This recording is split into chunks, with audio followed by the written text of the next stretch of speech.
Hello, everybody. Welcome to Championship Sunday of the AWC Shadowlands Global Finals. My name is Aya. I'm going to be your host for today. We are joined with Gelu, Venruki, and Supatees. We've got some familiar faces coming up a little bit later as well. But today, we are crowning our champions for both North America and Europe.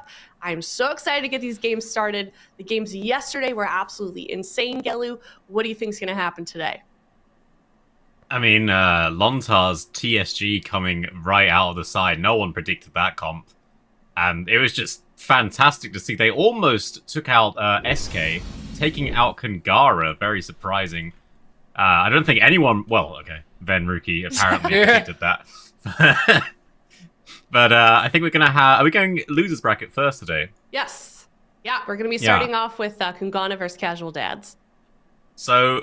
I think this next series is going to be an RMP versus RMP, unless Alec, I've heard some things, I've heard some rumors that Alec may be, I don't know, in some sort of sauna or something, so they may be busting out the Warlock today. Okay. So it'll be interesting to see the rogue lock from Casual Dads. Yeah, looking forward to seeing what they bring to the table. We're also going to be doing North America, of course, just a little bit later. If you're just now tuning in, you want to know exactly what's going on. Here's North America as well. We'll take a look at this bracket real quick before just doing a little bit of a recap, of course. But we've got 3.5 men versus Team Liquid showing up first. So one of those teams will be going home. And I don't know. I feel like, Team Liquid, they had a pretty good day yesterday. 3.5 men also showing up to the table. They did lose against KAWHI, obviously, Supatees, but who goes home first? I don't know if either team really had a good day yesterday, losing three in a row to the first round. I'm just trying to be positive. Okay. 3.5 men, they brought out a really weird comp. They played the Enhancement Shaman Assassination Rogue. I don't think that's something they're going to use into Team Liquid. Whereas Team Liquid, I feel like their problem now is that they have too many comps. So it's like maybe sometimes like something could have been slightly better, but you can never really lock in a pick. So are they going to start with the double outlaw? Is it just going to be RMP mirrors from the beginning of this series, or what? So North America is really odd in terms of compositions. And I'm not sure if people are second guessing what they've prepared at the last second. Like, well, that worked really well with Windwalker. Maybe we should have got Trill on Windwalker. We should do that now or something and try and take their comp at the last second. So I'm either way, it's going to be a good series. My expectation is that Team Liquid would win this. I think it would be an upset for 3.5 men. Certainly think so as well. Obviously, this is the best of the best competing right now in North America and Europe, and these teams have been training so hard since we haven't seen them in a couple of weeks, and it all is going to come to a close in just a matter of hours for some of these teams. So we'll see what they can do. We'll see what they bring to the table for this first matchup for Europe coming up very quickly here. KUNGARNA versus Casual Dads. But real quick, I mean, there's a lot on the line, Vinruki. $300,000 prize pool this weekend. First place gets $70,000, and they're, you know, on top of that, they're also competing for seeding for the Cross-Region Tournament. Yeah, I mean, they're competing for seeding, they're competing for prize money, and for a lot of these teams, they're also just competing for the title. You know, the champions of North America, the champions of Europe. This is kind of like the end game boss for World of Warcraft PvPers. This is the highest kind of achievement that you can acquire. So a lot of that comes down to bragging rights and kind of the pride of winning the championship like that. So yeah, lots on the line, as you said. And for some of these teams who are already sitting kind of pretty in the grand finals, they're going to be very happy with their position so far. Yep, most definitely. You know, some of these teams are definitely feeling a little bit safe yesterday. The ones that didn't have any losses, KAWHI won 2 of their games. Cloud9 didn't lose a game yet. CGN Esports also had a really good day. They were able to send KUNGARNA down to the lower bracket. They did lose to SK Gaming a little bit later on, but I'm looking forward to seeing how that team does. If they can kind of keep up that winning spirit against KUNGARNA, they could potentially be playing them again. But let's talk about this first series. Casual Dads, KUNGARNA. I know you mentioned it a little bit, Gelu, of like what you think may come out in terms of the blind pick, but do you have a favorite in this matchup? So I think KUNGARNA probably see themselves as the best team in the tournament, and I think Casual Dads see themselves as the worst team in the tournament. So no, I'm friends of all of them, and okay. I think they're kind of counting themselves out a bit at the moment because they, you know, it's in the name, Casual Dads. They're not a sponsored team. They're trying obviously, but they don't have that sort of drive that KUNGARNA have. So Okay. I think it'd be a very big upset if Casual Dads take this. You know, I would, and as long as you're hearing it from them and you're not just, I mean, it's totally fair because I would agree. Like, you know, we've spoken to Alec a few times as well, and he kind of says the same thing. He's just kind of, it seems like they accidentally got here, accidentally got this far. Obviously, they're very skilled players, and I am excited to see what they can do here. But that's a fair assessment. Yes, Ben? Alec literally tweeted yesterday. He sent out like a tweet that made it sound like the season's over, you know, after they went down to lower bracket. It's like, I think he says, I'm like, honestly, I think we could have done better with different circumstances, but we joined as the Casual Dads and made it far. It's like, you could still make it far. I mean, this team is good. I mean, I feel like if they show up today, like what has to happen in my mind for Casual Dads to win this is they're going to have to play a phenomenal series. If we go into like Rogue Mage Mirrors, and I think KUNGARNA is going to have to choke. They're going to have to play a little bit worse than they normally do, or a lot worse than they normally do. And if that happens, Casual Dad still has a chance. So I wouldn't count them out yet. You used 2 words there. They were show up, and Gelu said that Alec is probably not here to show up. So I'm not sure. We'll have to wait and see. And if Nazarens is a one-trick Destro lock, like maybe Demo, maybe, and that's like a maybe, could put up a fight here against KUNGARNA, but I don't know about the Destro. Like, I loved watching Nazarens in the cup stage. I felt like it was super entertaining. He brought out that Bane of Havoc, the triple Mortal Coils, like super fun player to watch. It'll be exciting to watch him, but going head to head now after all of the changes to an Outlaw RMP as a Destro lock, I don't know if this is going to be their game, but we're putting them down there. Maybe they're sandbag, you know, they want us to all just say that they're like down there, and then when they win, we're just going to be like the most surprised ever. That's going to be a moment, but yeah, KUNGARNA are definitely the shark of this team, and you better believe that they are kind of like fired up after losing yesterday. This is the first loss that got handed to them, so they're going to come back like 3 times as fired up, I think, for today. I mean, Clyde has said that he is doing very well in the RMP mirrors. They've done a lot of RMP mirror practice over the past few months. He said that they came from losing every mirror to winning pretty much every mirror that they play at the moment. So, I mean, if it comes down to mirrors, they could be very well. They could do quite well. Also, as a reminder, when Nixie, or sorry, when Alec was with ABC, he was kind of saying the same thing when he, like, right before he won BlizzCon. He was like, "Yeah, I don't think we'll make it that far. I don't think we'll get top 10." And then it was, "I don't think we'll get top 3." And then he just literally won the whole thing. So maybe he's just sandbagging himself. Well, I think we'll see. But we do know their historical score against each other. These two teams, Kungana leading 3-0 versus Casual Dad. So statistically, it is going to be a little bit of a hard battle for Casual Dad. So can't wait to see what they can do. I think there's definitely a lot going up against them. The underdogs for sure in this series, but I feel like we shouldn't count this out. These are still the best of the best in the European region playing against each other here in the AWC Global Finals. It's game number 1 starting off, Kungana versus Casual Dads. All right, I'm really curious to see what kind of happens here in the blind, and no surprise, it is going to be Rogue, Mage, Priest, Mirrors, Alec going to be actually here today, so... Yeah, Clyde saying that, they've been doing really well in the mirrors. They've been wargaming a lot, but they're going to be going up against the best RMP in the entire world, Kungana.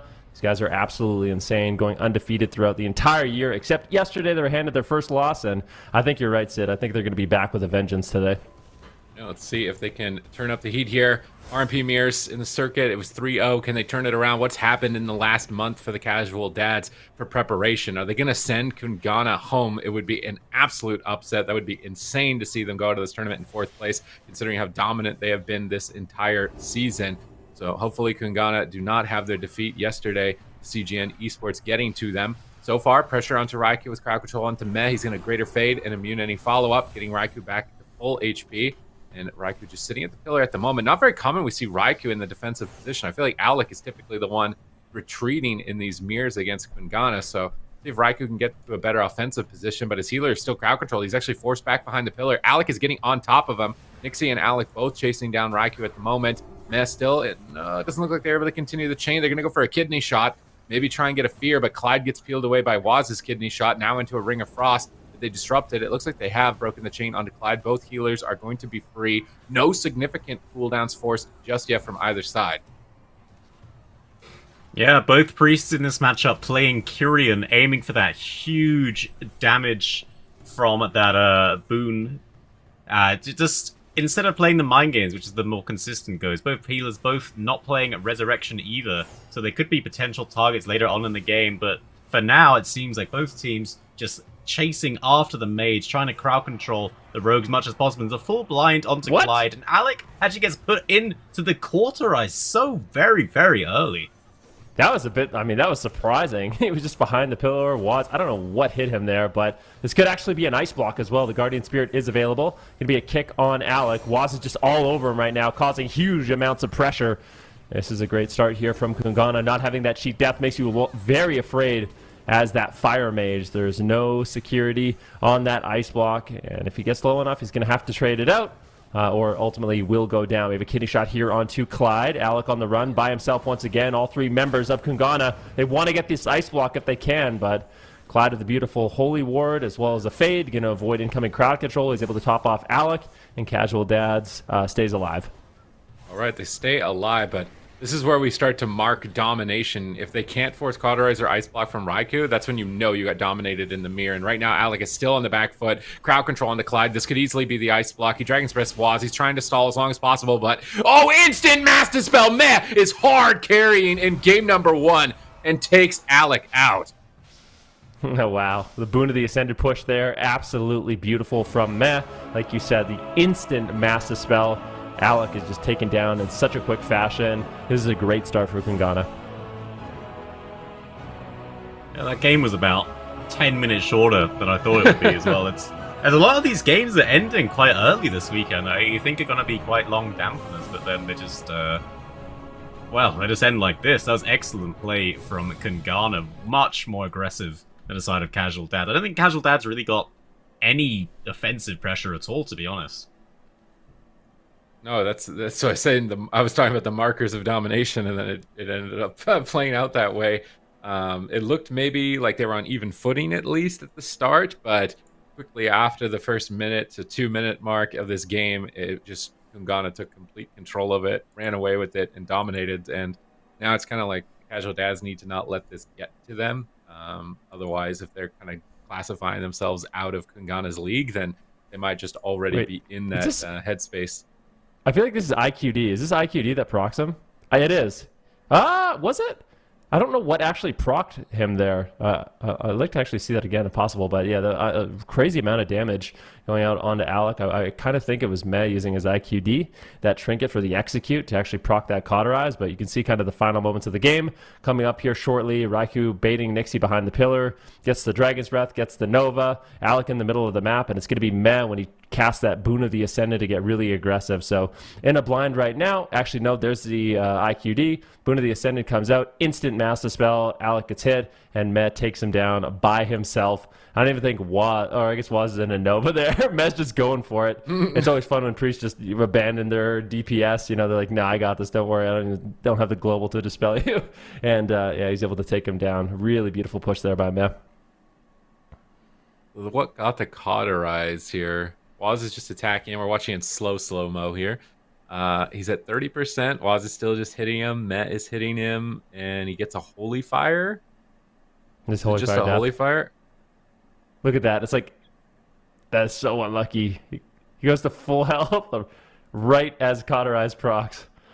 I mean, that timing is just immaculate.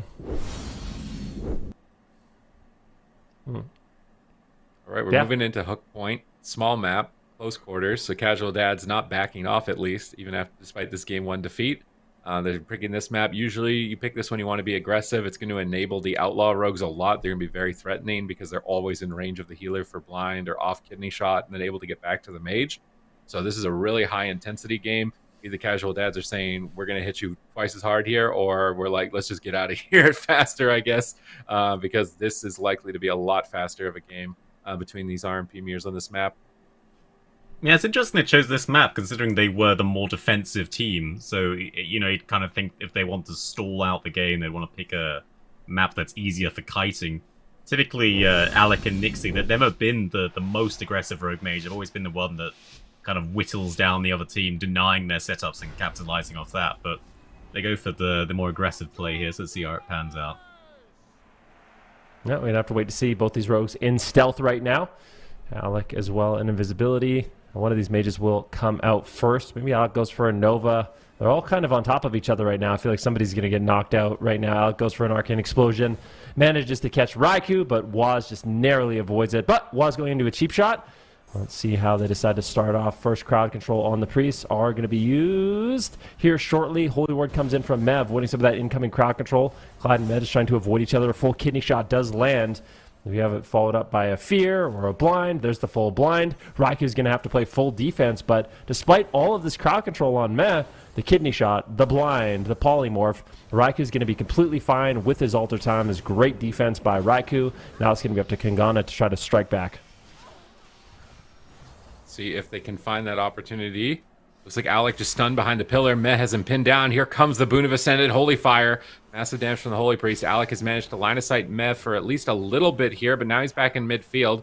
Meh repositioning back to the pillar. Nixie trying to get pressure onto Raikou, but Alec is just getting crowd controlled so much here by Waz. Gouge, interrupts, and stuns all over him so far. And Raikou is confident in game 2. You can see the mages in melee range of each other, playing melee mage. Raikou instantly purged on his combust, so really well done from the Casual Dads, removing that threat immediately. Raikou might regret taking such an aggressive stance as Meh is caught in a kidney shot. Raikou down to half. He does manage to actually get a fear reversal onto Clyde, turning the crowd control in favor of his team. Now into a chastise, but Raikou is still being pressured. Apotheosis out for Meh, trying to get some big heals out during this time, and has managed to restabilize Raikou, and we're just waiting for Kungana. When is the next opportunity for them to strike? Meh deaths the polymorph, good Shadow Word Death, breaking the CC chain. They're off kidney shotting Waz at this moment, trying to take advantage of just removing the rogue from the fight. Full blind onto Meh. It looks like that blind either got IQ'd or ended up breaking. Not entirely sure. Clyde now into a blind as well. Into a sap. This is trouble for Alec. This could be a good opportunity for Kungana to get a cauterize. Meh is in position for further crowd control. Gets a half fear. Trying to toss out some damage onto Alec. Trying to push the envelope, but not enough damage to get the cauterize. Clyde is free. Connecting the Guardian Spirit. Now Casual Dad's opportunity to attack back has arrived. Are they going to find crowd control on Meh here? They've got pressure, but no CC. Now Alec falling behind. Meh lobbing in a Holy Fire. Both teams just going at each other. Maximum damage. Yep, I mean, that's kind of how this map is going to play out. Both these healers relatively even on men as well, so still kind of an even match here between these two teams. Meg gets caught into a fear, but Raikou should be okay. He does have, Soul Shape. He's got his Cauterize. He's got his Ice Block. Alec gets interrupted on Frost. Cauterize procs, and he's immediately into the Ice Block, and that is not what you want. Raikou at the same time, though, he's incredibly low. Can they proc him? No, they cannot. But the Guardian Spirit will top him off. Now a big lead here for KUNGARNA, but a Polymorph slips through.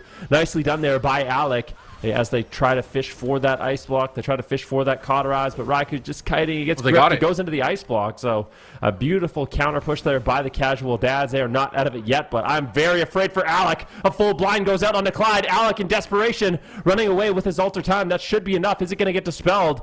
No, it is not. Dragon's Breath on Waz. He gets interrupted. He's still in a lot of trouble in the middle of the map. He can't get away. Chastas on Claude, and he gets potted. Beautiful push there by KUNGARNA. Alex tried his best with a nice Alter Time, some good kiting, but ultimately not enough. KUNGARNA claims game number 2, commanding 2-0 lead in this series. Yeah, I mean, that was once again, it was just kind of very one-sided. The crowd control this game, it was kind of being mirrored. They Casual Dads actually got a lot of quote-unquote goes, but Raikou just never lost any health. They're both doing everything at the same time, but I don't know why, but it seemed that Raikou was just kiting more efficiently or something, because he was just taking absolutely no damage up until the very end. Yeah, I mean, at least they ended this game getting an Ice Block. I feel like they're at least not going halfway through this series getting completely dominated.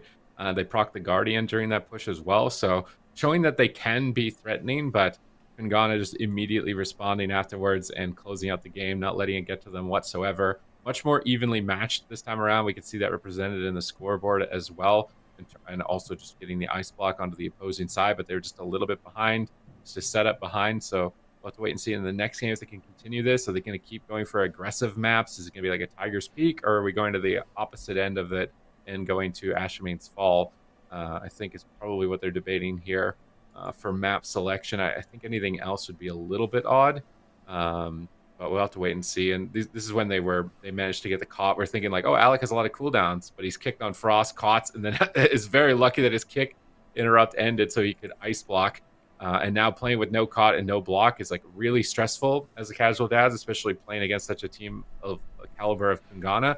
But they just kept it up. They kept playing, and they actually got decent pressure onto Raikou. So much so that they were actually able to proc their Guardian Spirit here and get an Ice Block. So despite being Casual Dads, despite maybe classifying themselves out of KUNGARNA's league, they were still putting up a fight. Got that major cooldown, but right at this moment in time, when you're blinded and you just can't get out of crowd control, it's going to become a lot more difficult to be able to heal your allies and keep them alive. And Clyde just didn't have any heals. He's got no Serenity charges. Chastise Fear from Mez is going to close it out. But Casual Dads definitely look better in Game 2. So I somewhat think that they should keep going for the same playstyle, the same map selections, and not try and change too much. Yeah, I mean, do you think this could turn back into a reverse sweep for the Casual Dads? I mean, they have done it before. I mean, I think historically, they usually go down 0-2 and then sweep it back up. They're one of the most sweepy teams that there are. Yeah. I can see them taking a game, I feel like, which is still pretty impressive because only 2 teams have taken a game or a series from KUNGARNA. So Casual Dads right now, that's their first step. Like, win a game, just one game, and then go from there. Don't get too far ahead of yourself in this series. It's definitely going to be a long road if Casual Dads, pardon me, wants to come back in this game. I mean, KUNGARNA, they're just looking so clean. Raikou, in terms of his defensive play, the way Waz and Mei are able to set up offensively onto Alec, the damage is just, it's really, really on point here. So I wouldn't count the Casual Dads out yet, but I do think it's going to be very difficult for them to actually win this series. We're going to Blackrook Hold, so kind of a medium map. There's some rooms that both mages can kite to. And that's kind of like a big thing for mages in this match is you want to kite the melee away from the priests, try to get them stuck in Novas and Dragon's Breaths, and then you can follow it up with a Polymorph. And if you do that, you can start building momentum. So that's what both these mages are going to be aiming to do in this match. But yeah, I think If Casual Dads wants to come back in this one, they're going to have to level up just a bit. But that last game looked a lot better than the first game. It was really close, getting through the ice block, getting through the Guardian Spirit. I feel like Nixie in particular did a really good job setting up crowd control for his team. So if he can continue to play like that, I do think they can start taking on some games from KUNGARNA. Yeah, the nice thing about Black Rook Hold is when you alter time, you can go into the room and avoid getting purged quite a bit. There's a nice banquet of cheese here as well.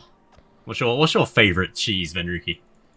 That's really hard to say. There's a lot of good cheeses. I know a lot of people are gonna, not agree with me on this one, but I'm a big fan of. Mine is RMP. All right, I was actually gonna give you a serious answer, but yeah. I like it. I think that's probably going to be a lot of people's favorite flavor. But yeah, let's get back into the game. Waz right now and Nixie sitting in stealth. Let's see where they're going to find the opener. Raikou moving in as well. Both these mages in invisibility. Alec was actually the more aggressive one who went for the arcane explosion, fished Raikou out from that last game. And it's all about the early momentum. These priests avoiding crowd control with their Holy Ward, with their Fade. Priests that can do that better is definitely going to give their team an edge. Yeah, let's see here. We've got Alec into the double fear with Nixie. Got to avoid getting those double fears. That makes it so easy to get crowd control on Clyde. But Clyde just slipping around the pillar with that Fade. Waz back onto Alec. He fakes the death from Clyde. He tries to get the blind. The Holy Ward goes up. Doesn't fall for the bait either, as Alec just gets so much damage as Clyde just trying to avoid that crowd control. Alec blinks into the room, thinking humans out of that kidney here, as Waz is just hot on his heels, but Raikou at the same time taking so much damage. The full blind onto Meh, thinking IQD's out. The kidney shot onto Meh now. Can they get anything from Raikou? It seems like Raikou's kind of stabilized in this crowd control chain, and there is nothing to follow up the fear, unfortunately. Crowd control has been dismissed. Now Clyde into a polymorph. Alec at half health. Waz in pursuit, looking to close out this series. As Met is going for the boon of Ascended. Massive swing of damage. Clyde gripping Alec back to center pillar and trying to recover him. And has managed to hold on to those precious Cauterize and Ice Block cooldowns for a later date. But Combustion's now getting ripped out, swapping some damage over to Nixie, trying to cleave pressure, maybe run Clyde out of mana if this game ends up going that long. But with the way that it has been going, I kind of doubt it between these teams. You can tell that the tournament setting is possibly getting on their nerves, because these are teams that usually their games can last 10 minutes. They're ending in less than 5. So the pressure is really on for them. Casual Dads face elimination. An entire years of effort is about to be kind of down the drain if they lose here out in 4th place. KUNGARNA fired up from their defeat yesterday to CGN Esports. They're looking for the rematch. You can really tell on their side with great synergy and massive burst setups from them in this series. Kidney shot onto Clyde. Massive pressure onto Alec. Is this going to be the end of the game? He's on 1%. Cauterize has been procced. Are they going to get Ice Block on top of it? It looks like his Aegis will be blocking the damage for now. As Mass Shadow or Death, a Ring of Frost, avoiding the crowd control. Greater Fades the follow-up, and has managed to dodge so much crowd control, but does get counterspelled into a blind. Raikou got topped off right before that. I'm actually wondering what that heal was. Mess still blinded. Doesn't look like they have any follow-up for it. Now Clyde into a sap. This is trouble for Alec. He's trying to blink back to the pillar. He alter times. Clyde's trying to get in his line of sight as well. He does not want this game ending right now. Raikou with Combustion up, not able to connect the damage. Now trying to blink back towards and get control of Nixie with Frost Nova. Potentially polymorph. Nixie goes for kidney shot. They're trying to get aggressive, but they're just playing from behind. They're just a little bit behind this entire series to that of KUNGARNA. Yeah, right now, Raikou actually taking more damage than Alec, but he does get topped off. He's going to be kiting away. Kidney shot now onto Clyde. Was trying to set his team up. Alec immediately running to the room, trying to avoid damage, potentially get off an alter time, but that's still not available for another 10 seconds. Waz is still just all over him. Matt is there as well, wants to close it out with the boon of the Ascendant. They get the Ice Block. The massive spell comes in instantly once again. Matt with the hero plays. Can they drop the pod, though? Full blind on Clyde. Waz shuts that down. And with that, KUNGARNA 3-0 over Casual Dads. They will be eliminated, and KUNGARNA coming back with a vengeance today. Yeah, these master spells are just ending the game so very fast. I think Alec may be slightly out of position here. He needs to Ice Block much further away because they're just off instantaneously. Maybe Nyx needs to be there to prevent it or something, but it's not even a cooldown in these games. It's looking really rough here for the side of Casual Dads. KUNGARNA slaughtering this first series of the day. Like I said, these are teams that usually their matchups take 10 minutes, kind of as a minimum. And I think our average game duration was probably less than 4 in this series here today. So the casual dads, they came to play. They stood up against kind of the champions of Europe right now. They've basically just gone undefeated up until yesterday to CGN Esports, which is going to be the next series. So KUNGARNA just quickly disposing of casual dads, like, get out of the way. We want CGN Esports now. They came, they saw, they got conquered. But that's all right. I mean, we could see it here. This is a little bit earlier on in the match and see exactly what played out in the end. But yeah, it's like Gelly kind of mentioned, kind of unfortunate here for Alec. He uses the Aegis, I would say, a little bit too late. If he had used that and kind of prevented a lot more of that magic damage, maybe could have held on to the Cauterize, but they're able to push through and actually get it. This is where the two mages are kind of exchanging blows. Raikou doing a good job with his alter time, actually manages to get Clyde off the side, and it's at this point, I think soon, where Alex starts having to play very, very defensive, and we see KUNGARNA actually make that final push. So here's the kidney shot that kind of sets it all up. Alec trying to position away to avoid dispels, but you can see Met in hot pursuit right now. He's got his power infusion up. He's going to activate the Boon of the Ascended, and this is where they make that push, just the overwhelming amount of damage, and here comes the instant Mass Dispel. Two out of these 3 games, Met just hard carrying with the Boon of the Ascended, with the Mass Dispel, able to take down Alec. And I mean, when you have a priest that's this good at being aggressive, it's one of the reasons why KUNGARNA is such a special RMP. Yeah, he's just hot on his heels. It's like Meza melee almost. He's just right there with Waz on top of him. It's I guess the only play you can do there is just try and block the damage that are blocking too low. Because if he maybe blocks the boon hit, then he'll be a bit more okay. Absolutely love the aggression we're seeing come out of KUNGARNA. Unfortunately, that is the end of Casual Dads. They are going to be eliminated. And honestly, a great season for them. We've talked about it so much with this team. They really did. The first time I ever talked to Alec this season, he says that like he kind of had to get convinced by the other members of Casual Dads to actually play. And I don't think they expected to get this far at all when we've spoken with him, and based on what Skelu has said as well. So to end here is a huge accomplishment. Obviously, this is a team of very skilled, highly talented players. So well done to them, to Casual Dads. Congratulations to KUNGARNA. We're going to see them continue on forward, and now they're going to be facing off against CGN Esports, who had a pretty solid day yesterday. And this is going to be a rematch, as you guys have mentioned. So what happens now, Super Tees? Well, I'm wondering if Chaz comes to play. I'm wondering if Raikou's comments towards me will be wrong and Chaz will actually have to play, because SK Gaming used Rogue Mage Druid in order to beat CGN Esports. And it looked very, very strong, I think, yesterday into the TSG instead of the Priest. So I think this might be the time to get C Chaz for the first. Is this the first time? Yeah, we haven't seen him at all this season. It feels like this is the first time this year almost. So I'll be very excited if we get to see Chaz. But maybe they don't. Maybe they're just like, we should have played better. We should have won that yesterday. Fluke that we didn't or something, and they're just going to keep playing with the Priest. But either way, it's going to be an interesting series to see if KUNGARNA can deal with this Warrior Death Knight competition.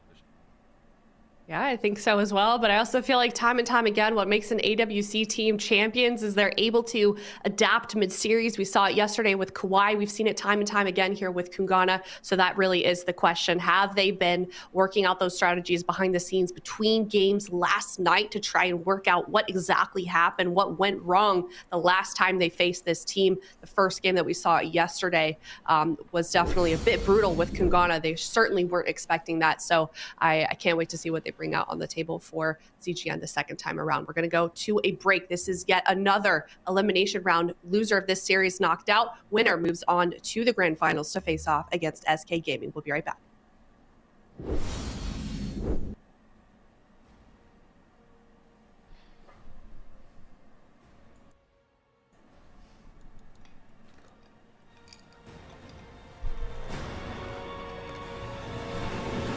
Welcome. Wait.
I am Mehx from Finland, and I play Holy Priest for Team KUNGARNA. They're going to root up Waz. They're trying to prevent Waz from getting to Relza. They stun Tony. This is actually good. Tony might not be CC. No, he's chastised. This is the 3-2-1 go. This is it for Katsu. There's nothing left for him.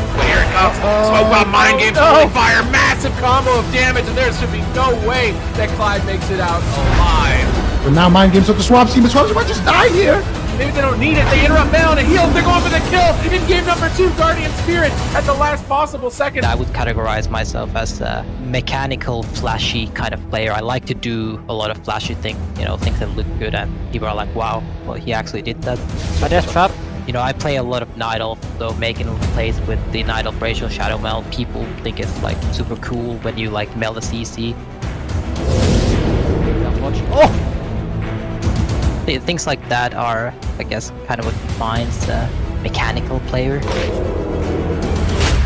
One of the reasons why we decided to pick up Meh is because not only have I always thought Meh was one of the best priests in the game, if not the best, he has a different approach to WoW that I haven't seen in a lot of healers. He knows exactly what I need to do, so he's always like, oh, Wes needs to stun this guy now, and then he's just there. He's just always there, and I don't need to tell him what he needs to do. Meb sprinting in for crowd control, gets the Psychic Scream. Mercy on the run, pre-gates the kidney shot. Nice play by Mercy, but perhaps it won't matter. Massive damage incoming. Is he just going to die through any resolve? They go all in on it and close it. And that's what sets me apart from every other piece in Europe. So My Way is definitely one of the teams that we are most scared of. What happened against Horizon last year, 1 week prior to the tournament, we started playing a lot of RMD and ladder, and we had a lot of success. So we were like, wait, this might be our answer. They're battling it out to the absolute bitter end with 0 mana left in the tank, but Waz Shadow steps in. And I think we caught them a bit off guard. Method EU have solved Horizon, it looks like. They are one victory away. When you're winning really hard 3-0 and then randomly it just feels like everything is just crumbling slowly. He goes down! And you're just losing 3-1, then 3-2, then 3-3, and then randomly you're getting reverse 4-3 in a final. Game 7! Cannot believe it.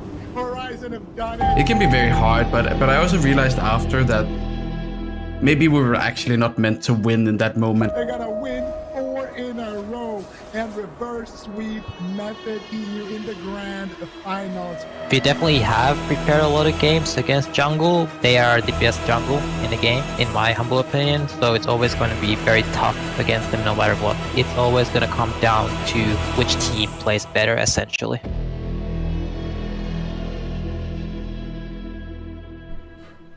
Welcome back, everyone. It is the second match of the day. We are still in the European bracket. CGN Esports facing up against KUNGARNA in an elimination rematch as well. We saw this play out yesterday. If you didn't have a chance to catch that, it was KUNGARNA, surprisingly, that fell. Or excuse me, KUNGARNA. We're still getting flack, Zico, in the chat for mispronouncing that team name. KUNGARNA. I'll hand it to the Swedish person.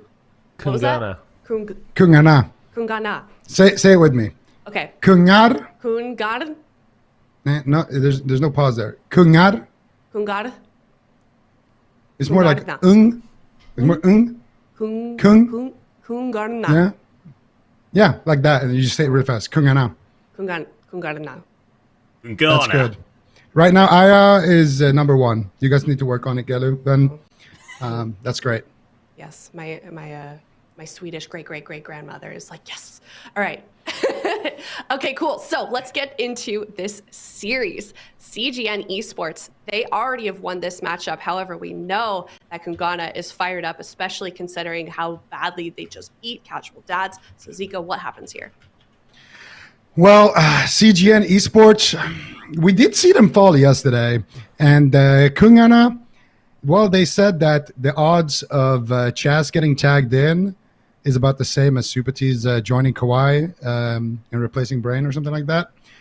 I think we might see Chess because RMD is what won against CGN, but at the same time, CGN with that Warrior Death Knight Druid, they can make some changes as well because I think in that series against SK, they made for sure a couple of mistakes with trinket selection and things like that. So I think we might see some RMD from KUNGARNA or just a different game plan, more defensive-oriented, like survivability-oriented game plan. And from CGN, we're probably just going to see the same thing. And it's very scary because KUNGARNA is, I would say, everybody's favorite to win the whole thing. And they might I mean, they lost to one team, or to this team that knocked them down here, and now they have to face them again. And if they lose again, that's it. They're knocked out. So that's crazy. Yeah, a lot on the line. I'm sure that they can feel the pressure. Gelu, as a former competitor, like what you've been in this moment before, like what do you think is going through their heads? Well, you gotta try and think if they're gonna play the same composition, and if the composition's actually hard to face, or if you just don't know what to do. Because there's two different stories to that, right? It's do you change the comp that you're playing, or do you just change your strategy? Because I think that KUNGARNA they're a very good team. However, they're a very well-practiced team. So when they face a comp like TSG, for example, no one really plays TSG. They're a bit blindsided. They're not sure what to do. But obviously the TSG, they've practiced against loads of RMP, so they know exactly what they have to do. They know exactly the strat that they have to pull out. It is interesting. It is interesting. Something you mentioned, Gelu, is like there are certain teams where you have more faith in them kind of freestyling. It's like this team will do better just like thrown into the arena match. Like who knows what they're fighting? Like they'll just be able to improvise. And there's a different style of team where they need to be practiced. They need to play hundreds of games. They love wargaming, just playing on the ladder all day, every day, making sure they played the matchup over and over and over and over again.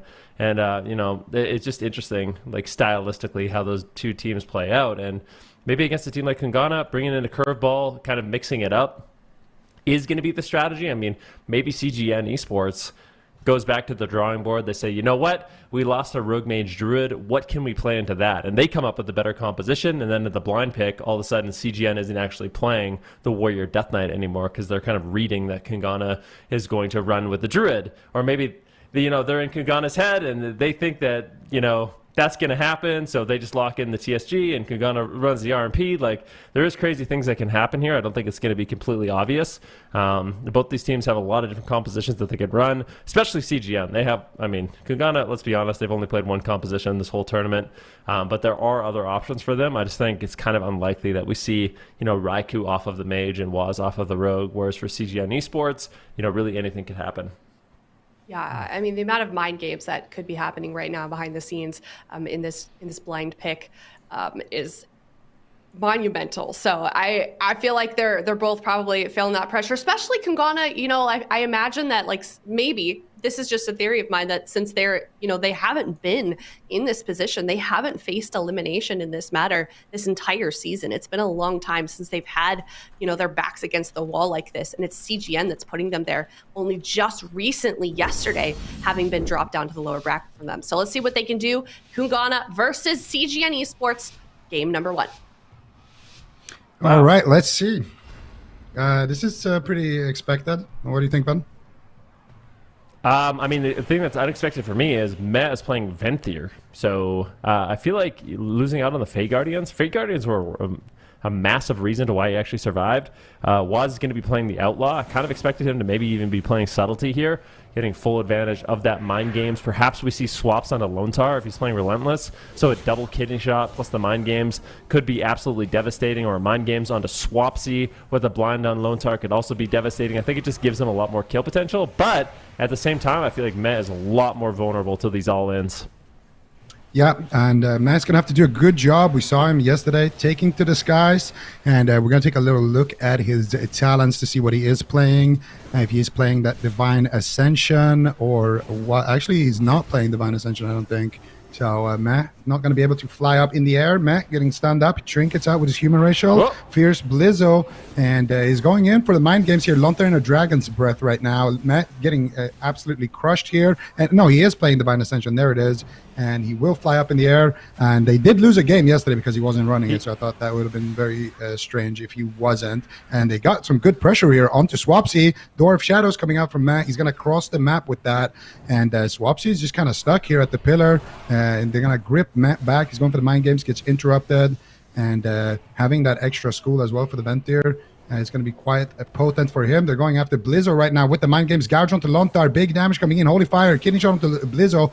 He's going to use his human ratio right there and go for the fear. But he's still taking quite a bit of damage right now. Finally gets the overgrowth and looks to reverse the pressure here back onto Math. I would say KUNGARNA are looking a lot more deadly with the Ventir Priest right now. Yeah, Ventir definitely the more offensive option here. Meanwhile, CGN have opted into playing the Necro Warrior rather than the Kyrian that they were last time. I do believe last time, I mean, you can just fade out of the spear, but if you force the fade before, then, I mean, that's a very deadly combo. But they are just tunneling Met down as hard as they can. Their Necro Banner is coming up very soon, 15 seconds until they get that. But they're both running relentless again, so they won't be able to trink out offensively.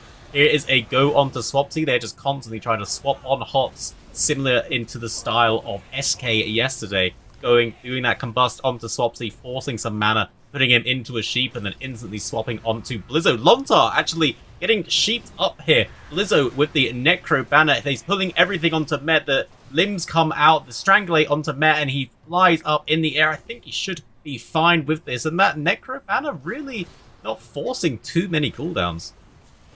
Yeah, I mean, I agree with that. It just seems like the Necro Banner is kind of easier to deal with the all-in. At least it seems that way from these matchups. The consistent Kyrian Spears seem really, really strong, but they're not opting for it this game.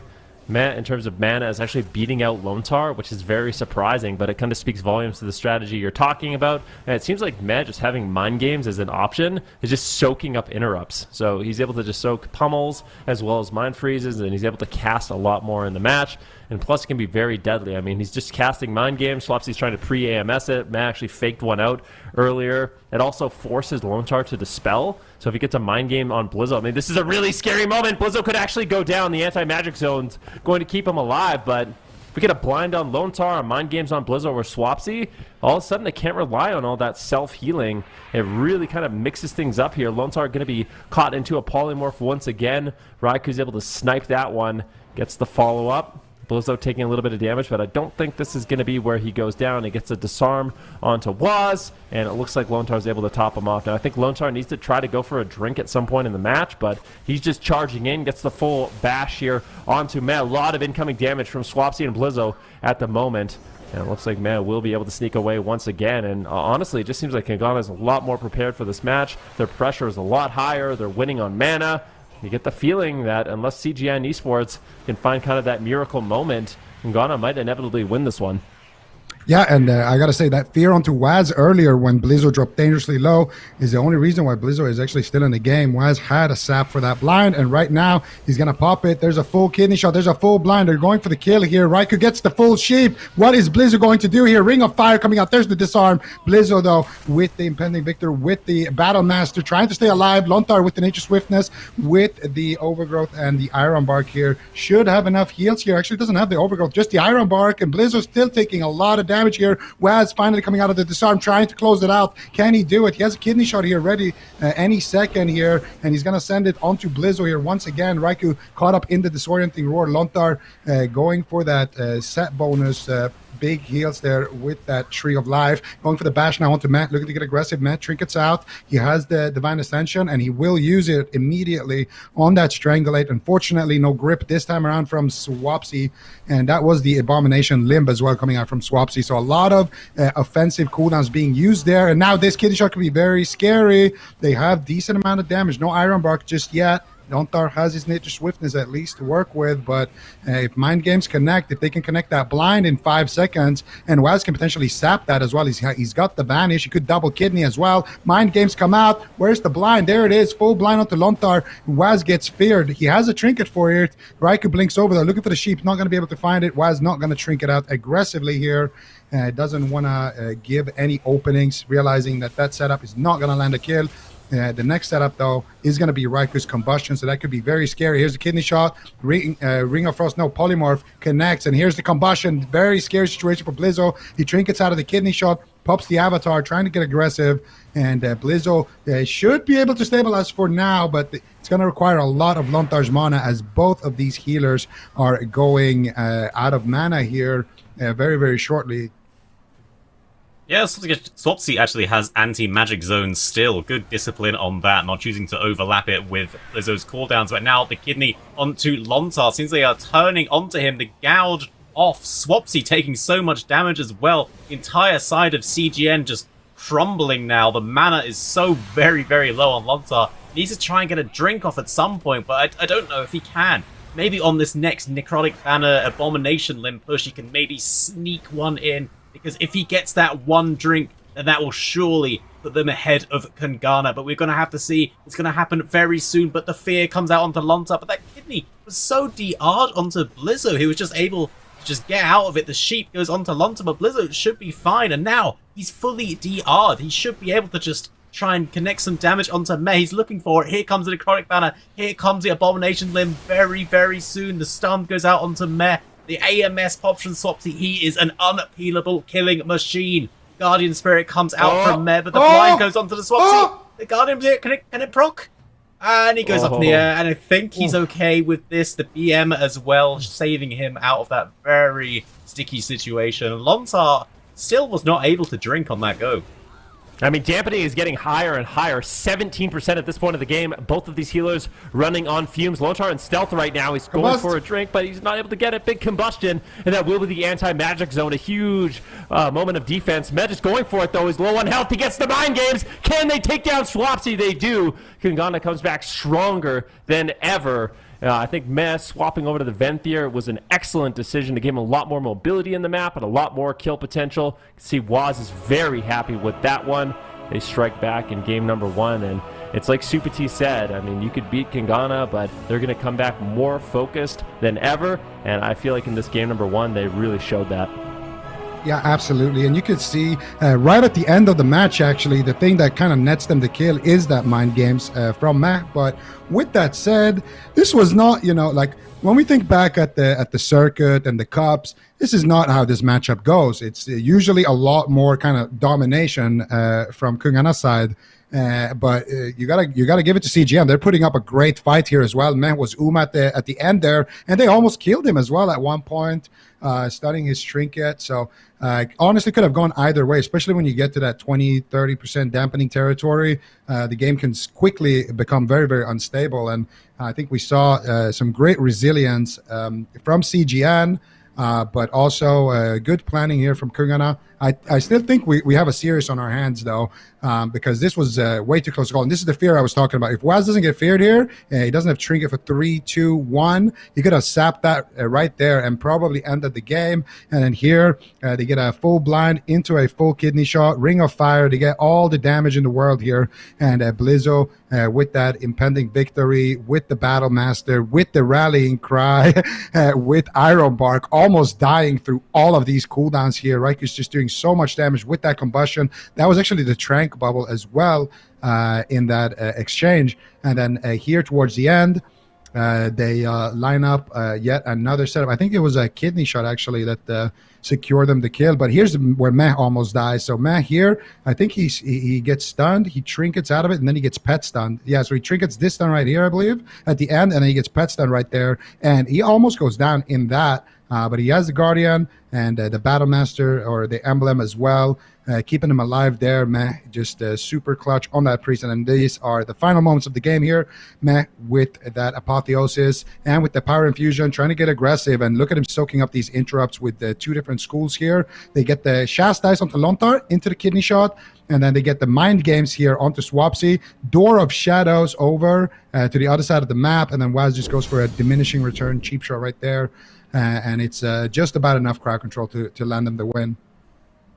Yeah, the mind game's really paying dividends in this matchup, because Swapsy, of course, playing that Spell Warden PvP talent, he's doing so much healing with Deathstrike, and Blizzo playing that impending victory rather than Stormbolt. They're just so reliant on their DPS doing their own healing while Lontar is in the back giving them some free hots. And I mean, if you negate that, then this game I think was probably shorter than the majority of the games that we've seen into CGN this weekend. Yeah, I mean, kind of a quick one. I think we ended at around 20% dampening, but yeah, some of these, I'm just looking at all the, the soul binds that Meh is deciding to go with. He's got the familiar predicaments, so it's shorter interrupt snares and roots on you. So I mean, Swapsy's going to have to use Chains of Ice more often, which isn't too big, but the interrupt reduction is really, really nice, especially when you have kind of two effective schools of magic just threatening the mind games. In addition, I mean, it kind of forces... It gets really awkward for Lone Tar too, because let's say, for example, you have Blizzo in a polymorph. He gets dispelled, you just throw the mind games on Swapsy, and then all of a sudden you're not going to be able to dispel it, so you get value there. It makes Lone Tar kind of have to second guess his decisions when that ability is available. So really mixing things up. It's interesting. I feel like Holy Priests in particular, have so many good options with their Covenants. It really opens up the kind of strategies that you can use. They're one of the few where you kind of see not all four, but at least three of the choices often selected. And it's interesting that KUNGARNA is actually able to go back to the drawing board, realize that, and I'm sure they're going to be really happy with that Game 1 win. For CGN, I feel like I don't know how you guys feel, but I feel like they're a bit confused on what Covenants they should pick. It seems like almost really random to me that Blizzo is just going Necro. Like, I don't entirely understand it, because every time he is Kyrian, he's using the Kyrian Spear. It looks really good, and their games seem a lot more convincing. Then, for no apparent reason, they'll just switch to Necrolord. Like, I don't really know what is up with that, Gelu. I assume his thinking is that he could just fade out of the spears, right? But, I mean, if you can force the fade pre-spear, then you get so very much. If you force fade without Abomination Limb, then maybe you can just do a single go with that. And it's definitely more consistent, and it seems to be very easy to shut down the double relentless 2-minute all-in pop, because it's just getting sheep, blinded, disarmed, gouged, flied in the air. Like, there's so many things they can do for these 2-minute goes, but I definitely think the spear might be the better play. It's like... What? Okay, go ahead. I was going to say, I think he used Necro against KUNGARNA in most games yesterday. It was against SK Druids. The Druids, where he started playing with that. So I think there is something to what you're saying there. He probably doesn't want to deal with that greater fade, and a Druid in general has a lot of mobility, so it's nice to just be able to keep them in place. But even against the Druid, he was swapping over to the Necro, and maybe Kyrian would be better even against the Priest, because if you can get the fade beforehand, you're going to have a really big all-in.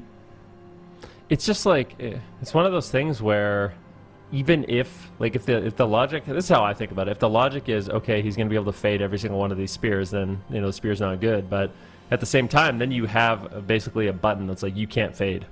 You have to use fade for spear, otherwise you can't fade, and that's like such an important defensive cooldown, right? So he's going to have to sit on that and maybe use it at moments where he shouldn't have to necessarily, or if he does use it early, then he really gets punished with the spear. So I still think there would be some value there, but yeah, it just seems like there's a lot of control. And once again, I didn't actually notice in that last game, are Blizzo and Swapsy both playing Human? I think they are, right? Human Relentless? Yes, they are. Yeah. Yes. So do we think that the trinket would be a good option? Once again, like, go over to the orc, play the trinket. So when you have, especially if you're playing these all-in cooldowns, like the Abomination Limb, as well as, the Necro Banner, I feel like you want to have the trinket. I mean, obviously you're going to eat a lot of crowd control from the Outlaw Rogue and the Fire Mage, but it feels like your kill windows are kind of short for Blizzo and Swapsy, and they kind of need those really overwhelming moments, and having the trinket for those moments might actually be fairly beneficial. I think Swapsy is typically just a very defensive player in general, so he'll always opt for the sort of being able to survive and do damage and not die tier of play, rather than the all-in, maybe you can die in a stun now that you've trinketed sort of gameplay. Also, what do you think about the Resta Druid pick? Because in my head, typically, RMP into Resta Druid is not a great matchup for the Resta Druid. You, as you say, you just swap the mind games, you can purge, and you just kind of swap around on hots. There's not much Lone Tar can do about it. I would say the one advantage the Resto Druid has is theoretically it should be a lot harder for Ragu to get polymorphs. So I think that's like, I know in North America, a lot of the Ret Warrior teams, specifically into Outlaw Rogue, they like the Restoration Druid. They just play Relentless. It's kind of hard to all-in you as that Druid. You have a fair amount of defense with, Bark Skin and Frenzied Regeneration. Obviously, Mind Games will shut that down, but it's kind of harder for the Outlaw Rogue to pull that off, I think is the logic. And if you are playing one of the other healers, then all of a sudden you're susceptible to, getting sheeped on diminishing returns. And it's going to be up to Blizzo and Swapsy to kind of shut that down a lot more in the match. But yeah, definitely some pros and cons to that Druid. Also, just want to give a quick shout out. If you guys see on your screen the AWC Companion, you all can access this as well. If you go to awc.gcd.tv, you can go through and see what all these players are playing in terms of talents, conduits, legendaries. It's just a great way to kind of compare your builds to what the professionals are doing in these different matchups. And I know myself, I'm always looking at, some of the things, because it can be really, really interesting the way they switch it up. So definitely check that out. That's awc.gcd.tv. But jumping into this game, we're going to Black Rook Hold Arena. This map was selected by CGN Esports. Zico, how do you think this map's going to play into this matchup? Well, this is the same. They won on this map yesterday in this matchup. And I think a reason why they lock it is because, first of all, they like to fight in the room. And second of all, I think if Meh uses his Divine Ascension, it doesn't actually take him very far if he has to use it inside the room. So it forces Meh to play a little bit more on the outside.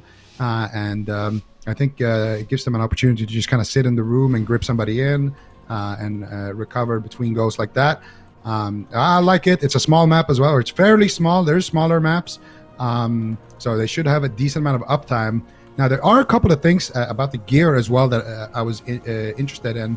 Lontar is running the emblem, which means he doesn't have IQD, which means he doesn't have Relentless plus a Trinket Break. And Swapsy, like Geller said, is usually that defensive player who just wants to kind of win on attrition, long game, kind of dampen your soul.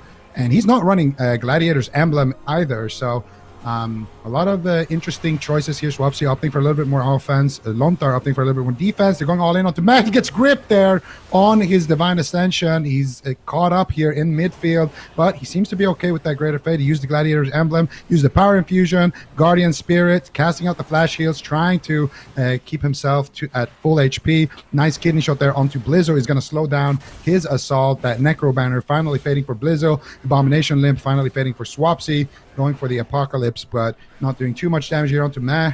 And Lontar's already sitting in the room with Innervate, trying to conserve his mana for the long game here.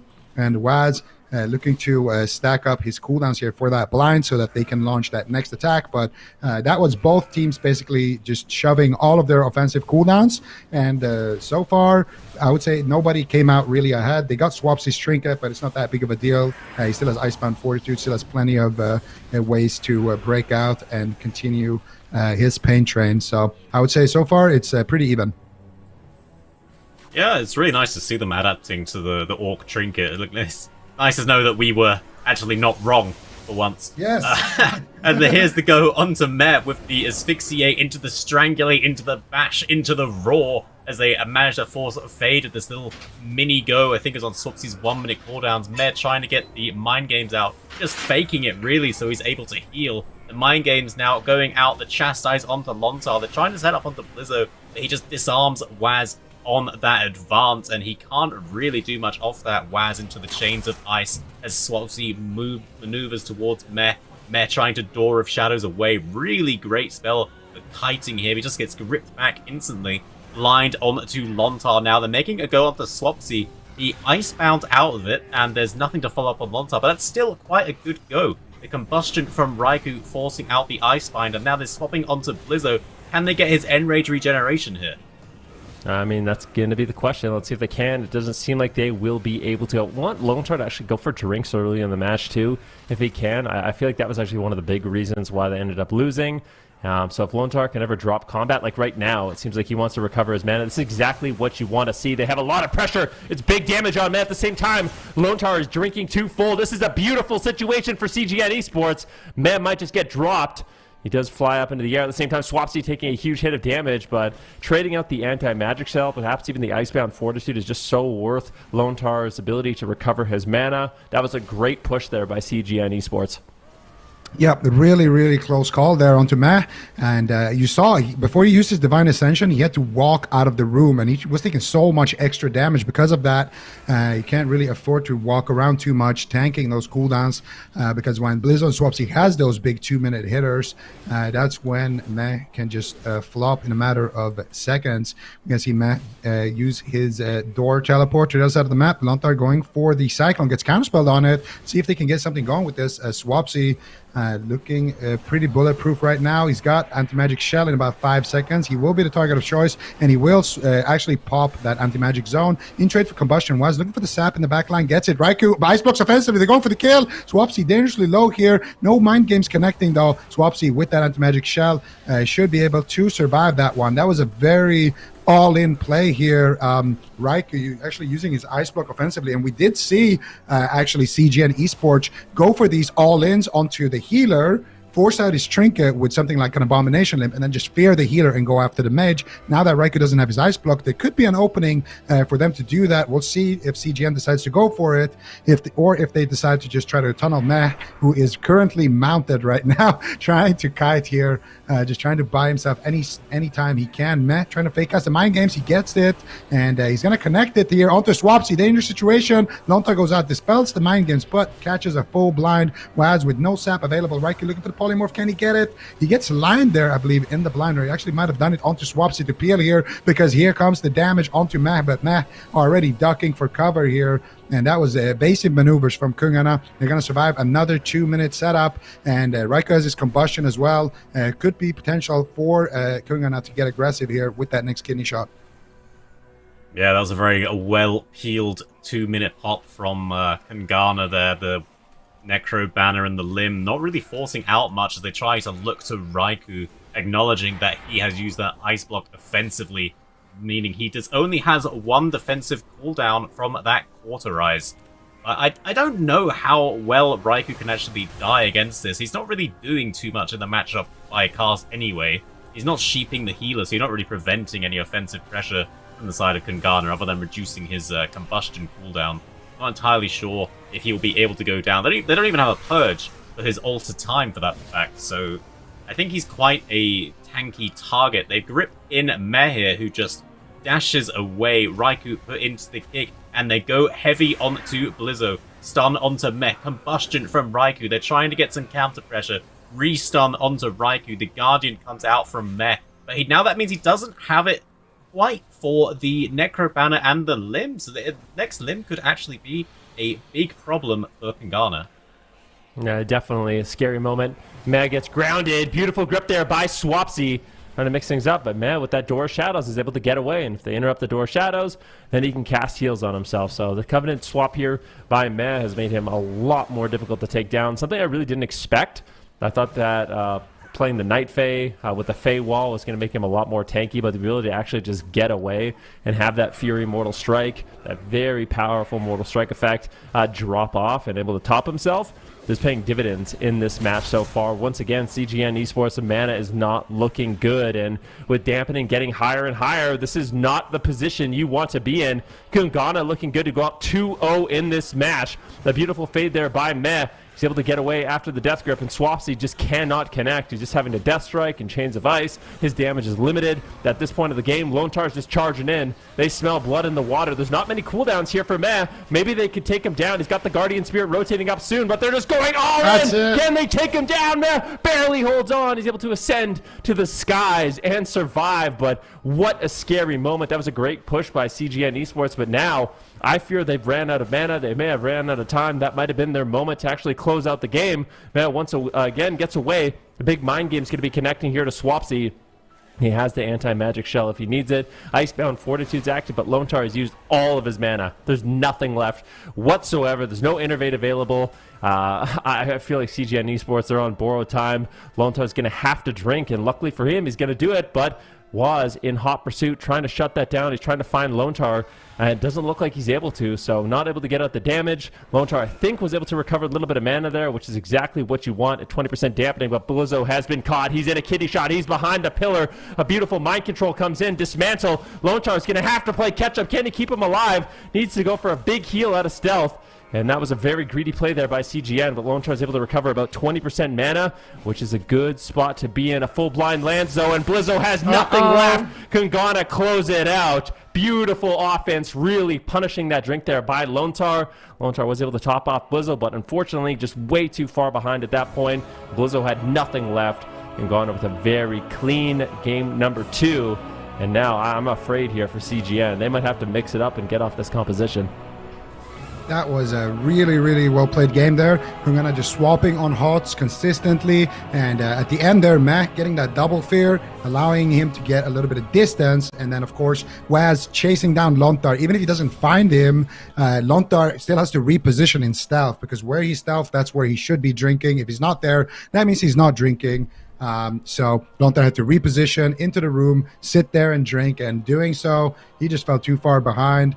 And they're able to capitalize on it in a big way. Very close, though, I would say, onto Meh there. We're probably going to see it in the replay.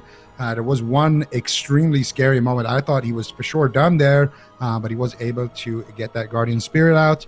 And I think they did proc it, but he was ultimately able to survive. And all of a sudden, they're up 2-0 here in this matchup against the team that knocked them down into this lower bracket. Kungana looking bulletproof so far today. Yeah, the Divine Ascension is really, really strong in this matchup, it seems. From memory, it seems like in the other series, Swapsy was able to grip them fairly consistently, but this game, unfortunately, he's just not able to get them off, and just every time he goes up in the air, the entire go just resets, and they don't really get much more with their Abomination Limb Necrobanner cooldowns. You see here, he just BMs, goes up in the air with his Guardian, and he's just able to top himself off that. Yeah, he's flying into the skies. It's got to be so frustrating for Swapsy and Blizzo. They have him so low. Here's another moment. We get the Strangulate on Matt. Look at his Guardian Spirit, I think, actually procs here. And whoop! To the skies once again. And Swapsy's like, can't grip him. He's going to come down at full health. These heals coming in. And that's kind of their moment. I mean, that's all of their cooldowns. And here it is. I mean, this is the punish. You have a kidney shot on Blizzo. He uses his Enraged Regeneration. So you get some of those heals out. Lontar's still trying to recover his mana, but with dampening so high, he's got no heal over time effects on himself. The emblem's going to fall. Enraged Regeneration is not available. And once this full blind lands, so you got the spells coming in. Look at him. He has 0 heal over time effects. Emblem falls. As Shout falls. And he basically just loses all his health, Lontar, and crowd control. And that's the thing. I mean, it is so scary to go for those drinks later on in dampening. When you do not have a trinket, you're playing Relentless. And obviously, Waz has his blind, and they have a lot of dispels for your hots. You just fall way too far behind. And now, CGN Esports, this is it, right? Like, they came in so hot yesterday. They were able to 3-0 Kungana. It was looking great for them. But now, what are they going to do? Like, I almost feel like they can't rely on this composition right now. It seems like Kungana has kind of just figured it out with this Venthyr pick and their new strategy. There was a few close calls. Like, do you guys think they should just stick with it? I think they should swap. I don't think Lontar is getting punished that much, so I think he should swap to IQD to give them more answers for the blind. I like that they went Orc Trinket, because we saw in that one moment, Swapsy actually trinketed a full blind when they nearly killed Meh, and then they procced his Guardian, but he flew up. I think that's not too bad. And the map kind of indicate. I mean, what else do they have? They've literally every other comp that they've played has a Fel, so it's either Outlaw DK or the TSG again. So those are your two options. I'm not against the TSG. Outlaw Shaman? DK. Yeah, I mean, you know how I feel about Shamans, but I know how everyone feels about Shamans. It could be decent if you just try to go for like a Purge all in, but I feel like they just have so many options to not die to that on the side of Kungana. Shaman it's a risky pick. It's definitely. I mean, I know Swapsy, and he is probably one of the most thorough players in the game, and if this is what they're playing, this is what they're prepared, and he does not like to play what he hasn't prepared. So yeah, they're gonna go for it again. He's not one to take risks. He's probably thought about this for a long time, and this is their conclusion what they come to as just the best option that they have. Other than this, I think they were trying out the Rogue Death Knight, but as we saw yesterday, it just fell very short. So I mean, they're gonna go for this again because it's what they know. work sometimes, at least. All right. What other adaptations are they going to be able to make? I think early drinks for Lontar, like trying to top off your mana early on and dampening, is probably going to be solid. Kind of wonder what else they can do. It seems like if he's able to grip the Ascension, they're in a really good spot, but that seems quite hard to do consistently. But, yeah, I mean, the other games, he was pulling it off, and it really got them ahead. Yeah, I mean, it's such a huge defensive cooldown where Matt actually gets to just, like, fully reset his health. Sometimes he's even just channeling out, you know, his him to recover some mana. Like, he's just chilling, you know? It's like he gets a breather. You're being trained down by Blizzo and Swapsy the entire game. It's like a little bit of a mental reset when you can just fly in the air. It's unfortunate that there's no maps with, like, low ceilings, you know? Because they could pick that. Kind of just make sure you can't fly nearly as high, but unfortunately that doesn't really exist. And yeah, I mean, CGN Esports, they're just going to have to do a really good job trying to grip those Ascensions if they can, and just force them maybe before. It's just so difficult because I feel like such a huge part of their offense is the stun into the silence.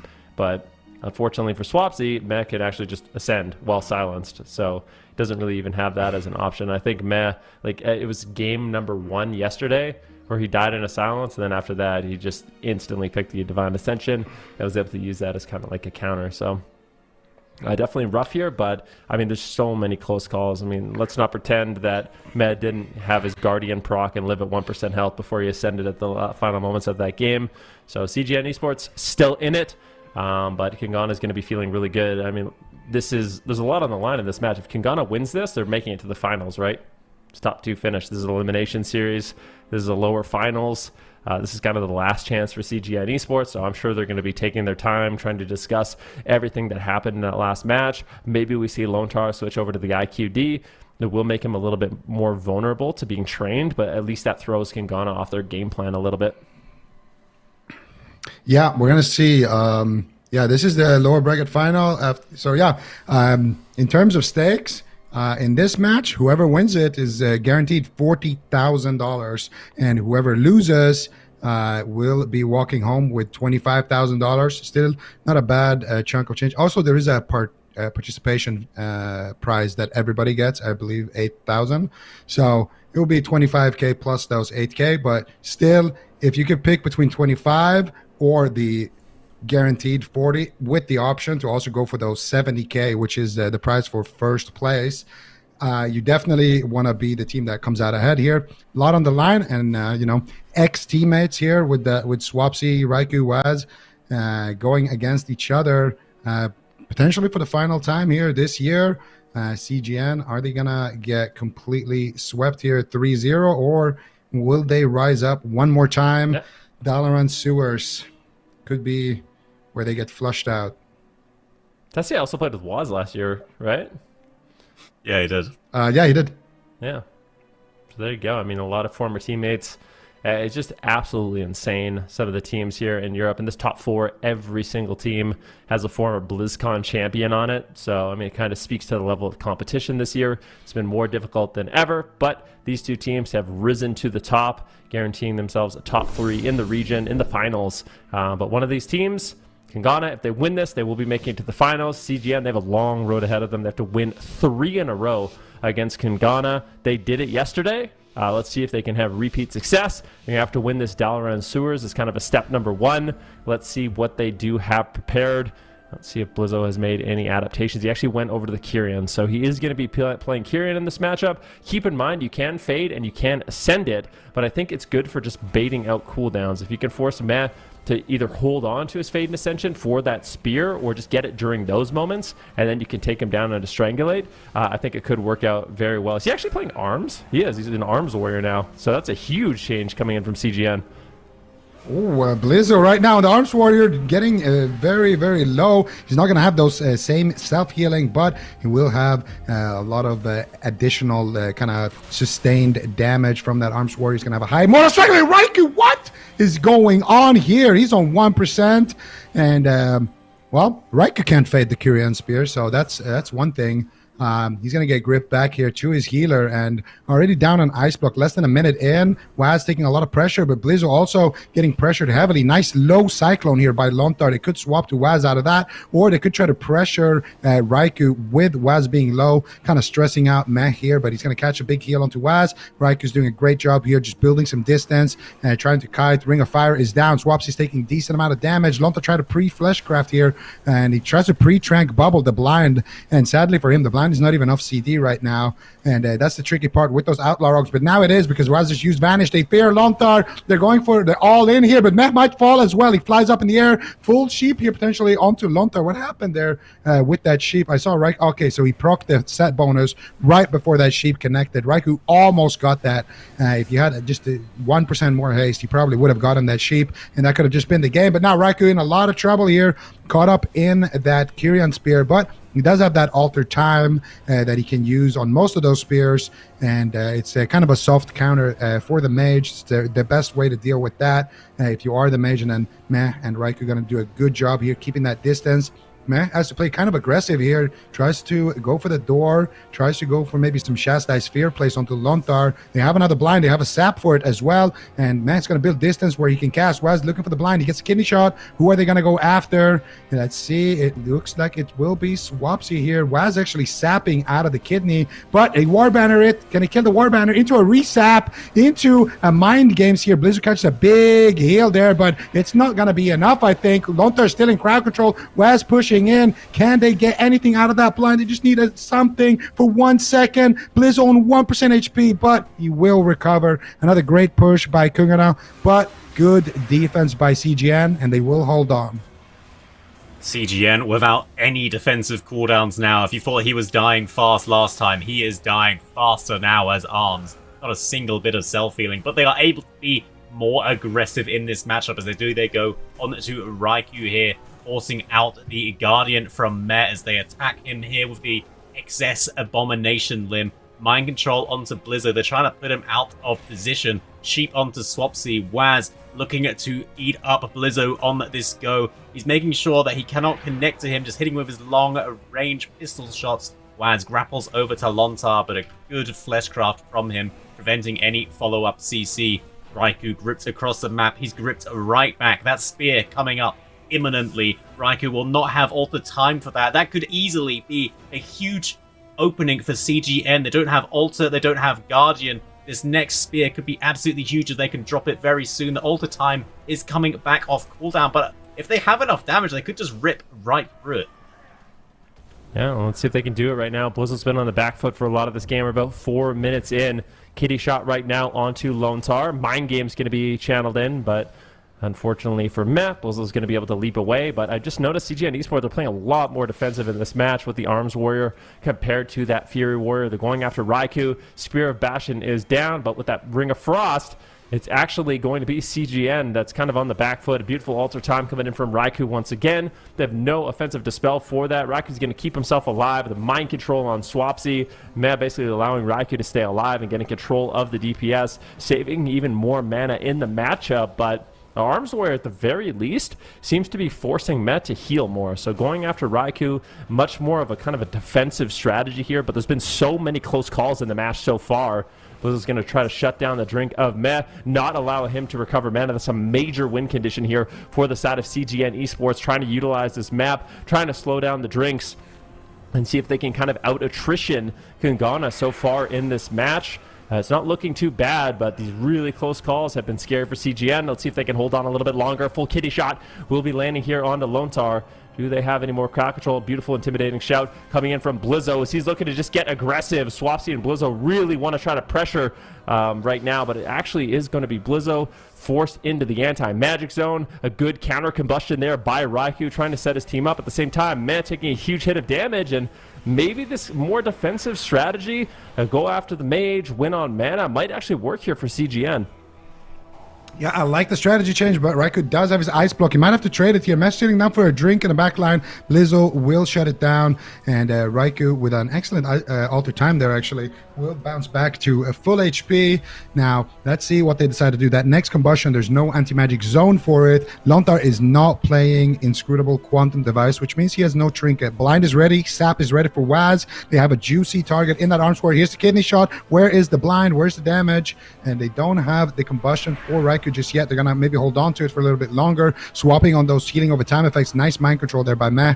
Gonna jump Blizzo down. Now Waz potentially looking to set up here on the Blizzo. That next kidney shot should be ready, and here we go. It's a double go. One onto Raikou and one onto Blizzo. Raikou forcing their ice block. They kill off the Warband. They get a full sap here, but I don't think this go is clean enough to land a kill. Maybe they have a combustion. They get a DR sheep. Do they have anything out? Meh needs to chastise. They find it. Fear onto Lontar, into a kidney potentially if Waz can connect it. He gets gripped away. What a hero play from Swapsy. Waz needs to get that kidney shot. He gets disarmed. What a nice mind control by Meh. He gets disorienting roar. He's moving in for the kidney shot. He's trying to get to Lontar. He can't connect it. He does connect it finally, and can Raikou get a sheep out of it? He gets feared on it. They don't find any follow-up. Excellent defense here from CGN Esports, weathering yet another storm. They're going to have that anti-magic zone now in 10 seconds for that next combustion. Meh's mana is looking absolutely just dire right now, and this could be CGN's way back in the series.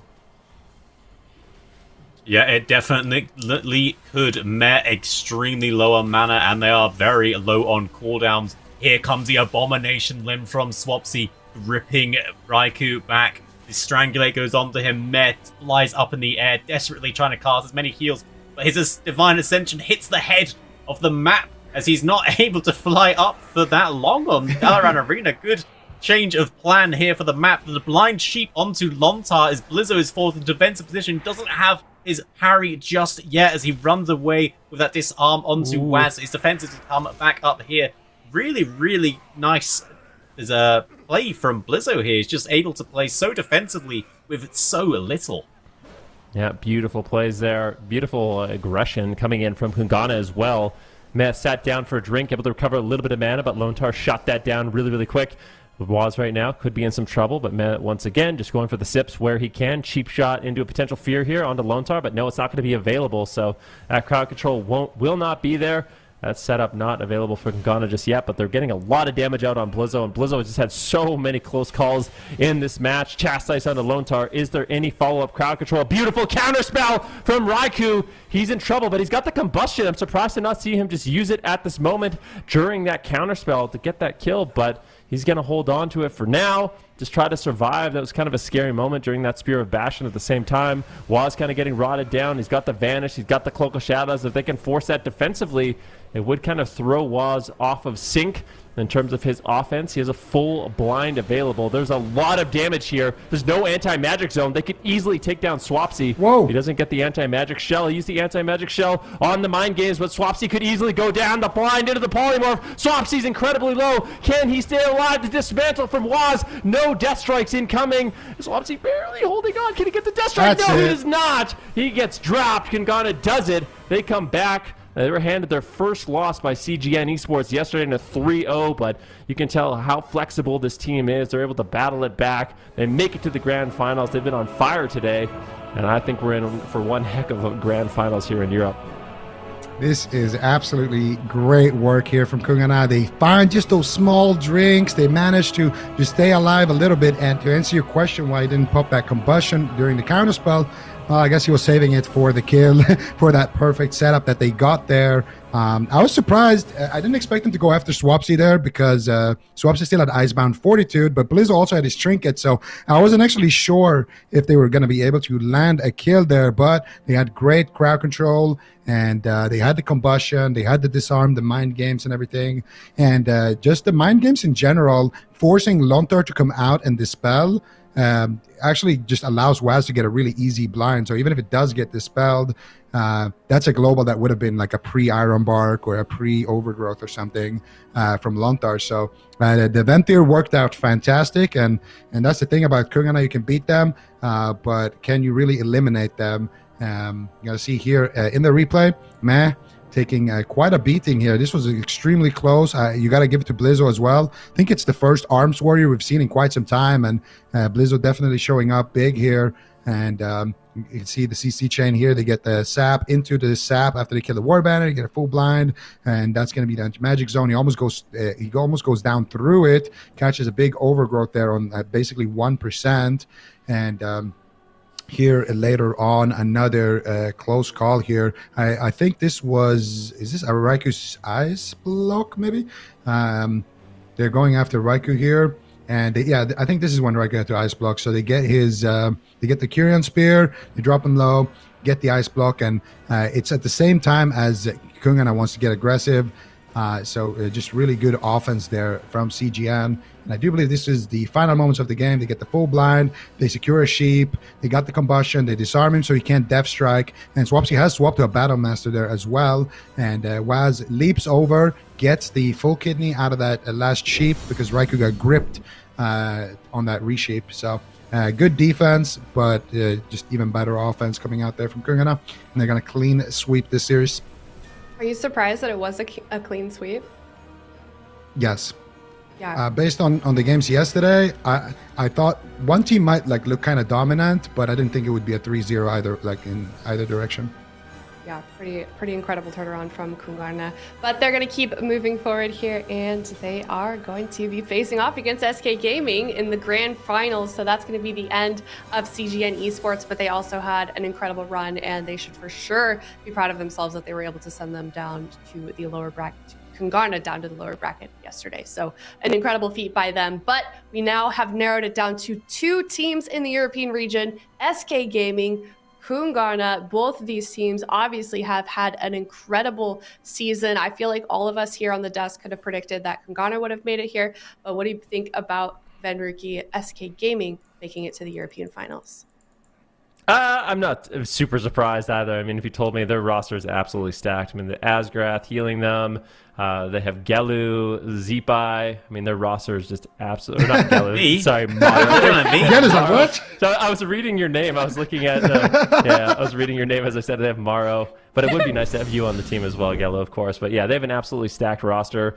They've been so consistent for such a long time.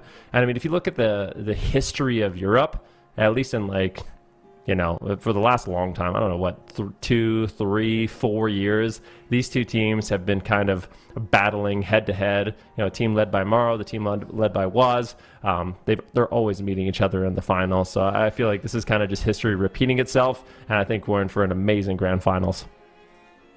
Tale as old as time, right? Basically, yeah. Okay, well, I've been waiting for this moment for so long to see who will finally be crowned a champion of the European region. So much talent in this area, and now there are only 2 teams remaining, and you're absolutely right, Ben. These players have been battling it out for so long. It's really the history of AWC in this region, and we're soon to find out who is the best this season. We're going to head to a break. When we come back, we're going to be crowning European champions very soon. We'll see you in a bit.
The series from 2017, I remember the most. Maru Tringet's paralyzed. That aggressive trinket might cost him his life. They use the touch of right before the sun. Maru blocks it off. Deciding game at the regionals in 2017. Arcane missiles connecting as well. Maru putting. If we win this, we're gonna go to BlizzCon. Maru getting gripped back. Stun over on the Jazz. Oh! Can they take him down? And I honestly think I've never been so disappointed. I do think a lot of it was my fault. I genuinely haven't been that sad many times in my life, but also something that taught me a lot going forward.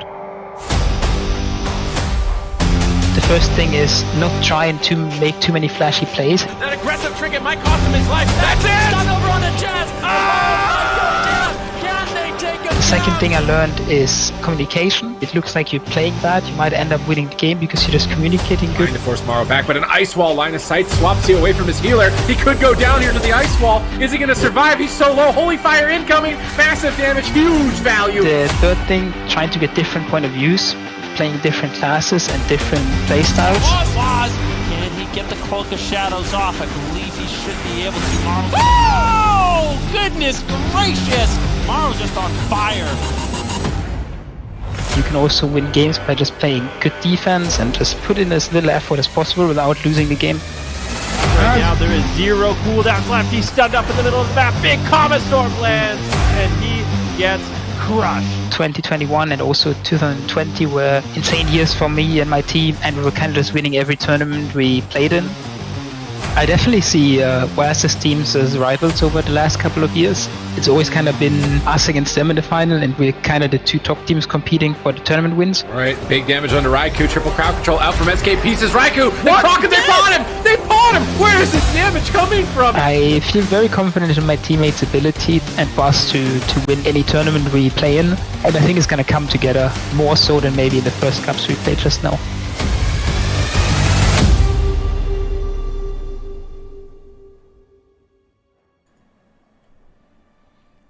Everybody, and welcome back. We are about to crown our European champions. It's SK Gaming and it's KUNGARNA. Zico, take on this series.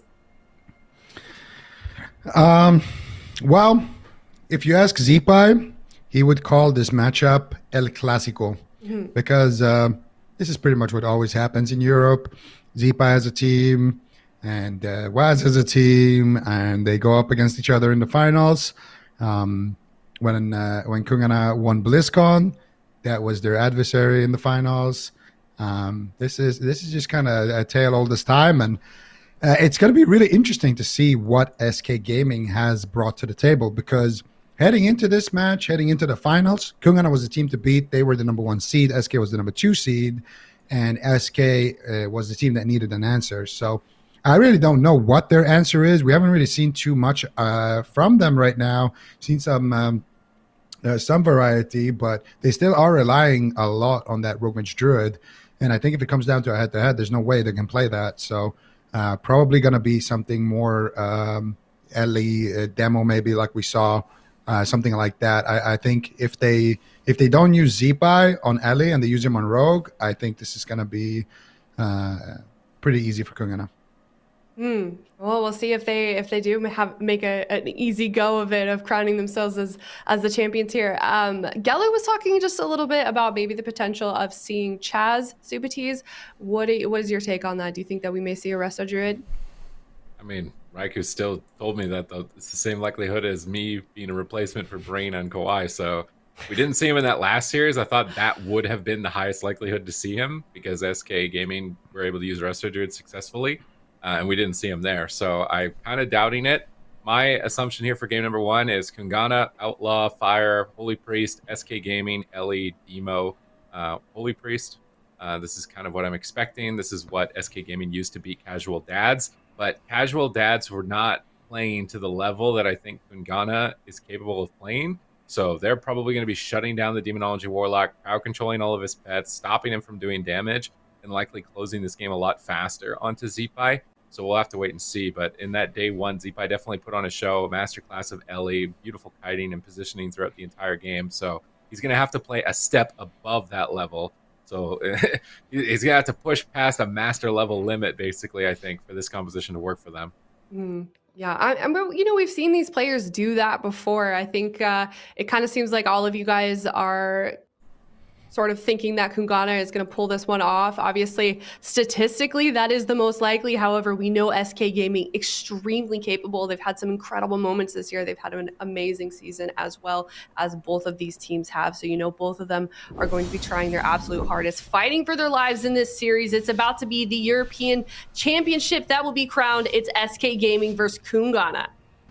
Really interesting. So for KUNGARNA, kind of expected the Rogue Mage Priest. They have not changed their composition once in this entire circuit. So SK Gaming, though, they are going to be locking in the Elemental Shaman Demonology Warlock, but with Asgrath on the Restoration Druid in this particular match. Hi. And I've heard from players that the Restoration Druid is pretty effective into the Outlaw Rogue. You're going to have some really solid, consistent healing. It makes it difficult to actually get polymorphs on the Druid, but very susceptible to kind of blind sap all-ins with spam dispel. So let's see if this backfires for SK Gaming. This was kind of their pocket pick into RMP yesterday. It ended up working out for them, but they're up against a different beast here against KUNGARNA. Yeah, I really, really like this pick from SK. I think this is playing to their strengths as players. However, the matchup might not be that great as Mercy is taking quite a beating. Zeepai gets kicked on his heels. Askrath, what is he going to do here to keep him alive? Raikou still popping off with the combustion. Meh taking a decent amount of damage. Tyrant finally coming out. Hand of Gul'dan's responding to imps. Here comes the damage. Big stun onto Waz. He gets rooted on the grip there into a vortex as well. Great pressure coming out here from SK, but KUNGARNA, they did their hit, they did their run, and now they are looking to regroup their offense here once again onto Mercy with that Tyrant out of the way. How are they going to set this up? They're just getting hexed actually onto Raikou. So Zeepai doing a great job here, getting some meatballs out as well. And one thing that Zeepai is really, really good at is these, I was just about to say, swapping to the healer right now, man, getting blasted. But they do kick the Lightning Lasso. Askrath in a full kidney shot into a full Ring of Frost. Zeepai's in a full kidney shot. He's going to trinket. He's going to grounding, I believe, on the mind games there of Meh. And might actually have connected it because he's still taking a lot of damage. They did connect the mind games, and Zeepai in a lot of trouble here using the Astral Shift, using the wall that you get from that elemental as well. So he actually double walled there, trinketed. They used Iron Bark, they used Overgrowth, they used basically everything on Zeepai there. So the next combustion, which is now for Raikou, they could potentially close out the match onto Zeepai unless we can see some insane pressure. Every time Meh crosses the map, Zeepai loves to go after any healer that crosses the map like that, and he's going to need to do a great job shutting Meh down here. They're going for a Lightning Lasso. They got a Fear, but Mercy gets kicked on it, and it looks like Meh is looking to set up. He's going for it, Chastise into Fear. Potentially, Askrath tries to pre-trank bubble it, but I don't think he gets it. He might actually have gotten it there because Meh stopped his chase there. He gets a counterspell there onto Meh, and Waz still taking some damage, but it looks like SK Gaming are somewhat getting some control. The next scary point will be that blind. Zeepai, I don't know how he's gonna be able to survive that, but Askrath is gonna definitely have to work some miracles because that cooldown is up. Well, right now, if Waz presses Vanish, anytime they want to go for it, they're gonna have that. And Waz actually going for Mercy here. You get a full kidney shot. Has the blind. He did use the Vanish there, and maybe they're just going to swap to Zeepai here when those HOTS get swapped. But Raikou taking a big chunk of damage, and so does Mercy. Mercy porting to safety, and here comes the setup onto Zeepai. This could be the game right now. Meh is in position to follow up. They kill off the grounding totem. They get the full blind. They get the Fear onto Zeepai to fear him out in the open on his Astral Shift. They connect with the mind games. And do they have more CC? Full sheep onto Askrath. Full sheep shot. And I don't think there's anything Zeepai can do to survive this one. And that is a direct result of what happened earlier when they got all of those cooldowns from Zeepai. They got the double wall. They got his trinket. And after that, it's just checkmate. They're just hitting Mercy, trying to get Zeepai to have no HOTS. And then immediately they find that opportunity where he has nothing, and they even fear him to just deny anything that can stop them from getting that mind games. And as soon as you have that mind games, it's pretty much game over. So Zeepai was definitely too greedy during that point. They overlapped IQD, double wall, and Tremor Totem, and Trinket on Shaman. Those definitely too greedy. But also KUNGARNA, they know how to play around a Resto Druid. They're attacking Mercy when he doesn't have Send Ward. They're baiting HOTS onto the Warlock. And then as soon as they see that Cenarian Ward, they're back on the Elemental Shaman and they're sending a go. So playing like this is going to win you with burst damage, but also run the Resto Druid out of mana. Asgrath was like 20% mana, and with the pressure that was being put onto him, I really don't think he was going to be able to get away and get a drink at any point. So the Resto Druid just looked so miserable in that matchup. Now, of course, if they didn't overlap, they still would have likely had some cooldowns to extend later on, and this is where it happens. Like, Zeepai has Trinket and Wall right now. He doesn't really want to do it because it's no combust, so he trinkets and he's like, I'm just going to ground and be greedy. And then it's like, oh, wait, I can't be greedy anymore. And he walls. And then it's like, well, now you're 20% health.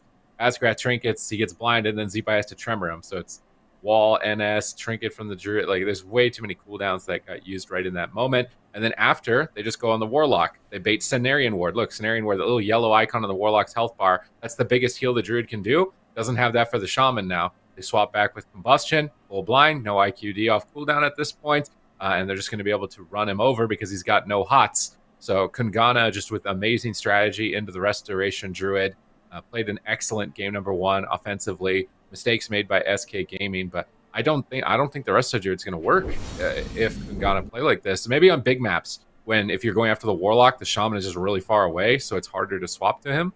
But on any small maps, I don't think a Resto Druid's going to work. Seems like a really big liability, and the mind games is just so effective against the Elemental Shaman. If they can land the mind games, all of a sudden, you know, the Earth Shield isn't going to do anything, Healing Stream Totem's not going to do anything, Healing Surges aren't going to do anything, and you're just left in this really awkward position as an Elemental Shaman where all you can really do is interrupt, but yeah, none of your kind of utility heals are actually going to work out. So I think that matchup actually gets worse for the Lock Shaman as dampening gets higher as well. It becomes even more difficult for the Druid to kind of sustain through that pressure and the crowd control they're putting out. So I don't really know what we're going to have to see here, but I don't know if the Resto Druid is going to work out in the long run. Maybe you could get some wins on a large map. Like I could see them maybe locking it in again, going to like Empyrean Domain or Maldraxxus Coliseum, but I just think the Elemental Shaman with the Resto Druid is very vulnerable, especially against a team that's as clean as KUNGARNA. Yeah, I gotta say, I was kind of expecting a Holy Priest, like a Night Fae Holy Priest to come out of Asgarath, because it gives you extra, you know, preemptive moves that you can do with the Fae Guardians. You can shut down some of these setups where, you know, you don't really have anything, and also just the fact that you're going to have more hard stops. Like you mentioned, the Druid, and as Sid mentioned as well, will be likely to go out of mana as long as you keep swapping on those HOTS. And also, as you mentioned, Van, a Druid doesn't heal in deep dampening. Like, you have decent mana if you're able to sneak away and drink throughout the game while your HOTS are ticking. So you might have good mana, but your actual heals don't do that much. If you get a clean combust on somebody, it's a big win condition for KUNGARNA. If they just get to deep dampening, they can just combust somebody and just one-shot somebody. But we are going to see a comp swap here from SK Gaming. They're going to go with the Outlaw RMD. Now, this is interesting because I would say I feel like the Priest has the advantage over the Druid, and I would say if we like look at the players like pound for pound, I would give an edge to KUNGARNA as well. Zeepai has been stepping up in a big way on Rogue this season. He's been doing a phenomenal job, but Waz has just been maining Rogue for, you know, like basically his entire life. Since he could walk, he's been on that Rogue and dominating on it. Yeah, I think this is like maybe a respect thing. Like Asgrath's just been a main Druid for so long, so he's like, I can't go into meta. We're gonna need at least 2 mains or something for KUNGARNA.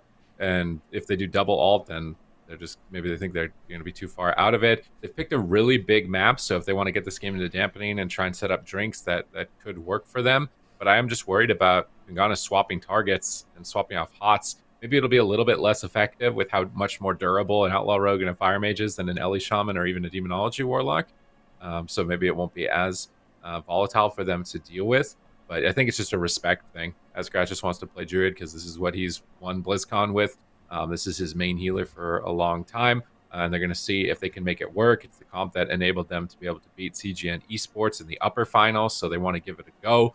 But they sold out on that Ellie lock really fast. I can't really blame them, but I think it was more so the Druid than the comp necessarily. I feel like if they had another healer, that they could have kept that game going, and they got really good swaps. I feel like the Ellie Lock's win condition is actually killing the Holy Priest. If they had just focused, because Meta's playing so aggressive, he's just running on top of the Druid. constantly switching to the Holy Priest could have actually been a way for them to win the game. So I do hope if this doesn't work, that they go back to the Ellie lock and try it again, either big map with the Druid or with the Holy Priest, because I feel like that they have not tried enough swaps onto Meh yet to completely ride that comp out as an option. Yeah, I'm really not sure. I mean, I feel like if you're SK Gaming, where is your confidence level at if you feel like you have to play Rogue Mage Mirrors against Kungana? I mean, these guys probably have more experience than anyone in this matchup. In terms of Restoration Druid versus the Holy Priest, I feel like you still have to give the edge to a Holy Priest. And I mean, this isn't just any Holy Priest either. This is Meh. So I'm really curious to see what they can get done in this one. I think the nice thing for Morrow is he's going to have a little bit more Dispel protection with those Restoration Druid heal over time effects, but the offense might be lacking. If we could see Asgrath actually get really active in the game, go for lots of Cyclones and stuff like that, maybe that extra control will actually be able to win them this one. But it's really interesting that SK Gaming is having to lock in this particular matchup, going head-to-head with the Rogue Mage against Kungana. Let's see if they can get it done. Let's see if they can get it done here. The grand finals in Europe. Winner of this will earn themselves $70,000, and it will come down to a Rogue Mage Mirror, but with a twist, with a side of broccoli here from Asgarath. Meh trying to charge across the map here, looking for the follow-up potentially to get a full blind into Asgarath. What are they going to do with it? They're going after Raikou on the side of SK, and they're going after Zeepai on the side of Kungana. Zeepai forced to use his Trinket, forced to use his Cloak of Shadows with that human ratio, and Zeepai already a very, very juicy target here for Kungana, but they're also swapping between him and Morrow, doing a lot of damage, taxing Asgarath's mana early on, and now finally Asgarath will stabilize his team here. Zeepai actually getting his blind back after Waz, despite the fact that he used it before him. Should give Kungana actually the next big setup. Kidney onto Meh, no follow-up there. Gets the Knight onto Morrow, and now we're kind of just defaulting into a bit of a mage race as both of these rogues are waiting for their blinds to come back off cooldown where they can make those big pushes. Waz still has his Vanish. A bit surprised to not see him use it just yet to reset the blind, as we've seen Zeepai use his already. And he's actually almost got another Vanish, so this is actually 2 Vanishes for Zeepai. He might be a bit ahead on damage as a result of this. Polymorphs onto Waz, trying to get him out of the game, trying to get uptime towards Raikou. Morrow gets gouged for a moment, trying to slow down the Polymorphs as much as possible, but does inevitably find one. And now Raikou has been isolated. Morrow blinks in towards Raikou, but not able to get in line of sight. They're going to root Waz. That could be an advantage to the Resto Druid with these instant roots during tree form, but now he's blinded. Zeepai is stunned. Big swap to the Rogue with no hots. Is he going to drop? Double kidney shot.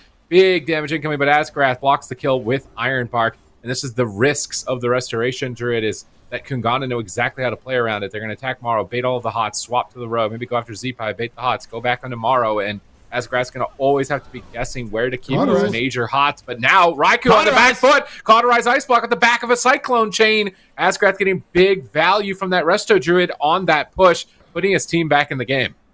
I mean, that was an amazing push there by SK Gaming. They get the Cauterize, they get the Ice Block. There's really nothing left here for Raikou. Meh's going to be eating a kidney shot right now. Beautiful crowd control coming in. Ring of Frost on Meh. Was it a polymorph for Raikou in a 1 versus 3 situation? Can he hold on? There's no alter time. Can SK Gaming do it? Can they put a point on the board and tie it up here against Kungana? That was such a beautiful setup. Asgarath going for a beautiful Cyclone onto Raikou as well. Counterspell on Meh.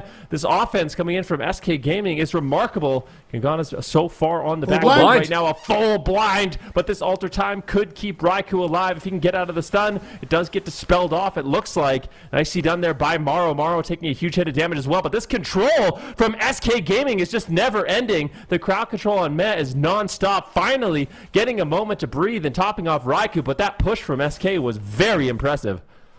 Definitely. I think Morrow actually has used his Ice Block offensively here as well. In the mix of things, Raikou on his last leg right now. Morrow pushing in. Can he find the polymorph? He gets deft by Meh. Very crucially done right there. And As a result, Raikou should be able to survive for a little bit, but Zeepai, if he presses Vanish, that means his blind is going to be ready very shortly. Big combust here onto Raikou, trades out the Eternal Aegis, cheap shot onto Zeepai, gouge on tomorrow. The Waz trying to slow them down. Boon of the Ascendant gets casted out. Mech gets interrupted on it. Full blind. This could be the game here, but Zeepai is disarmed. Maro trying to cast some damage here, trying to get aggressive. They don't get the follow-up. Actually, they do. Bash from Askarath into a full polymorph. Oh, he gets counterspelled at the last second there. Raikou doing a great job, and now getting aggressive with his combustion, but he's just taking so much damage from Zeepai that he has to duck for cover. Meh looking for that Boon of the Ascendant, but he can't even finish the cast. He's just to keep healing, trying to avoid crowd control. But here it comes, Boon of the Ascendant. Zeepai forced to use his trinket here and his cloak and his vanish as well, but now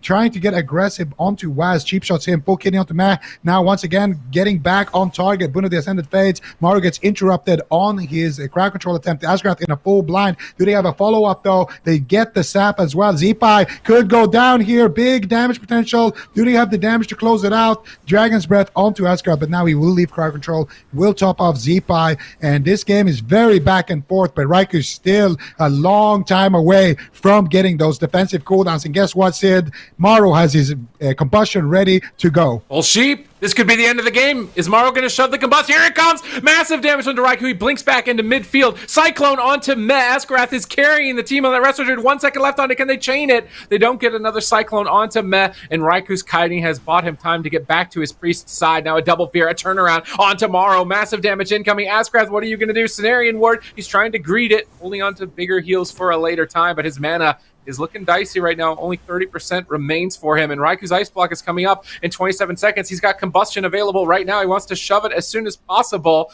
Blind comes up for Waz in 8 seconds. They're going to go for a blind combust push on Maro, and Asgrath, if he doesn't have IQD here for it, it could be the end of Maro's life. Waz is right on top of Asgrath, getting ready for the blind, moving back and forth, anticipating the attack. Meh actually gets counterspelled, though. Raikou's on the defensive at the moment. Meh's in a kidney shot. If they can keep Kungana on the back foot, they might not be able to get aggressive, and they're doing a good job. Full polymorph, disarm onto Waz. Raikou's alone. Ice Block comes off cooldown right when he needs it, and Asgrath was actually able to sit through the blind. This is so good for the side of SK Gaming. They get through that blind without having to trade block to the bust of Raikou. If SK Gaming just keep mashing out the crowd control, keep playing to the strengths of the Druid, soaking so many interrupts and just landing polys and clones, there's possibility here.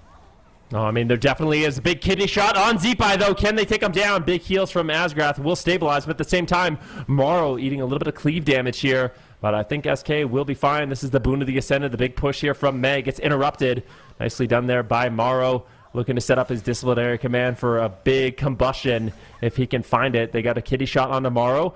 Both Asgarath and Maro get shut down from following it up. A beautiful kidney shot on Asgarath and a Dragon's Breath here on Maro. They're able to stop the crowd control, and Raikou ultimately will survive. This is the combustion, though. Do they have the damage to just take Raikou down through healing? The Guardian Spirit from Meh seems to be more than enough to keep him alive. At the same time, Maro taking a huge hit of damage there by Waz. Raikou's been doing a great job with his defensive positioning, just kiting when he needs to, but he is so far on the back foot. Ice Block's not coming up for a while. A full kidney shot lands. Raikou has 5 seconds left on his Cauterize. SK Gaming, I think, surprising everyone with their Rogue Mage's Druid in this one. They have made this very difficult here for Kungana. At this point in the game, Asgrath's mana is in a commanding lead at this point of the game. SK Gaming setting themselves up for success, but they might get punished in the late game with that Restoration Druid. The full blind does land, but there's just not enough damage here on Maro. He still has his Ice Block, he still has his Cauterize, and SK Gaming is looking good.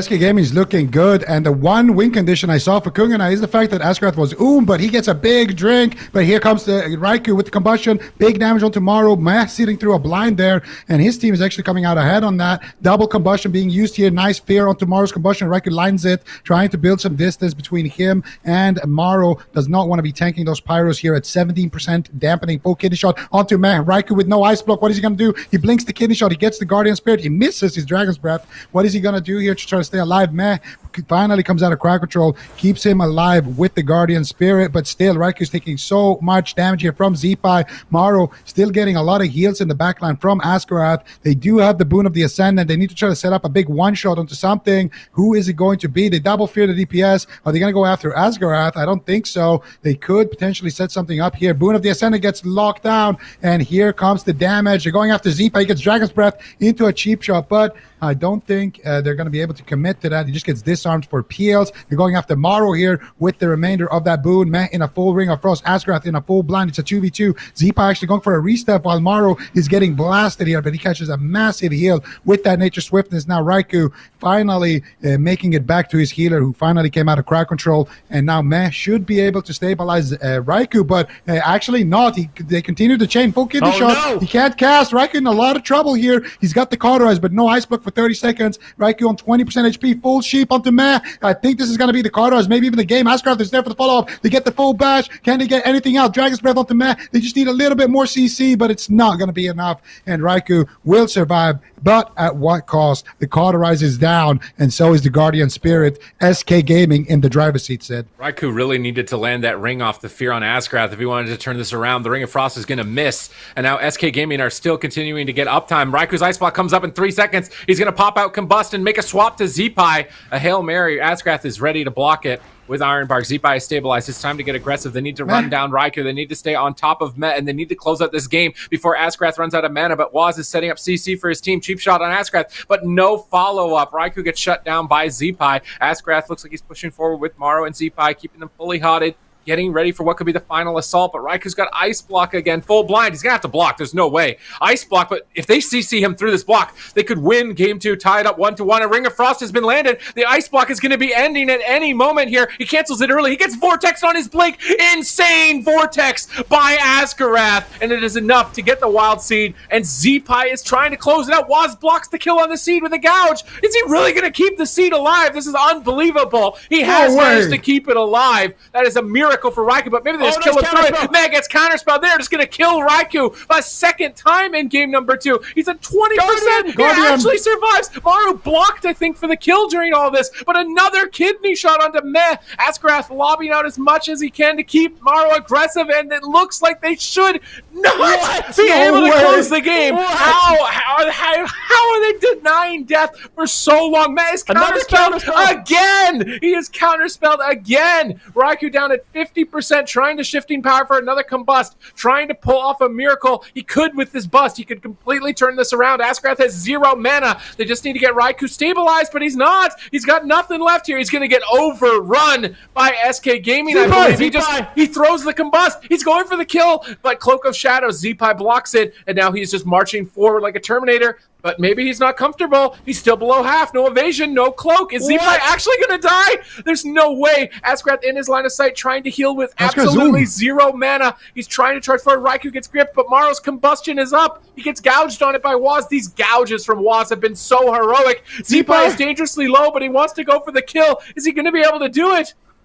This is the most unbelievable game I've ever seen. Kidney shot on Raikou, counter kidney shot on Zeepai. Asgarath has no mana. KUNGARNA coming back from the brink of destruction. Can they actually take Zeepai down? Raikou's kiting has been absolutely immaculate in the final moments of this game, making it so uncomfortable for Zeepai to actually make a push. And now all of a sudden, I'm getting the feeling KUNGARNA's going to close this one out. Zeepai has no defensive cooldowns whatsoever. Any crowd control on Asgarath. The kidney shot on Zeepai, I think, ends the game, but these teams are so evenly matched, so back and forth. The kidney shot now on Maro. They're actually just making it a mage race once again as Raikou has completely stabilized. While taking a little bit of damage also. He has no cooldowns either. This game is just absolutely insane. Maro barely holding on. We are at 44% dampening between these two Titan teams. SK Gaming looking to tie up this series.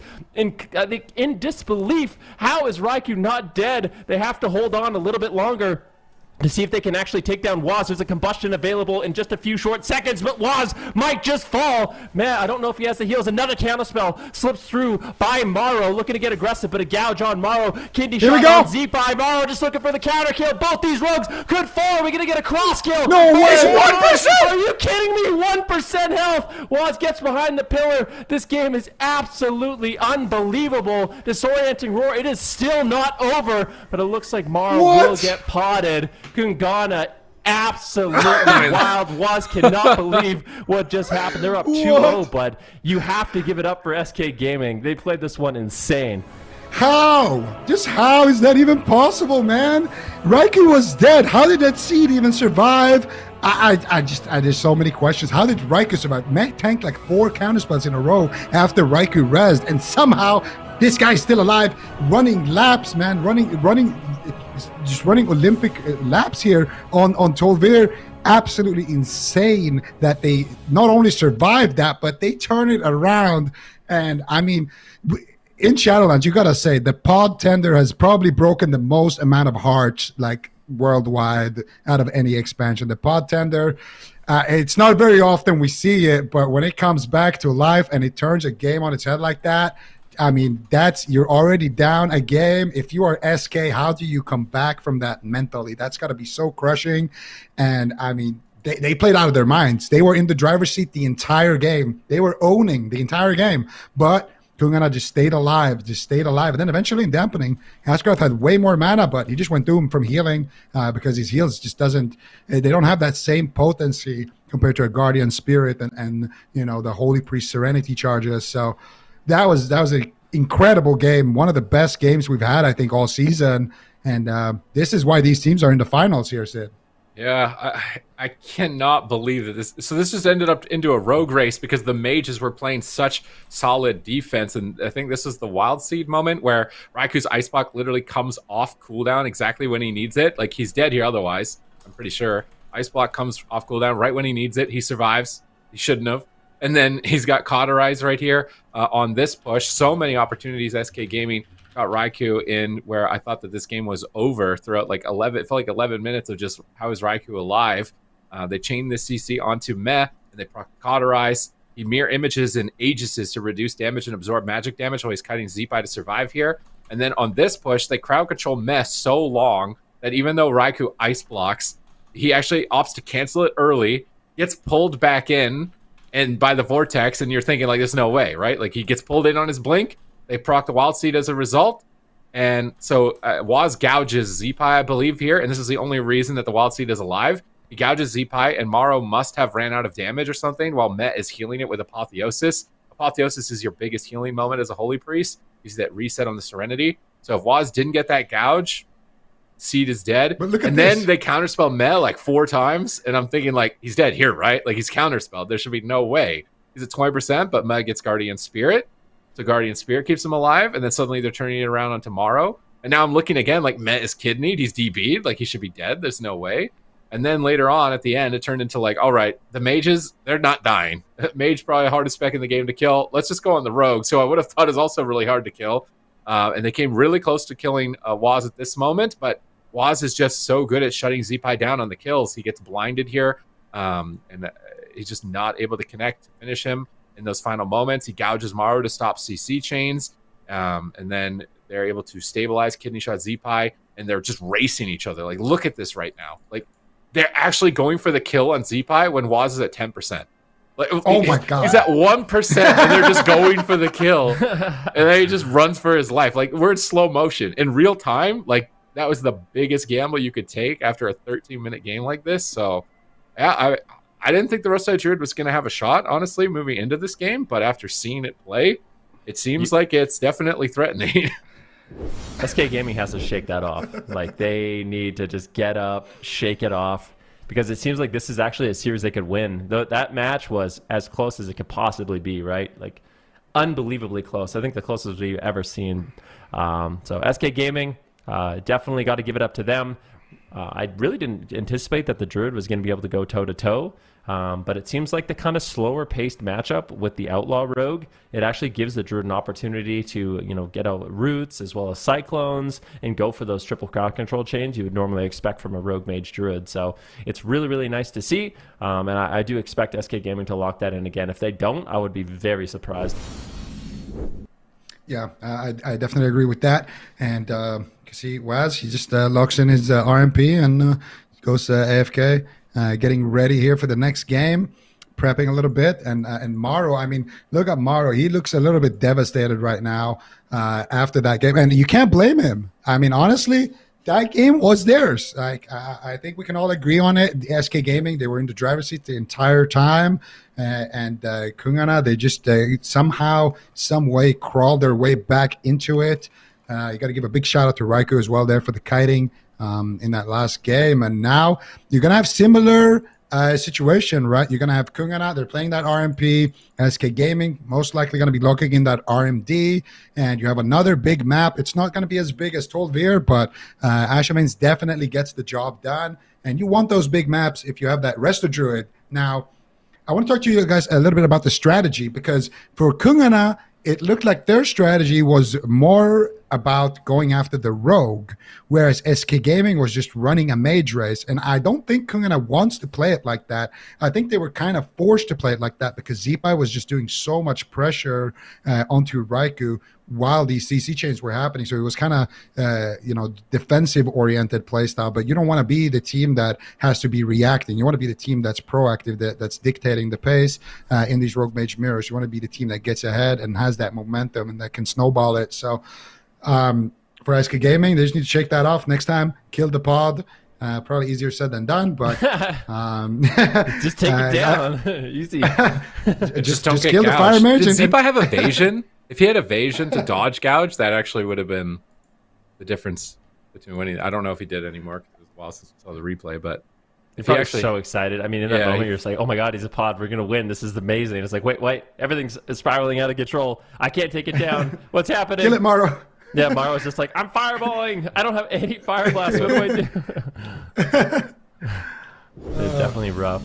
I don't know. That was crazy. That was out of the entire weekend. That, in my opinion, was the best game so far. And I mean, when you see SK Gaming go up against KUNGARNA, these are the type of games you expect. KUNGARNA just 2 away from closing this finals out. SK Gaming, they have a long road ahead of them, but if they play like they did in that last game, I feel like they can definitely get it done. Yeah, absolutely. And that's a good point. This is a best of 7, ladies and gentlemen. And this is the EU Grand Finals. We still have all of North America to go through after this. And it's going to be an interesting one. First team to get 4 wins will win $70,000. And right now they're going after Ascraft Trinket, and his Tranquility Divine Shield or Tranquility Bubble has been used. So Ascraft already with nothing left in the tank. And this could be a weakness for the Resto Druid to try to tax him a bit on cooldowns, go after the Resto Druid, try to get those big setups. He is running a pretty greedy build, I believe. I'm going to take a double check on that a little bit later. But for now, I would say this is a great opener for KUNGARNA. Now let's see what SK Gaming can do here to try to equalize the situation. I think it's mostly to scare Asgrath to try and prevent him from playing aggressive and going for Cyclones, because those Cyclones were actually getting so many cooldowns earlier on, and now they blind him. They're swapping Amaro with no hots. He's behind the pillar trying to escape, but Waz is all over him. Asgrath's in a Ring of Frost. Are they going to get caught and block here? He Aegises. They're powering through it. They get cauterized. They're only a second away from getting block as well. They sap off the Ring of Frost. Waz is trying to reconnect here with the Adrenaline Rush. Asgrath's caught in a kidney shot. Waz moves over to reconnect. That's a block. Where's the MD? Instant Mass Dispel. There is still more CC, and Maro is likely... Oh my god, that was the biggest heal ever from Asgrath at the last possible second. If that didn't happen right there, Waz is a seed, probably dead. I don't think Resto Druid's going to be able to save a seed like a Holy Priest can. This is devastating for SK Gaming. KUNGARNA are just adapting and evolving throughout this series, poking Asgrath earlier on. SK Gaming need to try and find their footing and turn this around with their next combust, but I'm not sure if they're going to get time. Full fear on Asgrath. Maro is on the run. Zipai goes for a gouge and a cheap shot, stalling the reconnect on Maro long enough, but now they're just swapping to Zipai in midfield. He pre-cloaks the kidney shot on the bust. Really nice play by Zipai here. might just be in the ground. Otherwise, Maro's trying to combust. He gets mind controlled on it. No, he's denying all of the damage. Raiku's down at half health. Zipa is dismantled, and it looks like Raikou alters back to midfield. Asgrath is trying to get off that Holy Ward with the Disorienting Roar on Mess so that Maro can get some CC, but playing with no Cauterize, playing with no block, you're already down 2 points in the series. This is your last chance to become a champion in this series. The pressure is at its highest for SK Gaming. Well, Waz, guess what? He's got Blind, he's got Vanish, and I think Maro might be at the end of this game. Look at him, he's fully dispelled, and that is going to be an overgrowth coming in from Asgrath. Can they remove the heal over time effects? Doesn't look like they're going to be able to. Maro just in such a defensive posture right now. Beautiful kiting. He realizes how much trouble he is in, but he perfectly weathers that situation. The problem is Asgrath going to be able to survive? It looks like he will with just the bark skin, but that was a really scary moment. Let's say the overgrowth from Asgrath coming in clutch, but they might just take down Maro anyways. There is an Iron Bark available, but Asgrath playing it greedy, not using it. He's got the Nature Swiftness. He gets chastised. Might regret not using that defensive cooldown, but he plays it calm, cool, collected. Can he connect the Iron Bark? Waz is all over him. A beautiful bash comes in. He's going to use his will to survive to just get aggressive. Kidney shot on Asgrath. Can they take him down? He's got Relentless, so there is no way out. Massive amounts of damage coming in from Matt as well. He's got the Boon of the Ascended up right now. It looks like Asgrath might just get dropped. Big damage coming in. I don't know if Asgrath's still not committing that Iron Bark. Just really playing it greedy here. Combustion from Maro, though. Does they get counter pressure here onto Raikou? Can they get the Cauterize? Maro! Guys, look at no! He's a pod. What? They actually pod Maro. That was Maro's moment to get aggressive. We're going to have to see exactly how that happened in the replay, but I am very surprised KUNGARNA turned that around. The pressure on Asgrath, and then as soon as he gets away, they turn it on Maro, they get the win, and now they're 1 point away from being the European champions. Really like what KUNGARNA did there. As soon as they got that preemptive overgrowth, you were talking about it quite a bit, and Maro was just kiting during that blind. Well, they started going after Asgrath. And even before that, at the very beginning of the game, they were testing Asgrath, making him uncomfortable on that Resto Druid. And that's kind of where they were towards the end of the game. They go after Asgrath. He's going to die straight up. Waz trinkets the bash. He goes completely all in, and they blind Raikou. And Raikou sits through the blind. They nearly kill Asgrath regardless of that. And then immediately Raikou just sends his combustion onto Maro. And in a matter of 2 seconds, Maro just gets completely erased from Ashamane's fall. And I can't wait to see the replay. That was a much cleaner game, though, by KUNGARNA. You could see it in the graph. Maro's damage spiked up all the way and then instantly plummeted down to the ground. So KUNGARNA are just they're adapting to this comp. Like now they're looking more unafraid. They're just running at the Druid, poking the Druid. Oh, we got hots on you. All right, time to go back on the Mage. Oh, you got hots on the Mage. We're gonna go back on you, and just constantly swapping back and forth and punishing the Druid. Asgrath could not pop off nearly as much as he did in the previous game. As a result, he's just under so much pressure. Right here. Look at this swap. He's kidney shot. Yeah, I think he gets second kidney shot by Vanish from Waz. So 2 kidney shots. He almost dies on that global. And then he gets a Tree of Life prog. You have to use 3 Swiftmen. So he knew he was banking that as his save. That's why he does an Iron Bark. And this is where you're thinking like Maro's going to shred Raikou. He's got Combust up, right? Like he's going to destroy Raikou. There's no way. But then just suddenly out of nowhere, it just gets evaporated by KUNGARNA. Counterspelled. So Asgrath. He went for a Cyclone. It's like everyone was, including myself, was like, oh, wow, they're turning it around. You know, they went after Asgrath, and now Raikou's in trouble. But nope, Counterspell on Asgrath on that Cyclone, and they just send the damage and take down Maro. So really impressive. And I have to agree with you, Super T. It seems like KUNGARNA is getting a lot more comfortable against the Restoration Druid. And I feel like I think they let him get away with way too much on that Tolvaron game. And they're kind of realizing, some of the weaknesses of the Druid and why you want to play RMP with the Priest. Yeah, absolutely. Yeah. And you got to respect Raikou as well. There at the end, I think that last game put some deep tracks in him because he did not ice block offensively there when they were going for Asgrath, and he barely survived. He had combustion. He had a block. He was fully blinded. Asgrath was double kidneyed. I know a lot of mages that would have pressed that offensive ice block in that situation, but Raikou played it safe. And they're up 3-0 here. Empyrean Domain, and they're locking in the RMP here. So SK Gaming, they don't want to deal with these Druid swaps. The Druid's got him figured out more or less. So they're going to go for the Holy Priest Pure Mirror here. And you got to give it out to SK Gaming. Regardless of what happens here, they're a phenomenal team. They don't have a rogue main on the roster, and Zipa has had to fill those shoes this season. And, they tried their main comp with the Ellie lock. They tried the RMD, which is more comfort for Asgrath. And now they're going to try just a pure, straight-up mirror, which is obviously going to be a very tall order for them. But regardless of what happened, they've had a great season, and it's been a joy to watch them. This is a team that formed, at the beginning of the year, and they've just been getting better and better. I'm worried, man. Like, Casual Dads got dispatched and disposed of really quickly by KUNGARNA in the mirror here. So, I mean, SK Gaming are playing some insane games. Like that Tolvaron game is a game that, like, you're going to want to go back and watch if you didn't get to see it without saying it was. But going into an absolute mirror here, I feel like they might have locked this too fast. Like, maybe think about the LA lock as an option a little bit longer than that. Like, they just immediately like, all right, Holy Priest RMP. Like, there was no thought there. Like, this could be your last game. You're really not going to take any thought onto the comp that you want to play. And we've got the final boss skybox as well, if anyone hasn't noticed yet, with these red cinders flying down for the skies. The grand finals getting some special treatment here for the best teams in Europe going head to head. Will SK Gaming be able to reverse sweep 4 in a row against KUNGARNA? They're going to be stepping into their domain on Empyrean domain. Yeah, Nice.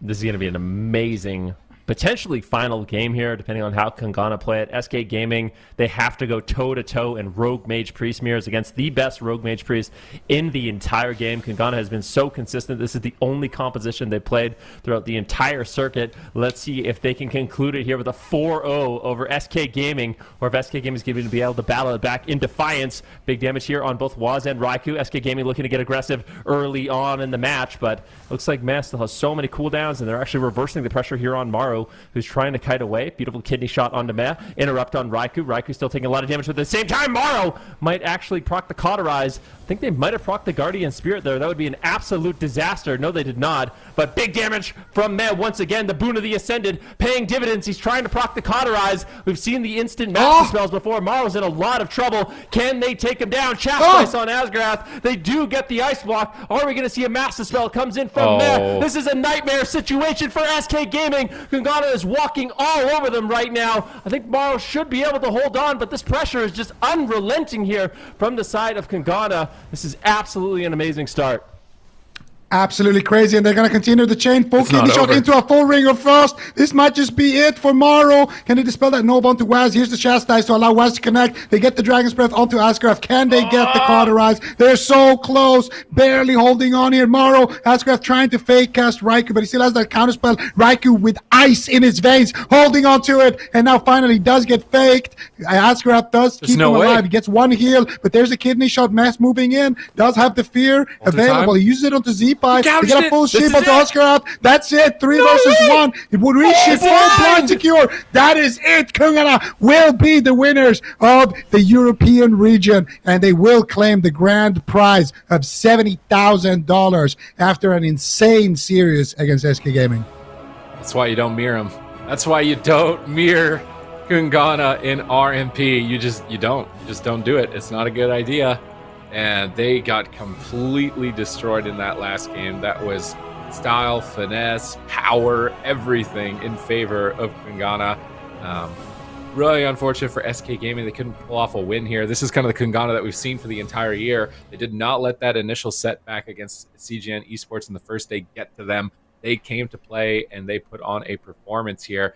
They're going to be the champions of Europe. They styled on them in that last game. Probably one of the most one-sided games we've seen of the entire weekend. So to go out with that's going out with quite a bang and dominance. Really insane synergy on this team. You can tell that they put in all the time and practice to be able to pull this off. We can see it in the damage. It's represented like this yellow line is so much higher than the purple line on the top for such a long period of this game. They just had all of the momentum throughout. The healing from Meh is matching every time that we see the yellow line going up on the bottom. Meh is immediately matching it.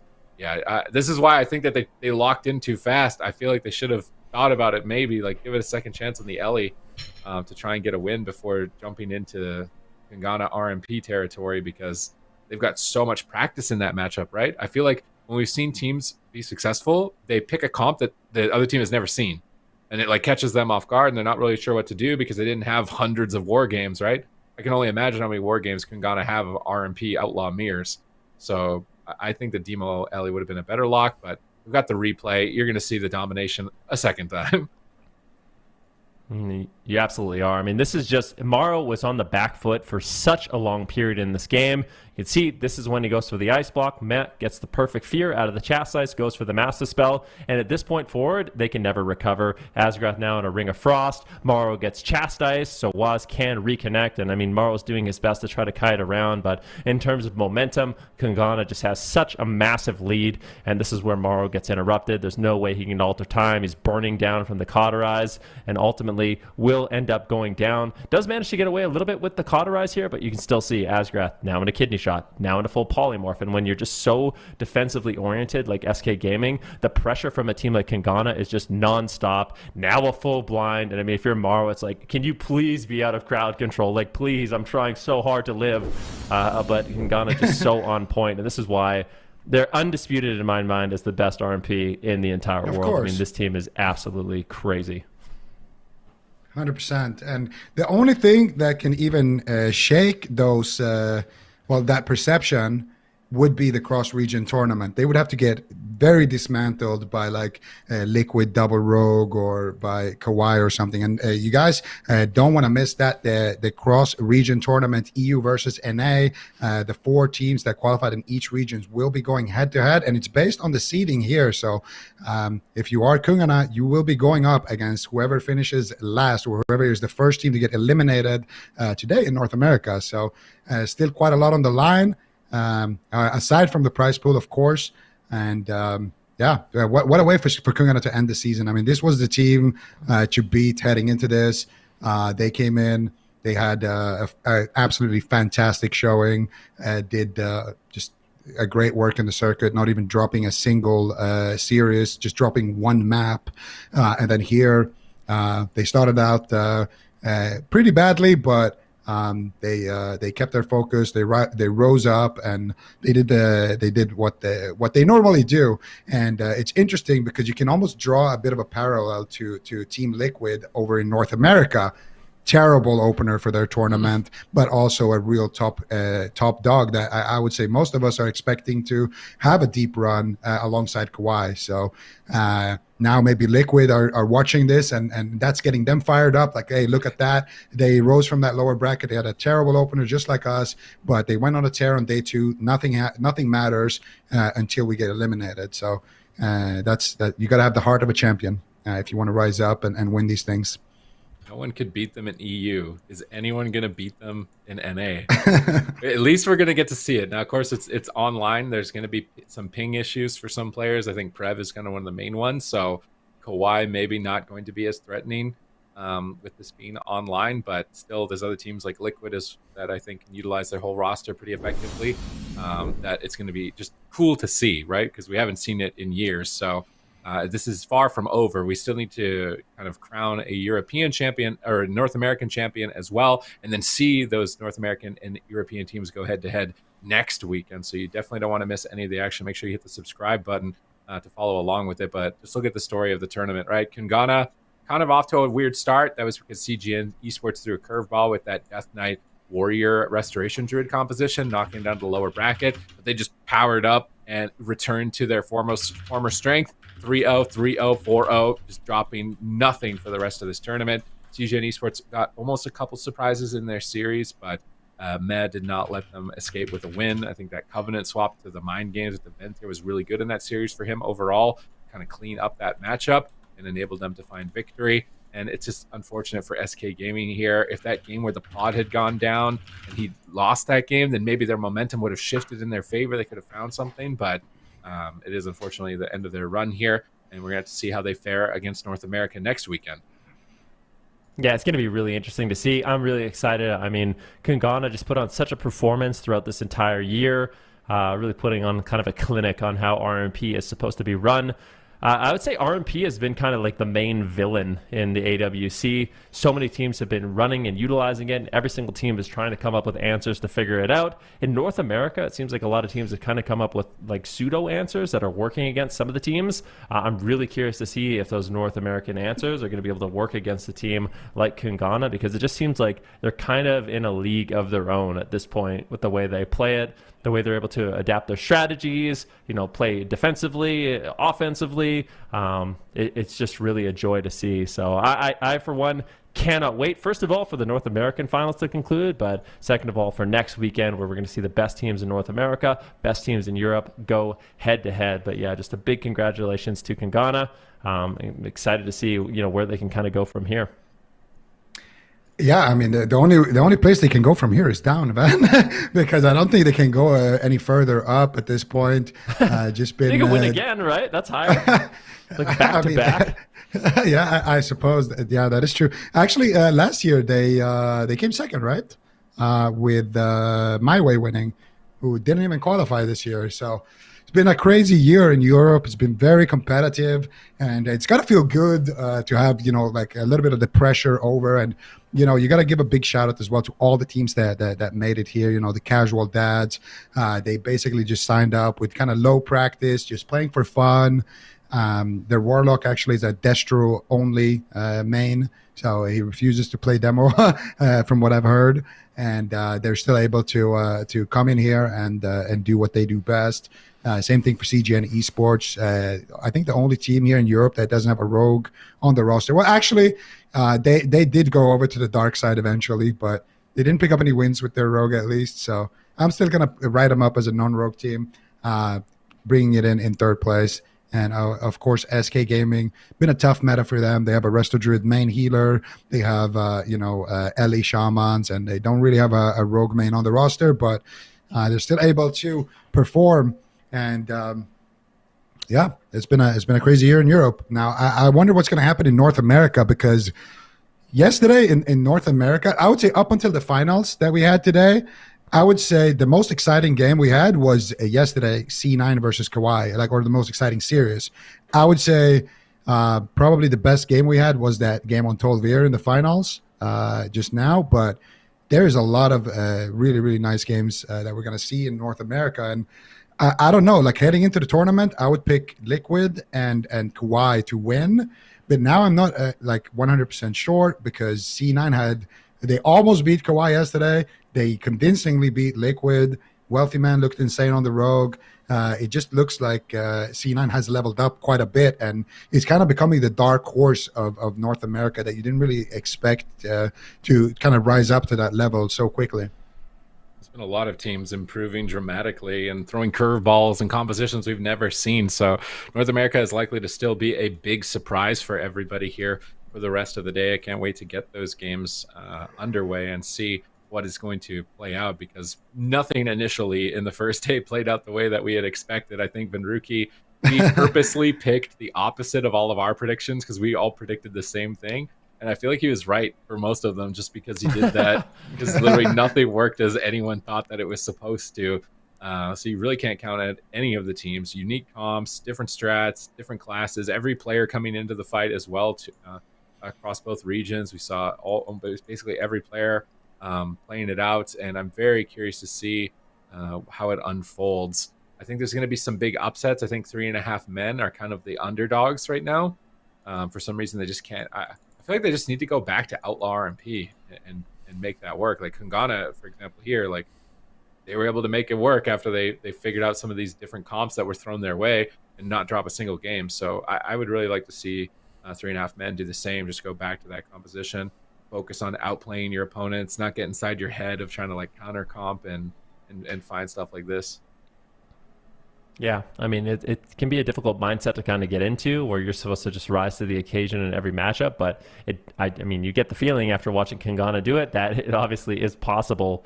RMP definitely seems insanely strong, the amount of crowd control and damage you have. But it also was a composition that everyone kind of has a target for. So if you're playing RMP, you have a target on your back, and all these teams are going to be looking to come up with answers to kind of deal with that composition. So it can definitely be hard, but I do agree. I feel like 3.5 men at this point, I would really like to see them kind of just stick with that composition, kind of see where it takes them. But they're going up against a really difficult team in Liquid, and Liquid has so many different compositions this year. I feel like for Liquid, they just seem like they're putting in more work than they really ever have. I feel like they've had a few disappointing seasons after actually winning BlizzCon, but now they're back. They've leveled up. They practice basically every single night on the ladder and top of the ladder on many different characters. They have every single comp you could ever want. But my question is kind of, I feel like sometimes it can be overwhelming when you can play every single comp in the game. You're just sitting there thinking, well, we could play this, we could play this. They just have it's like walking into an ice cream store and there's 80 different flavors, and it's like, well, do I want chocolate chip, or am I looking for mint chocolate, or vanilla? Like, I really just don't know. There's too many choices, and I feel like it can be very overwhelming. It can be difficult. That was exactly my experience. Actually, the first time I went to the U.S., I remember I went to Whole Foods and I was going to buy a toothbrush, and they had an entire section dedicated to toothbrushes. It was like, you want this toothbrush with like sensitive things on it. This one has like a thing at the back for your tongue. This one has like large, it's like, I couldn't pick. I was like, well, I guess I'm not brushing my teeth right now. It can definitely be daunting. And I do agree with Liquid.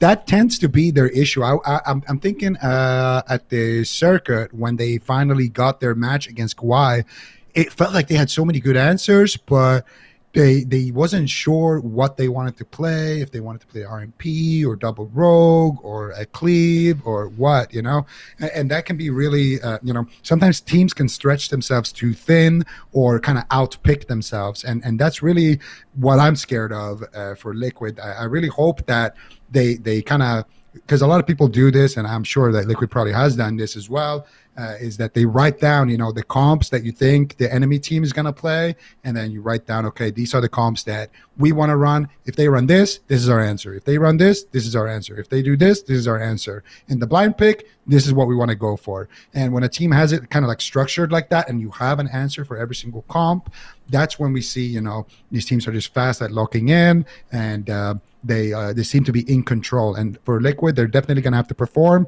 It's a very, very tough bracket. The team that knocked them down there, similarly to what happened with KUNGARNA here, they're also down there, So Liquid are going to get a game up against 3.5 men, but after that, it's up against C9, and they're going to need to win that to be able to get their shot at KAWHI. So for KAWHI, they're in a great spot. For them, they might just get another rematch into C9, and if they can continue, well, I wouldn't say they're in a great spot, but they're in a pretty good spot. They might get a rematch against the team that they beat, which is a good thing, but that series was close, so who knows what kind of C9 we'll see today as well. Very excited to see how North America will shape up, here's another one. If Liquid beats 3.5 men, we're going to see an RMP mirror between the best NA RMP, according to my power rankings, and KUNGARNA in the Cross-Region Tournament. So we might see Calvish versus Waz first global on the Cross-Region Tournament. And I don't know if that's a good thing or not. I really can't say who would win that match. Because 3.5 men have been really good in those RMP mirrors. I'm excited for that. That's looking like the likely, but maybe not though. Again, we've been talking about it. Team Liquid, their biggest problem is just comps, outpicking themselves, and what are they going to run here? And in a series, they'll play 3 different things, so it might come back to bite them for that matchup specifically. But if we're looking head to head there, that could be very exciting for 3.5 men versus KUNGARNA. It might maybe send them to the lower bracket. It's kind of cool to think about, because we haven't had to think about it for what was it, 2 or 3? This is the 3rd year now, almost, basically going, where we haven't seen a global finals, or at least region versus region finals with Europe versus North America. So I'm very excited for that. So other ones that could be cool is CGN Esports going into Team Liquid. Is Team Liquid going to use RMP, or is it going to be Cleave mirrors, right? I've historically thought of Team Liquid as the Cleave King, and they're just always running Cleave comps. Then CGN Esports are kind of along that vein as well. So going head to head with some sort of Cleave comps could be really cool. Watching North America versus Europe. I think SK Gaming as well versus KAWHI could be very entertaining, with how diverse their pool of classes are. And how they deal with Shadow Priest Rogue. North America is pretty much the only team that has that composition going into European teams. So what What are they going to bring to try and battle against that? Are they ready for that type of comp and those strategies that could be played? It's going to make for a very entertaining cross-region tournament next weekend. But maybe we should take some official predictions. Like, how are we feeling in North America right now? Like, is it a KAWHI weekend? Is it a Cloud9 weekend? Is Team Liquid making the lower bracket run? Is it the underdog, the dark horse, 3.5 men? Like, Ben, how are you feeling with this?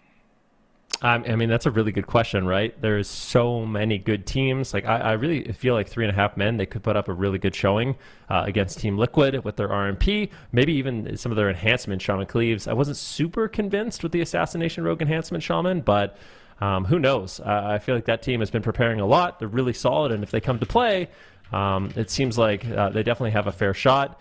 And then, of course, let's say Team Liquid actually does end up beating them. They're going to have to go in a rematch against Cloud9. Have they come up with an answer for the Outlaw Rogue Windwalker Monk? I think that's a fair question. But in terms of overall predictions, at this point, I feel like KAWHI just can't lose. Like, I'm waiting to be proven wrong, but KAWHI just, they don't lose to anybody. Yeah, they're like the KUNGARNA of North America. With their Shadow Priest Rogue Paladin. It's just such a well-rounded composition. It's really, really beautiful to see. I think for me, it depends. If we see Liquid make it all the way to the finals, I will say Liquid wins the whole thing. But if Cloud9 crushes Liquid, then yeah, I think we're looking at another total domination from KAWHI. Ben? Yeah, and we're actually, we've been waiting here for a winner's interview. So we have Aya joined with KUNGARNA, and we'll be able to hear from them.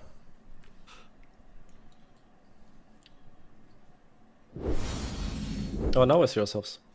Hello. Hello? Oh, now I can- Are we live? Hi, guys. Hi. Now I see myself twice, XT. Do we have everyone this time? Can Matt hear us? Yes. Fantastic. Awesome. Okay, well, I'll start with you, Mess, since we didn't get to hear from you last time. How are you feeling? You're global champions. I mean, it's hard to describe. I'm so freaking happy. I don't know. It's indescribable. Yeah, I'm sure. I mean, I can't imagine the emotions that are going through your heads, especially since, Waz, you lost to CGN yesterday. You won this time. What happened with that? Do you want to walk me through it? Yeah. Except Wait, I he don't think we muted, can by the hear. way. Wait, we can't hear Oscar. Can you? Yeah, we Right? can't hear Waz. No, I can't hear him. No. Ah. Unmute Oscar.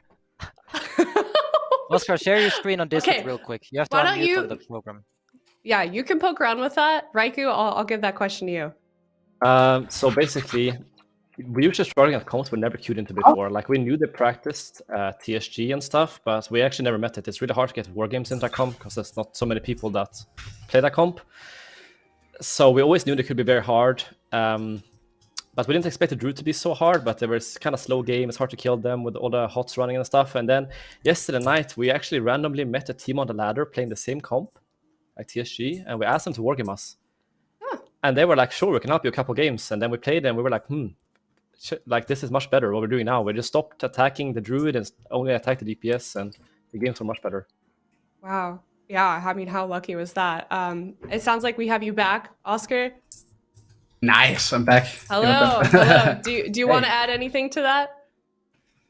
Yeah, I mean, we were just lucky actually that we faced them, and they were really good as well. So it was like an eye opening because we don't like to hit Death Knights because they have this thing that makes you cast slower. So Raikou always complains that it's unplayable if he hits him.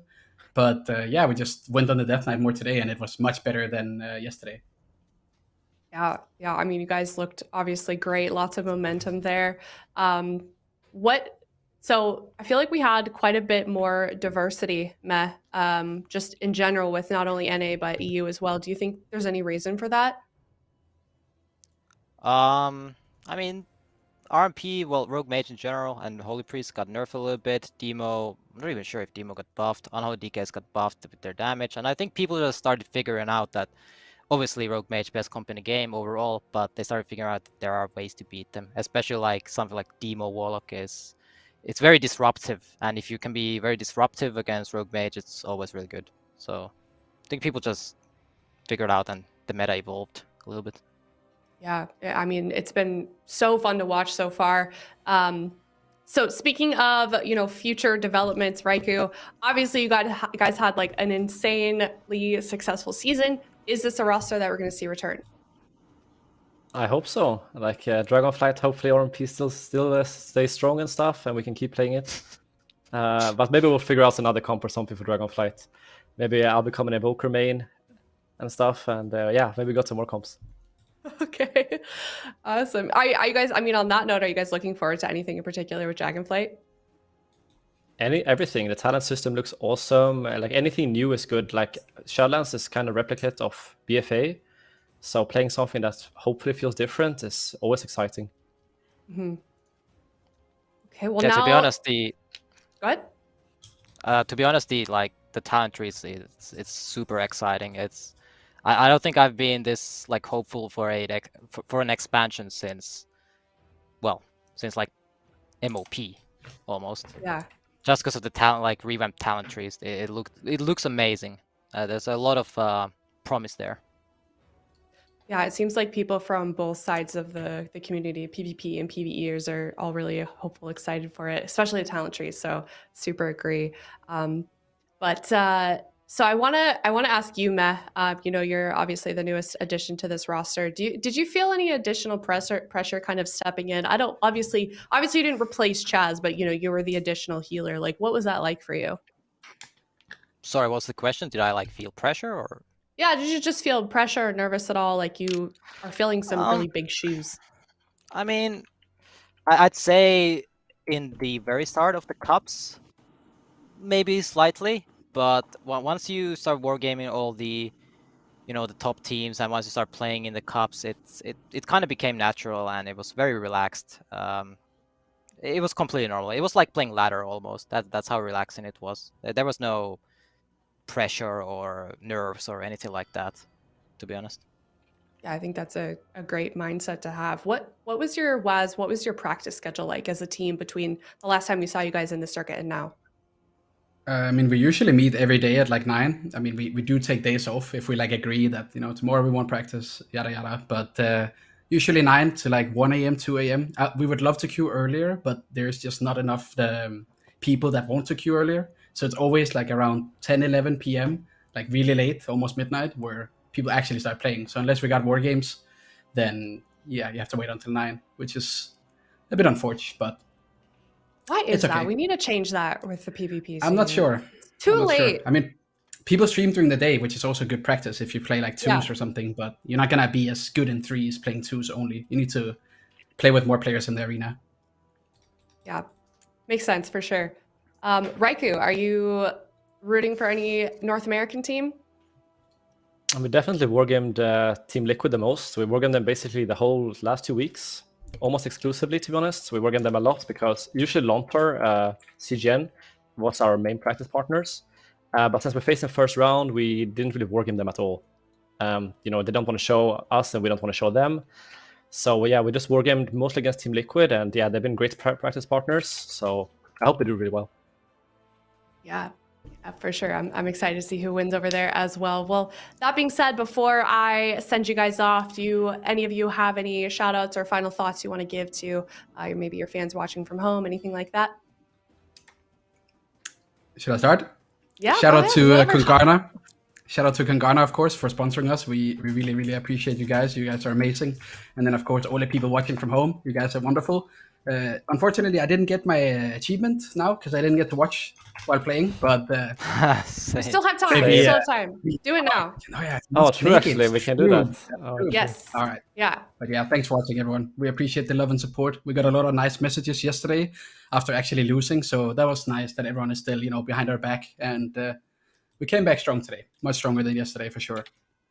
Yeah, most definitely. Meh, Raikou, either of you? Oh yeah, shout out to KUNGARNA, of course, and sorry. Shout out to all the fans and the people that supports us, and yeah, we got some really nice words yesterday. Everyone believed in us. After a rough start, we didn't actually expect to lose to that. Like, if I'm gonna be honest, we thought we'd win, but after we lost, we kept our head straight, and yeah, we got very nice messages from fans and everyone around us saying that we got it in the bag anyway. Yeah, I love that. All right, Matt, you want to take us home? Well, basically just what Oge and Raikou said. our sponsor KUNGARNA. Amazing people, absolutely amazing people, and all the fans, especially after yesterday, cheering us on. I got a lot of nice messages actually on DM as well, and it was nice to read them. It kind of gave you like extra pump for today, and yeah, I appreciate all of you. Thank you for cheering us on. Awesome. I love that you guys have so much support from your fans. It's great to hear. Great to hear. All right. Well, thank you guys so much. Congratulations once again. I look forward to seeing you guys return next year, and I'll see you guys later. We're going to go to a break with that. Bye. Thank Bye. you. Bye.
Welcome back, everyone. We just concluded the European finals. Now we're going to be moving on to North America. First up, it's 3.5 men versus Team Liquid.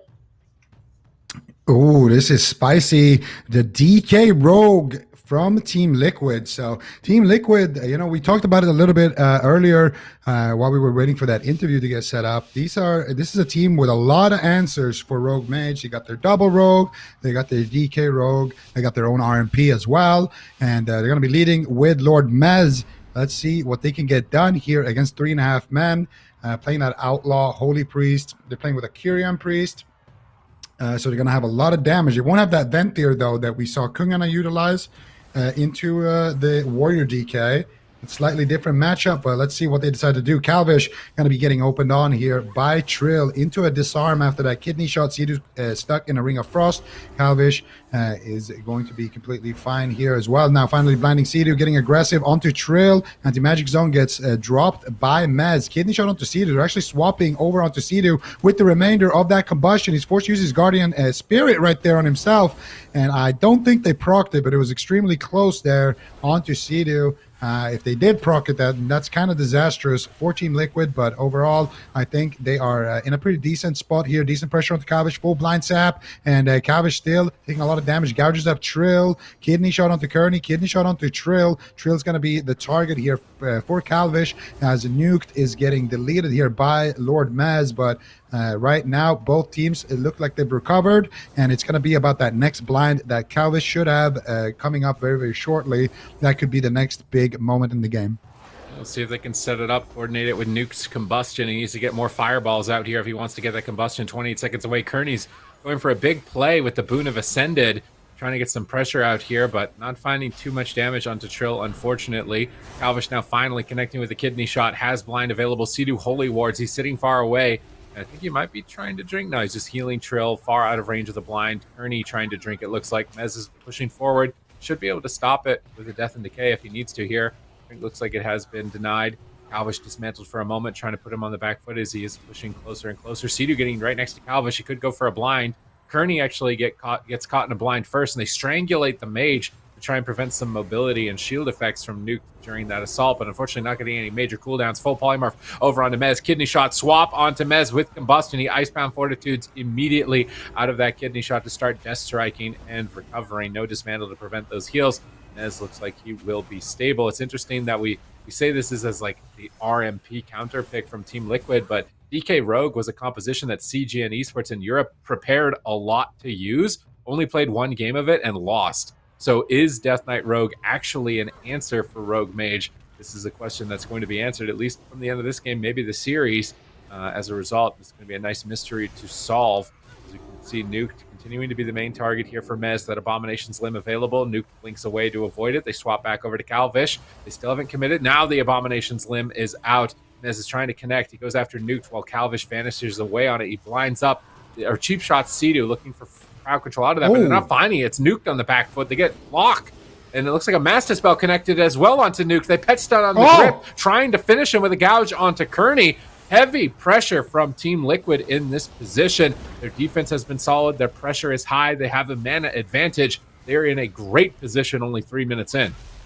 Great pressure here from Team Liquid, and they're using that Strangulate onto Nuked while they're on him, and that's going to be a way to actually shut him down. But KAWHI here, almost going down right now. Forced to use the Cloak and the Vanish. He's going after Sidu right now. Full kidney shot secured. They need to get something going here. Here comes the combustion. Big damage, but that is going to be the Anti-Magic Zone. Trill is there as well with a gouge onto KAWHI. Now here comes the kidney shot. KAWHI with no Cloak of Shadows, no Vanish. He gets gripped by Kearney. Nicely done, but Nuked with no Ice Block. The pressure from Team Liquid is just mounting and mounting right now, and they are getting closer and closer to being able to close this one out. Sidu's in a full blind, Mez is in a full kidney. He's going to use the Icebound Fortitude. He's got Strangulate ready to go. Who's he going to send it on? Kearney right now with Boon of the Ascended, packing some big hits, but finally it will subside, and now Trill looks like he's going to be the target here for 3.5 men. Sidu gets Dragon's Breath into a sheep, potentially Nuke, not able to find it. KAWHI dropping dangerously low. He gets feared. KAWHI's in a lot of trouble right now with Trill all over Kearney. Kearney. He kicks him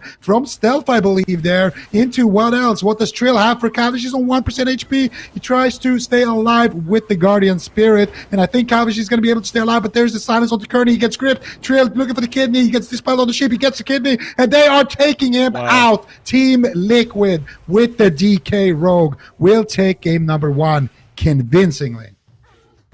It seems like the DK Rogue just held their ground, and honestly, even if Kalvish lived that go, he had no cloak, no vanish, and A-Bomb was 15 seconds away, so I don't think Kalvish was getting out of there anytime soon.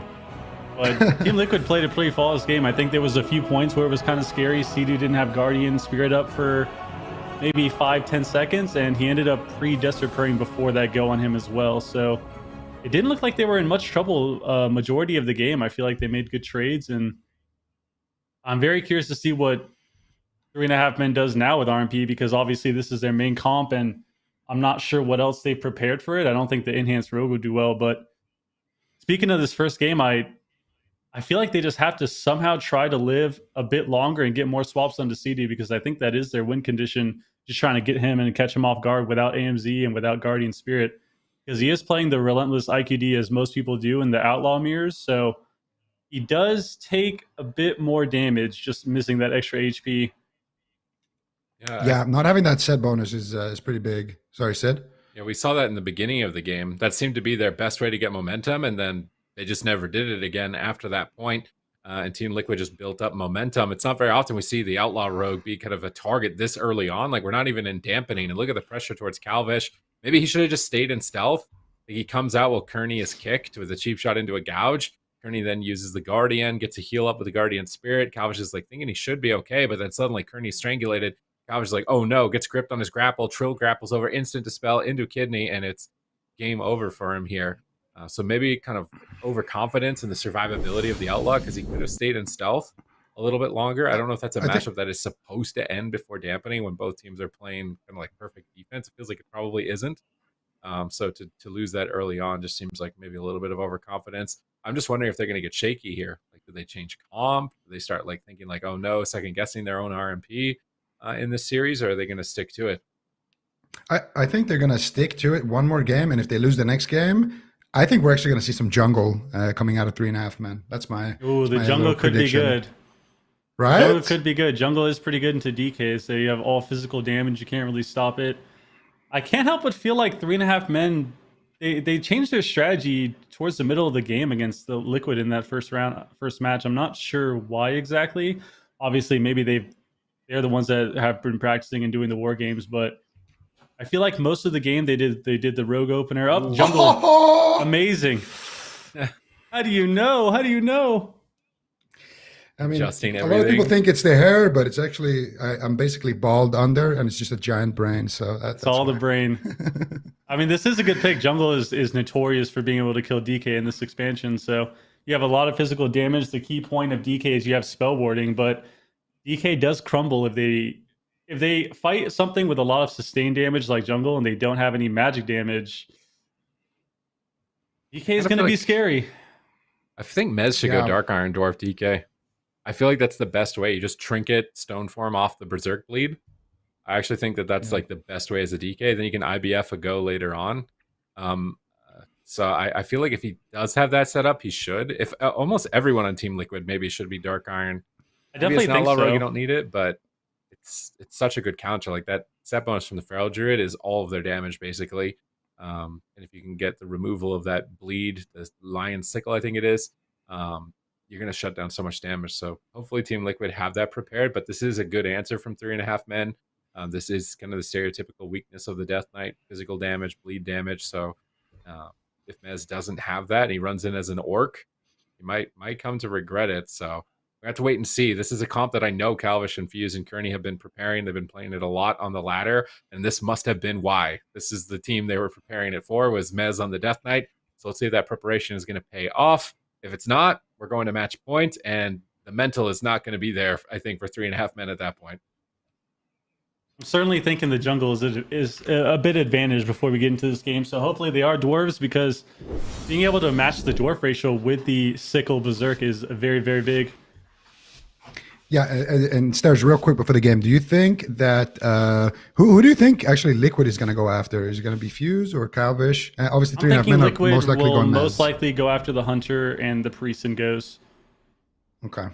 Okay, so that's what we're going to be looking out for here. 3.5 men versus Team Liquid. This is an elimination series, lower bracket. Loser of this will be eliminated in fourth, and winner will still have that shot to make that Cinderella story run in the lower bracket, like we saw from Europe with KUNGARNA. KUNGARNA going to be getting sapped here in the opener. They're opening up onto Lord Mez, and they're going to get a rake stun onto him. Actually going to be Fuse that's going to be the target here of this first assault, but we are expecting some more goes on the Hunter and the Priest later on. But right now, Fuse actually taking a decent amount of damage, using the Eternal Ages to get a full sap onto Kearney as well, into a Strangulate. The CC chain is very, very long, and this damage onto Fuse is quite significant. They get another stun onto Kearney as well. Sea-Doo, does he have anything here? They do pop the fairies from that Night Fae with the Guardian Spirit, and that should be enough to keep Fuse alive. Now, here comes the pressure from 3.5 men. They're going after Mez. They get a stun onto him, Fear onto Sea-Doo and Trill. Calvish is in a gouge though, but he does secure the trap. I think it was actually overlapped that trap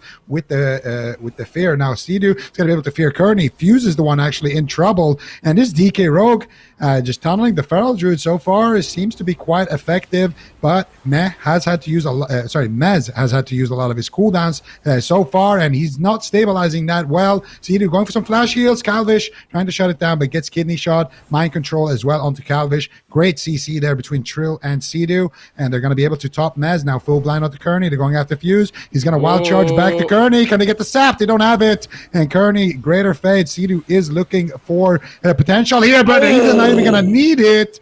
What was that insane amount of damage there at the end? Sea-Doo was going for a chastise there, but they shut him down. They didn't even need the chastise. They just sent him with raw damage.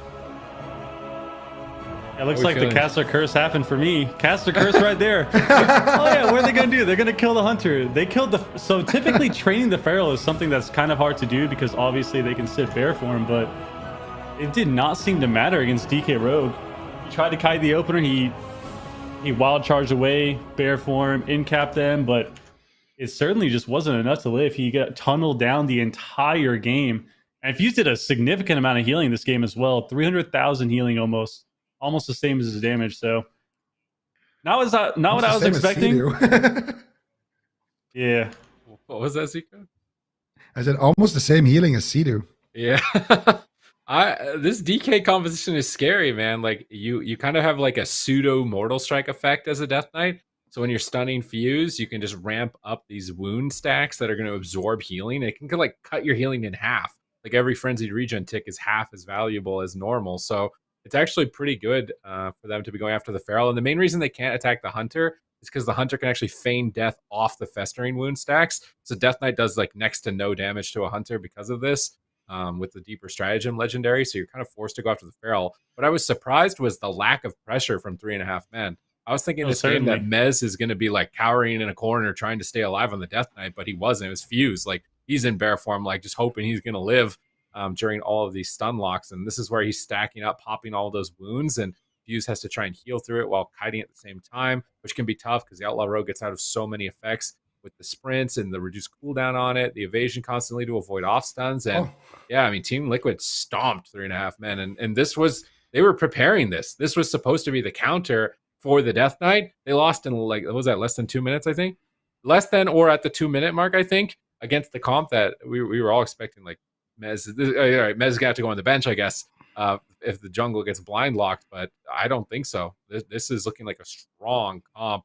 3.5 men now. Is it back to the drawing board? Is it time for some sub RMP? Because that's kind of their bread and butter. Bring in some resonators, try and set up some kills on Sea-Doo and Trill, possibly. Or was this just a fluke? Like maybe they just needed to warm up and get into another game as jungle. But it's tough to come back from this point, I think, as 3.5 men. Oh, it's certainly hard to say. I mean, the opener seemed like it didn't go too well for them. They had to use a bunch of cooldowns immediately right off the bat. I think they Guardian, they had to Wall, they had to Barkskin. And I understand it's a scary situation with Abomination Limb, but if you're having to use your Wall immediately and you're gonna have to back-to-back Frenzy on your Feral, you Roar of Sack, that game was pretty quick. And I'm not sure if they can maybe space out their cooldowns more, or maybe try to peel more at the start somehow. Maybe use a defensive chastise at the start before they go. Before you get strangulated, so Kearney can chastise one of them on the go, chastise the rogue maybe. But it seemed like they kind of used their cooldowns too quick and died fairly easily, because jungle, I do believe jungle can kill DKs, but certainly not if your Feral's in bear form all game. So Yeah, and also Calvish didn't really get that much work done on that Hunter. He kept getting CC'd. Honestly, this map is telling me that they're going to lock in a sub-rogue. I don't think... Don't you want a smaller map if you want to run down the DK? I feel like this map is better for Mez. So the only way this map makes sense for me is if Kearney is potentially swapping healer to like a druid, but I don't think so. No? Okay. They're going to stick with the jungle on match point.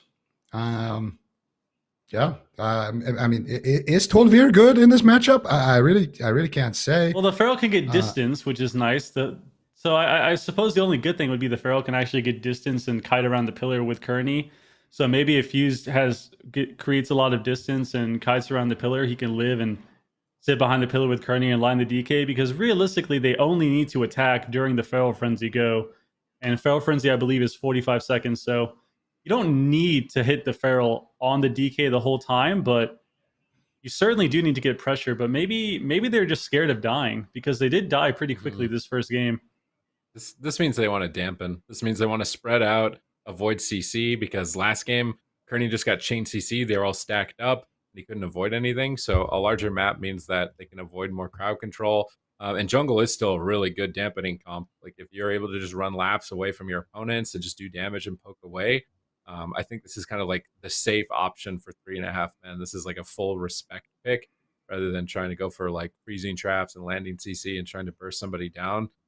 Just kind of do damage, run away, attack, and not die, I think is the approach that 3.5 men want to take with a map like Tolvaron Arena. But I don't know if jungle is something they can blind lock. They're going to have to win this and then win 2 more blind locks with jungle. And I feel like Team Liquid have comps that would just completely stomp Jungle Cleave. So it's going to be tough. This is going to be a long series for 3.5 men to pull off a reverse sweep. And the mental game for them after 2 losses like that is not going to be good. Their bread and butter, their outlaw RMP getting stomped, the jungle just swept immediately. Team Liquid, they came to play though. Like they're fired up. It's always awesome to see Mez in the arena. I'm glad that they are able to use him. I was worried that it was just going to be Mez on the bench for this season with the predominance of these outlaw rogues that we've seen in fire mages. So it's really great that they found a way to include everybody on the roster, and they came to play. They're backing up their tweets prior to the tournament today that they're fired up in this lower bracket. Maybe they're going to make a similar run to what we saw in Europe with KUNGARNA. See if they can get that deep run, and if there's someone who might feel energized by that run, it should be 3.5 men. They have very similar circumstances as KUNGARNA did in Europe, lower bracket, RMP main squad, but they're going to be leading here with the jungle, down 0-2. This is a best of 5, so if a Team Liquid wins this one, it will be the end of 3.5 men for this year. We're still going to see them in the Cross-Region Tournament, but that's it. Now, big opener here on the Kearney. They get a full strangulate. What was that? IQD heal. IQD. That was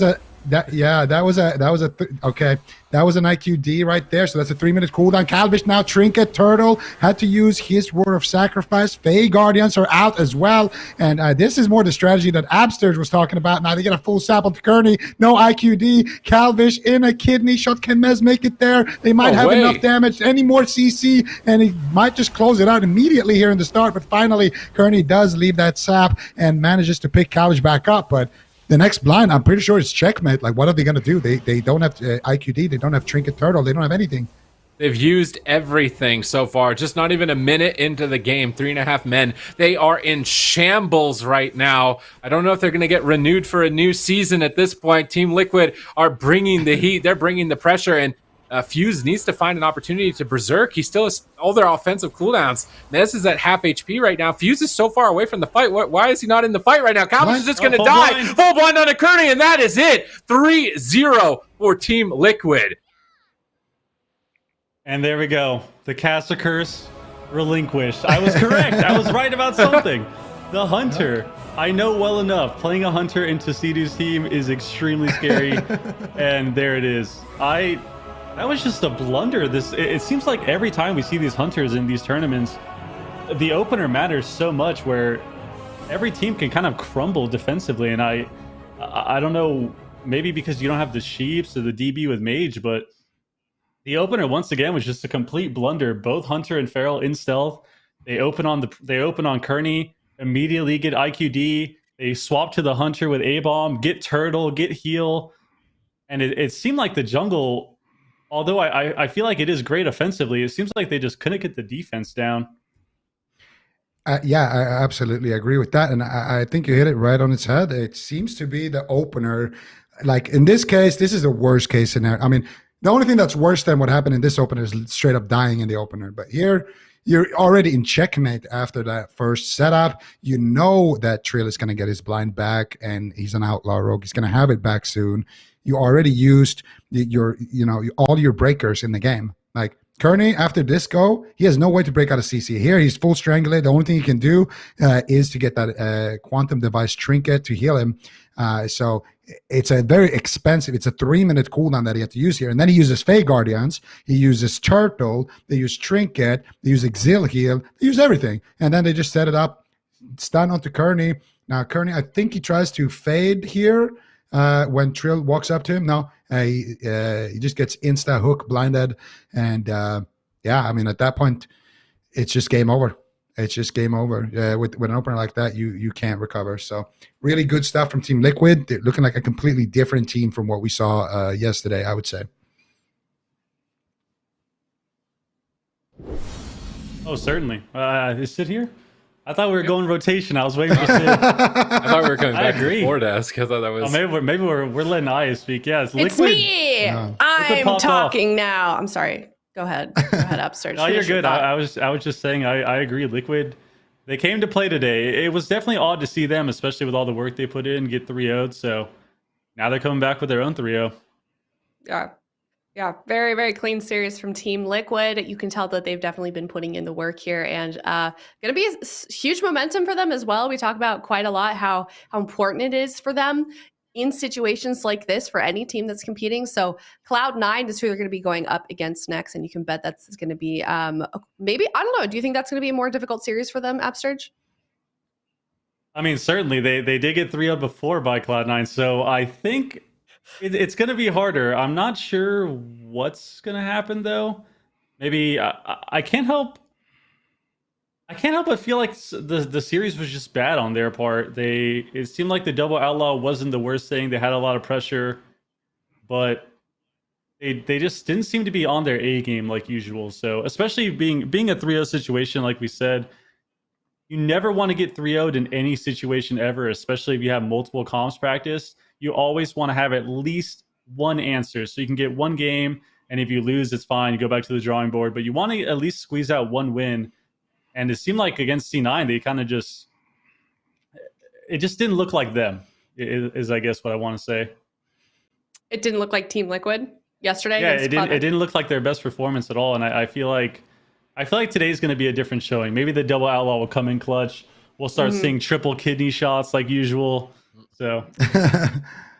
Yeah, I mean, they were the team that kind of figured out that composition and really seemed to nail it down. So, yeah, let's certainly hope that they can have a better performance, or they're certainly hoping at least that they're going to be doing better against Cloud9 this second time around. But yeah, if you missed that one yesterday, it definitely was not a good situation for Team Liquid. So let's see what happens here in this rematch. We're going to head to a break. Coming up next, Cloud9 facing off against Team Liquid, winner moving on to the grand finals.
think that there are a few players that can say they've done as much as I've done it well.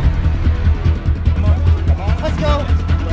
Let's go! Competing at the highest level in both PvP and PvE is something that not many people have done, if ever.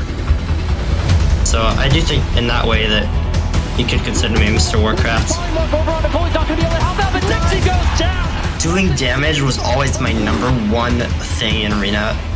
Sidu has to make a trade. That wasn't even the combustion, it's just the vendetta. But now Peekaboo getting ripped apart! That's what I've been known for, is to do a lot of damage because I'm a raider at heart. This is a race against the clock right now. Can Team Liquid stay offensive? They do! And they net the kill. Trill goes for it.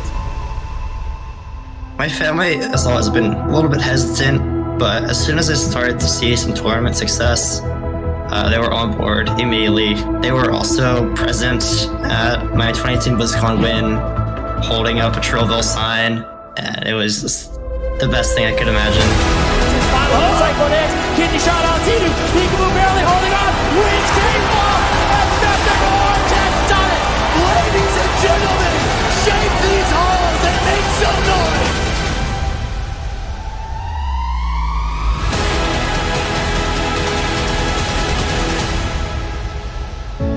While winning the 2018 BlizzCon was definitely a huge accomplishment, there's definitely been some pressure. Continuing that level of dominance for us was almost expected, but when we did not make the 2019 BlizzCon, that was definitely a bit disappointing. Sidu caught up in a full blind, that is it. Maz is gonna go down for sure here, and the move does it. And so we've been trying to find our way back into that #1 spot. From a trinket, Trill needs to save. Pete ducks in, just in the nick of time. If there's a season that we're gonna break the streak, this is the season that will do it.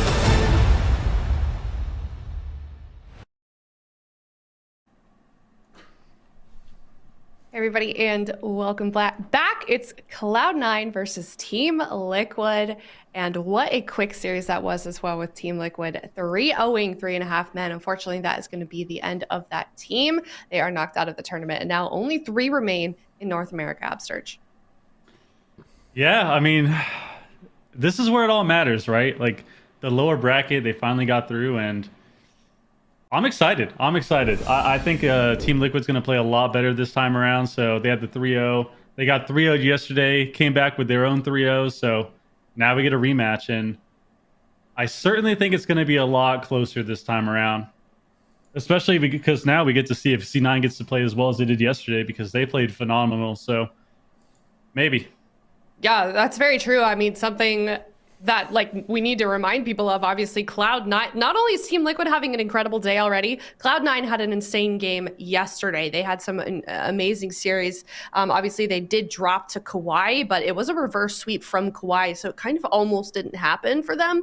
So you can bet that this team is going to be coming back for a vengeance. So 2 powerhouses right now going to be facing off and fighting for that spot in the grand finals to play against KAWHI.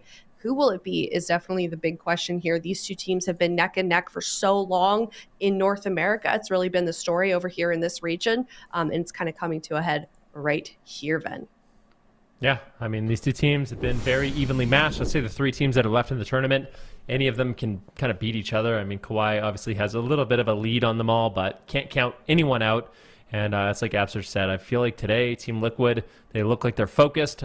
Even on Twitter yesterday, Sidu tweeting out, he's still in good spirits after losing. They think they could have played a little bit better. They went straight into practice. They didn't stream anything. They were just laser focused on winning. So I think they're going to be more than prepared for today. My question is Cloud9 going to throw them another curveball? Because they could be fully expecting the Windwalker Outlaw Rogue, and Cloud9 decides to play something else here in the blind pick, and that would really throw Team Liquid off. So really curious to see what goes down on the Grand. Mm-hmm. Yeah, I'm curious as well. We're going to get started. But first, let's take a look at a tweet from Sidu. I haven't seen this yet. He says, what an insane reverse sweep from KAWHI. Never say first that team. Looking forward for a chance at a rematch and to face the only team that beat us in RR. KAWHI, if we play well tomorrow, this is our tourney to win. We got the comps. We got the practice. It's time to show up. Okay. Love that from Seedoo. It looks like he's ready to go, and I'm sure KAWHI is ready to go as well. But, we don't really know what's going on in their heads. It's such a mystery with his team. We don't really get much of a Twitter presence from them when you compare them, especially to Team Liquid. So I'm sure they're very calm, cool, and collected, So we'll see what they're doing up there in the grand finals as they wait for a competitor here from either of these teams. But Cloud9 getting started against Team Liquid, game number 1, winner of this, moving on to face against KAWHI in the grand finals. All right. I'm excited to see what comps are we going to get here. Chun-Li is starting this off on the Windwalker Monk. Sam is coming in on the Demonology Warlock, and you were oohing a little bit hard there, Absturge. I was happy to see the Windwalker Rogue again. Very happy for Ven, at least. I did not expect the Demo Outlaw as well. I figured maybe another round of the double Outlaw Rogue, so I'm excited.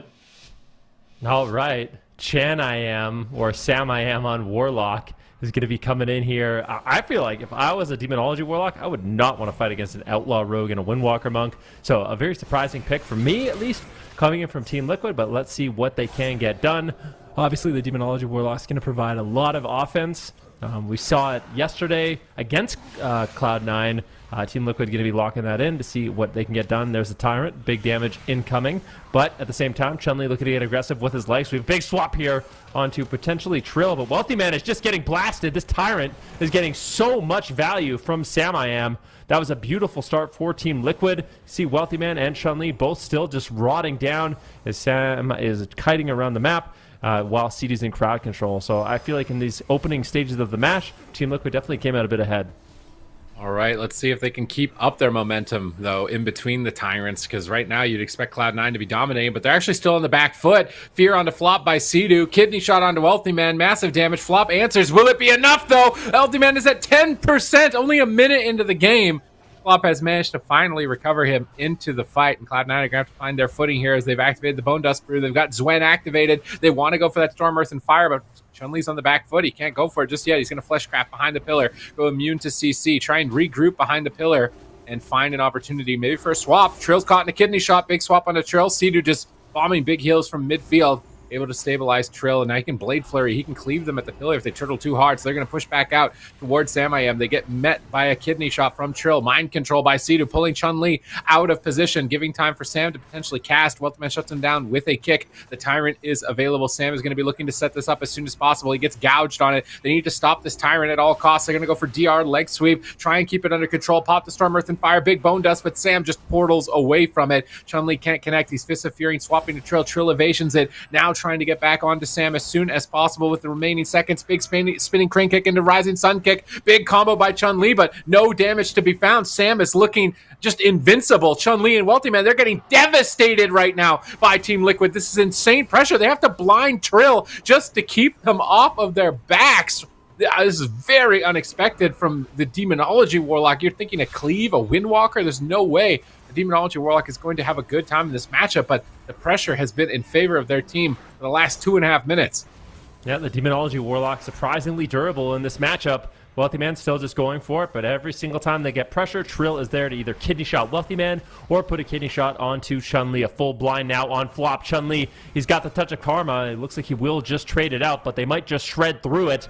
And then there's nothing left for Chun-Li, but they're just going full on offense. It's a bit surprising. Chun-Li has to be careful. There's no Diffuse Magic, no Fortifying Brew, really nothing left in the tank. They do get the Unending Resolve, a massive win if they can stay alive, but you do not want to overstay your welcome. Wealthy Man gets a beautiful interrupt there onto Seedoo, but Sam is just taking no damage. Triple diminishing return. Paralyze out on Seedoo as well, but still, I'm afraid for Wealthy Man. I'm afraid for Chun-Li. Flop is burning through a lot of his mana, and this start so far has been all in favor of Team Liquid, but that being said, that Unending Resolve is quite a long cooldown for Sam I Am. He's going to have to wait quite a bit to get that back. There's still opportunities for Cloud9 to throw an all-in on this Warlock. Let's see if they can find it. Chun-Li, another kidney shot. Kidney shot on Wealthy Man. 2-target cleave. Axe toss onto Flop. Triple crowd control. Massive pressure. Full blind found. Mind control by Seedoo. Chun-Li is isolated. On the run, trying to escape. Fleshcrafting behind the pillar. Flop is still CC'd. Wealthy Man has to cloak and trinket. Devastation for the side of Cloud9. Really, the only thing going for them is this unending resolve. 50 seconds away. They need to get crowd control and Sea-Doo ASAP. They get the Chastise into fear. Sam-I-Am ports from the Fist of Fury. Beautiful timing on that demonic circle by Sam-I-Am to escape that ability, because Chun-Li has to cancel it if he wants to reconnect, and he loses all of his damage. So really good timing by Sam-I-Am, now gripping him into midfield. He gets knocked back by the Ring of Peace. Flop is into fear by Sea-Doo, trying to set up for a counter assault. Chun-Li meets them with a double leg sweep, slowing down their push. Sam looking for a Shadow Fury, trying to snipe that, doesn't find it. Kidney shot on Sea-Doo, big opportunity for Cloud9. Fist of Fury ripping into Sam, down below half. Sea-Doo is mind controlled by Flop, off into the corner. Looks like they have managed to stall the mind control. Chun-Li's going to have to karma. It is just back and forth bloodbath between these teams in game number 1, and mana is getting slimmed out on both sides. Yeah, it definitely is. And we are not even in dampening yet. That shows how much pressure both these teams do have. Kidney shot right now on Wealthy Man. Trill really getting aggressive here for Team Liquid, getting some damage done. Sea-Doo and Sam-I-Am in the back line. This is exactly what you want. Wealthy Man, Chun-Li, scared at the pillar. If you're Sam, this is the exact situation you kind of play for. But you can't be too comfortable. Although Unending Resolve is now off cooldown, his defense is going to be bolstered. I feel like Team Liquid, this game 1 comp is looking extremely good. A full blind now on Sea-Doo. Sam-I-Am, he's going for it. The Unending Resolve. He's just going for pure offense at this point. Wealthy Man gets, or actually Trill's going to get the sap. They're going after Chun-Li. Chun-Li pre-diffuse magics the kidney shot. Very nicely done there by Chun-Li. Wealthy Man still getting rotted down. Sam-I-Am could be in trouble. Dampening is in. Both these healers running out of cooldowns. Both these healers running out of mana. This is still anyone's game, but Team Liquid right now has huge pressure on Wealthy Man here, Sid. Cloak of Shadows, but he could still die to Trill. He dismantles Trill. He's on 20%, 10%, and in a coil. Flop gets stunned up. Wealthy Man with no cooldowns. Guardian Spirit activates just in time from Flop in the backline. With the Fey Guardians now, they need to get aggressive and push Sam over before the momentum swings back against them. Wealthy Man gets gripped away in the kidney shot. Trill is in hot pursuit. Looks like he's just going to swap back to Chun-Li for now. Chun-Li protects himself with the Ring of Peace, trying to stay away from all of the cleave. Sea-Doo going for a Holy Fire, trying to set up for the kill on Chun-Li. Chun-Li counters it with a Fortifying Brew, Trinket, Karma. He's going all in on Sam with the spinning crane kick. Sam-I-Am portals away now. Wealthy Man in trouble once again. Evasion coming up in 1 second to save himself here in just a moment. Now it's 7% dampening, 0 mana. Who's going to get the setup to win? CC onto both healers. Sam is falling behind. Full blind on Sea-Doo. He breaks out with the IQD, but it might be too little too late. He's 1 second away, and this could be Touch of Death coming in. Wealthy Man secures the kill. And it is unbelievable that Cloud9 pulled that off, but they're trying to win 2v3 still. And it looks like with the crowd control chain drop, they're not going to be able to. Cloud9 are going to take it, but I am surprised that they did. That was looking so good for Team Liquid. And that honestly, that game was just wild. Yeah, you can go, Ben. It's the Windwalker Monk. It's your time to shine. No, they got to win. I was going to say, that I feel like is one of the vulnerabilities of the Warlock in this matchup. And they're still going for it. I mean, Wealthy Man...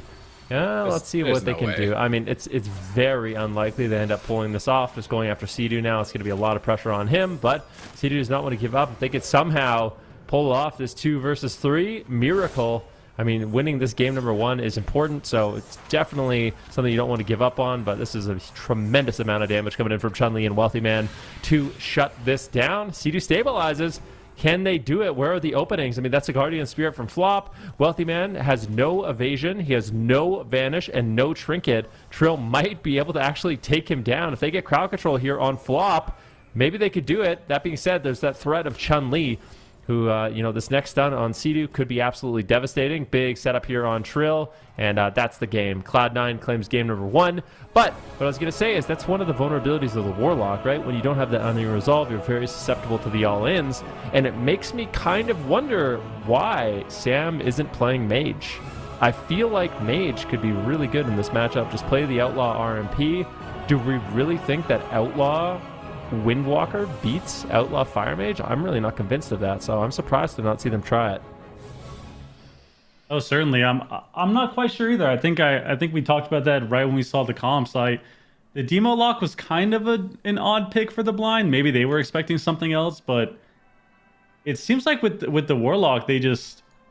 I mean, you just have a target that can't really escape, right? Like, you can port, sure, but anytime you don't have port, once you sit those full stuns, you sit a kidney, you sit a DR sweep, you can't do much outside of wall. You too take a lot of damage, so... I certainly think the Mage would be better. Maybe they think they can create some counter pressure. Maybe they want to dampen. But if you want to try to get to dampening, I feel like the Mage would favor that a lot more. But they have to be scared of something, you know. If they're not blinding that, then they're scared of something. Maybe they don't want to mirror, or maybe they try to have a cheeky advantage at the start. But I definitely agree the mage would be. It seems like the mage would just fare better than the warlock here in this first matchup. It seems like Team Liquid just aren't locking in RMP ever. Like they're playing DK Rogue, Double Rogue, Warlock Rogue. Like, are they just not practiced on RMP right now? And they were kind of relying on these picks as like the counters to RMP or something. It's something I'm drawing into question, but it was looking so good for them. Like, what happened in these final moments that it slipped away from them? Like, look at this moment. Like, all the man's just dead the whole time. They switch back to Chun-Li. He's dead the whole time, and it just felt like this was Team Liquid's game to lose really throughout all of it. But right here, I think towards the end, Sam gets interrupted and Cedar just doesn't have any heals, and he gets chastised on his IQD, but there's no Serenity charge, there's no immediate recovery, and because of that, he just gets overwhelmed and swarmed. Like you guys just pointed out, like a mage, alter times there, blinks away from the stun, he's chilling. It probably is a lot more comfortable, I think, for the mage. Double polys, double DBs for setup on the Windwalker and the Rogue. Like, what are they afraid of to not run Outlaw RMP into Cloud9 other than just the mirror, which I feel like you shouldn't. If you're afraid of the mirror, like it's going to be a tough series to win. So we'll have to wait and see where they go from here. Are they thinking like, what's their headspace? Like, that game was really good, we probably should have won. Is there something we could have cleaned up? Or, oh no, that comp's not going to work, should we change? On paper, I feel like it's weird because when I saw the composition at the beginning, I was like, "Ooh, this is like kind of I don't really like this. Really, you're gonna play a warlock into a Windwalker Outlaw Rogue? Like it seems like kind of a nightmare." But the first couple of minutes of the match, I was like, "Ooh, this is looking pretty good." Like they have a lot of pressure out on both Chun-Li and Wealthy Man. Like the Demonology Warlock is surprisingly tanky and also can do quite a bit of instant damage. So it didn't look that bad. But in late stages of the game, all it takes is that one crowd control, right? The full, what was it, a paralyze into a kidney shot into a full blind. And I mean, Sam I Am is kind of just left helpless. You're getting into dampening. Those moments get really, really scary. So I wouldn't be surprised to see Team Liquid make a change. They are going to Ashmane's Fall, slightly bigger map, maybe more room for Sam to kite, but it's also more room for Chun-Li to kite as well. So it's going to be difficult to take down the Monk. And yeah, just speaking to Demonology Warlocks, I mean, they seem to be afraid of Windwalker Monks. You know what I mean? He's going to have a lot of targets that he can attack and constantly keep up, you know, the bloodlust effect he gets from tiger palming random targets or off targets and keeping his spinning crane kick buff maximum stacked with that Mark of the Crane. So it's going to be a lot of damage output. But Team Liquid, they shrug it off and they're going to be trying the same thing. Yeah, I guess they have confidence in the demo lock, it seems, because, you know, trying to give more competitors perspectives in all these games. Whenever you're down like this and you lock it in again, there's a reason. You have some sort of reasoning. You have some sort of sample war games or something to tell you, okay, we can win this, we messed up.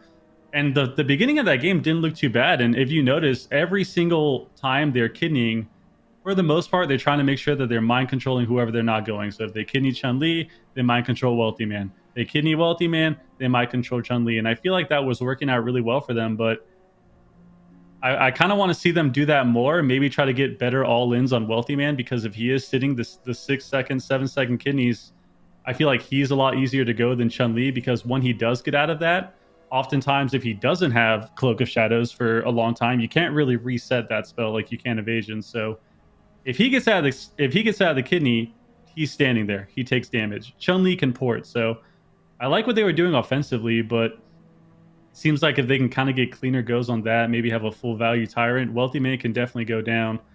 But they've got to have some confidence in the demo if they're going to play it again. I mean, it looked good offensively. It's just they couldn't close out the game. So yeah, maybe just switching their main targeting, as you point out, more towards the Rogue. It's a big map, so if Chun-Li like ports away and leaves his team, Wealthy Man's going to be left alone a lot, so that could be good. Really want to see the mind controls coming in still from Sidu. That seems very critical for cross CC, so that Chun can't help Wealthy and Wealthy can't help Chun. So, but with that being said, Flop can also dispel mind control. So if he's in position, he can purge off those. He's got to be ready for it. This is kind of a turning point potentially in the series. I feel like if Team Liquid lose here, they're going to be in a really bad spot because Cloud9 have so many comps to flex between everything. They can't afford to lose any swing matches. Oh no, that is a devastating way to start the game as a Warlock. Your port got kicked, your gate got robbed, and Zwen is out. Chun-Li knows he can win the game off of a play like that. They get a desperation fear onto everything, trying to stall. Emergency measures initiated by Sea-Doo to try and pull this game back from the brink. He still didn't put his port down.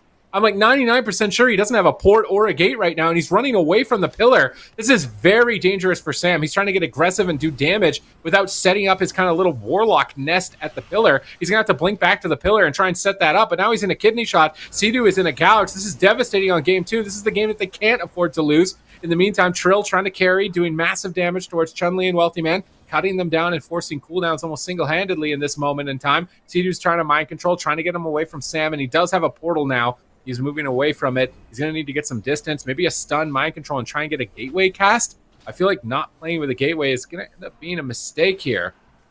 Yeah, I mean, it could really be scary, but also it's difficult to actually get down. I think at one point, Sam I Am was likely going to try to cut away from his portal, and then port, and then get the gate. So he's basically trying to get to the opposite side of this pillar, so if Wealthy Man and Chun-Li chase him, he can portal and summon a quick little gateway. Maybe not ideal, but still better than not having one whatsoever. Sam I Am taking quite a bit of damage, but he fears Chun-Li away. Now it's Wealthy Man getting absolutely blasted here by Trill. And both these rogues just doing tremendous amounts of damage and crowd control right now. Chun-Li's going to be forced to run back to the pillar. And if Wealthy Man is forced to run away, Sam I Am expect to drop a gate. He should drop a gate right now. This is like the perfect moment. There's absolutely no reason why you wouldn't want to. And there it is.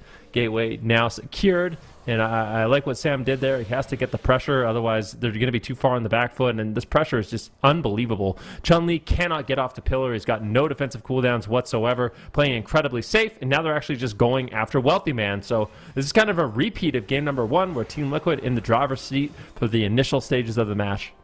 Yeah, and let's see if they can maintain it. Gas pedal down onto Chun-Li. 2 seconds left on the stun.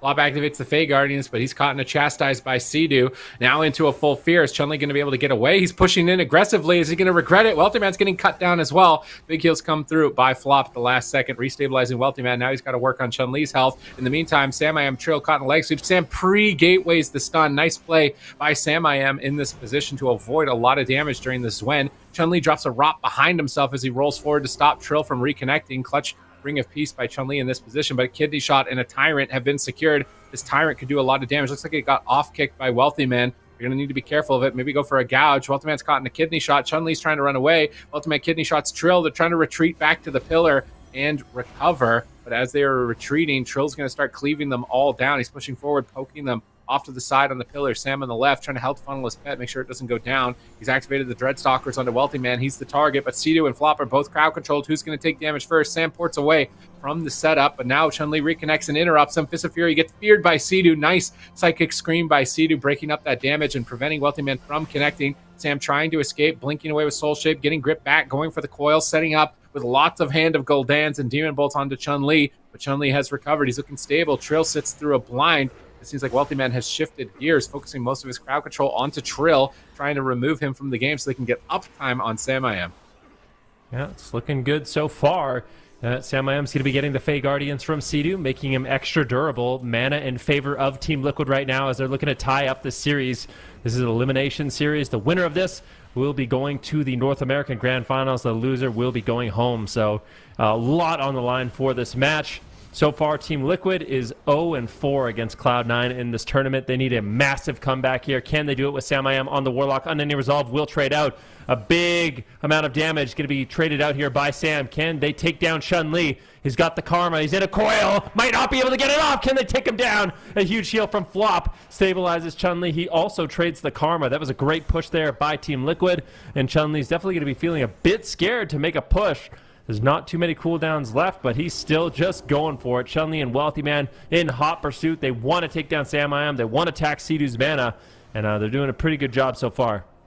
Yeah, let's see if they can keep it up. Flop sits through a blind. Triple CC by Team Liquid. I love these setups on their side. This is really keeping Cloud9 second-guessing themselves on when to push, forcing Chun-Li to retreat. Then they swap back to Wealthy Man, getting off some Hand of Gul'dans and just cleaving their damage onto multiple targets. Dreadstalkers activate onto Wealthy Man. He's the primary target now does get topped off by Flop. Now pressure onto Sam. Fist of Fury flying into that stun as he portals back behind the pillar. Weltyman chases him with the grappling hook on the left. Chun-Li on the right, closing in on him, but a triple fear by Sidu sets up the team once again to get in a good position. Axos on Chun-Li. Flop's going to Apotheosis, resetting those powerful spells and trying to get some heals out during this critical moment, activating the Fey Guardians as Chun-Li retreats, but now decides to push forward with that Fey Guardians up, back onto Sam, and his portal's not up for 5 more seconds. He soul shapes away. Sidu comfortably sits to the Chastise, keeping his team stable. Tyrant available. Sam wants to cast this as soon as possible. I would like to see them coordinate with a kidney shot, but Sam gets stunned. He trinkets, he ports, but he gets feared on his port by Flop, and now the spinning crane kick's connecting. Sam is getting blasted in game 2. Sidu breaks free of the crowd control and gets a big heal at that last second. Sam holds on to the unending resolve, but he can't find much space right now to breathe. He wants to cast out that Tyrant. Is he going to get it? Fell Obelisk, giving him some haste, getting that Tyrant back into the battlefield,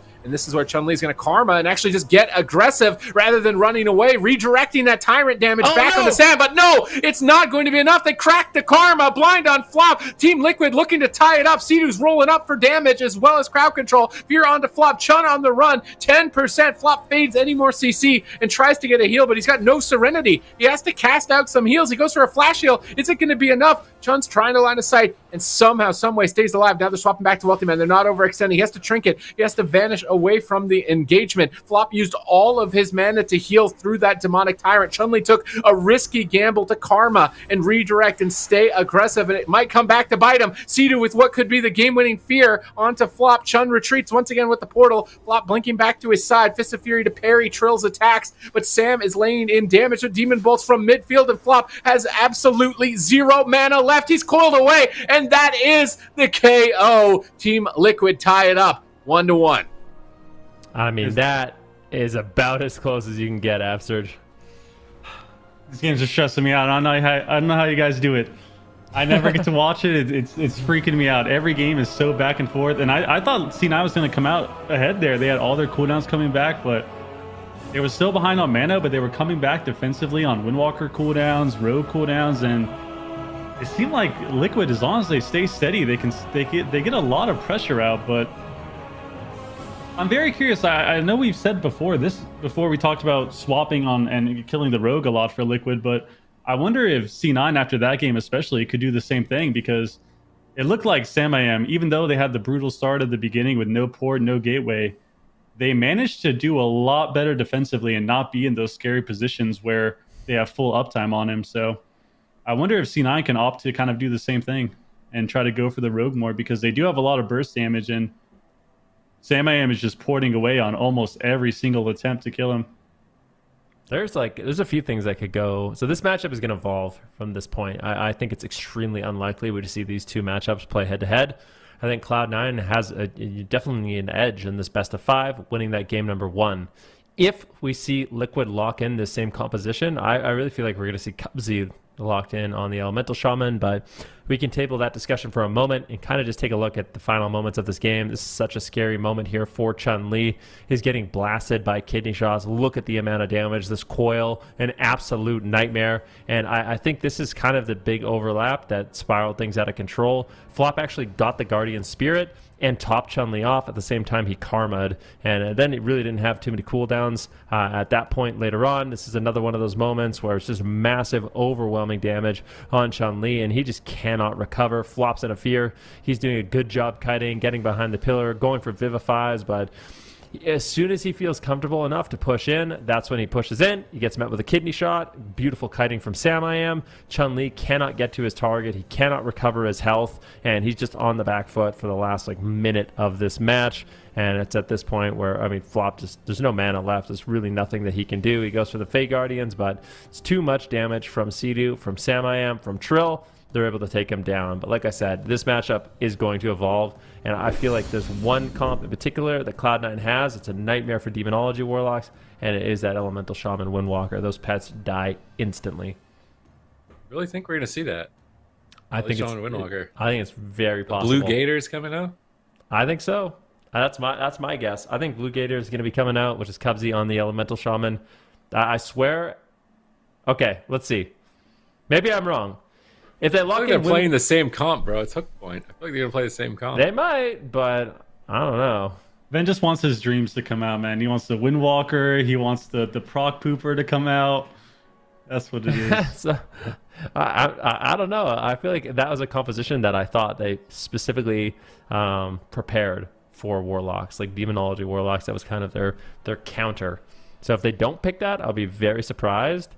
I'm like, based off of what happened in game number 1 and game number 2, I feel like playing the Windwalker Outlaw is a bit of a gamble. I'd like to see them mix it up, but I wouldn't be super surprised if they decided to stay the same thing. I think the small map is a bit of a mirror. It's a bit of a double-edged sword, I feel like, too, because Chun can DK survive really Windwalker. well with port, but Chun can port away, but Yam can't port. Like, Chun can't port away as much, but Yam can't port away as much. So the small map always makes me think melee cleave. So I just wonder if Weltyman will play a DK or not with the small map. Play Outlaw DK. Outlaw DK, Windwalker DK. No, the same thing. oh, Windwalker. It feels so close that like I'm not really surprised. I actually think this might be the entire series. Is just these two comps going into each other, unless it becomes really clear. But I don't think it is really clear right now as to who should be winning this consistently. Like if Chun-Li didn't take the gamble and just ran away rather than just going like head first in with Karma, maybe he's way more stable. But at the same time, flop was I don't really blame him for doing that. Like it's like we got to win the game. You're end it now, push in, and maybe they will be able to end it on a smaller map like this where Sam isn't going to have the life grip distance. It's going to be tough to get really far for portals and gateways. His gateway can easily be stopped on this map. I think it's probably one of the best maps to actually stop a gate. So Team Liquid need to get ready to prevent Chun-Li from getting a ring of peace on gateway. I want to see Trill like sprint in and sap, grappling hook and stealth and sap. Don't let Chun-Li get anywhere near this gate because that could spiral out of control in the initial parts of the round with such a small map and an aggressive comp like the one that Cloud9 is running. It's just so interesting to see the differences between North America and Europe, because in Europe, KUNGARNA still relying on Rogue Mage Priest to solve all their problems, whereas these teams prepared a lot of Rogue Mage Priest, but now we're here and none of them are playing it. Like 3.5 Men are playing jungle, Cloud9's playing Windwalker Monks, Team Liquid's playing Demo Locks. Like, what happened in North America that the confidence has been shaken in Rogue Mage? Yeah, it is interesting. Indeed. I mean, if we take a look at like casual dads, I mean, maybe they didn't practice that much, but they were also a really good RMP, and they ended up going out in last place, right? So maybe you really have to play RMP at that KUNGARNA level. I'm really not sure, but it is interesting to see that shift because it was nothing but Outlaw, Fire, Holy Priest over and over and over, and now these teams are mixing it up. Sam I Am is playing a Warlock, and we're seeing Chun-Li play a Windwalker Monk with Wealthy Man on a Rogue. So very surprising going into these finals, but these teams obviously preparing a ton of different compositions. We have this cleave on the small map. But Team Liquid's certainly looking good. I think the thing that I like the most about what Team Liquid's doing is it feels like they know how to play around a Windwalker Monk quite well. So they're using their mobility really well, the portal, the gateway at the right time. Sam's landing good fears on Chun-Li. He's getting kidney shot when he's trying to use his mobility. So if you get coiled on your flying serpent kick, for example, all of a sudden Sam I Am he's far gone. It's going to be difficult to actually reconnect.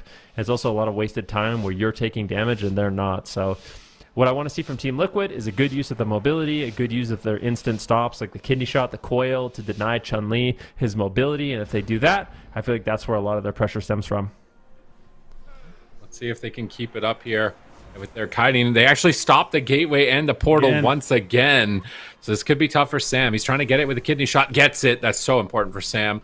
And he's going to get his portal down. Damage already on to Wealthy Man. What is going on with Wealthy Man's health right now? 30%, not even 20 seconds into the game. Caught in a coil, caught into a mind control. Flop's trying to get some big heals. Now they're swapping their damage to Chun-Li. He's down to half health. Team Liquid are certainly not letting off steam here. They're still full power.